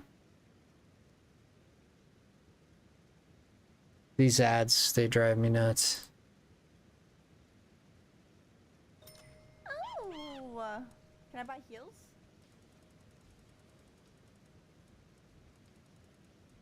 No rations? Bruh.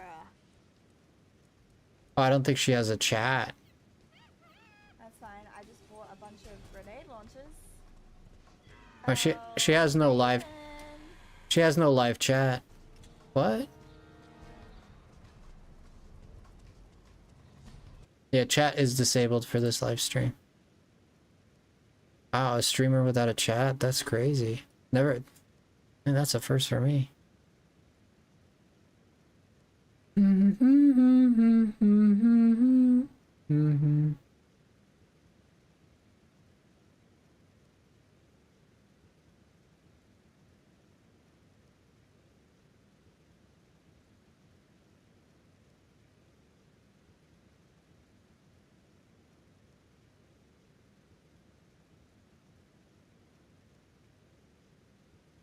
Well, I don't see anyone live right now that we can raid. Do you guys know anyone? Lurk, such a great stream. Thank you. Yeah, guys, if you didn't consider dropping a like and supporting the stream by dropping a like is a great way to support, you know? Goes a long way.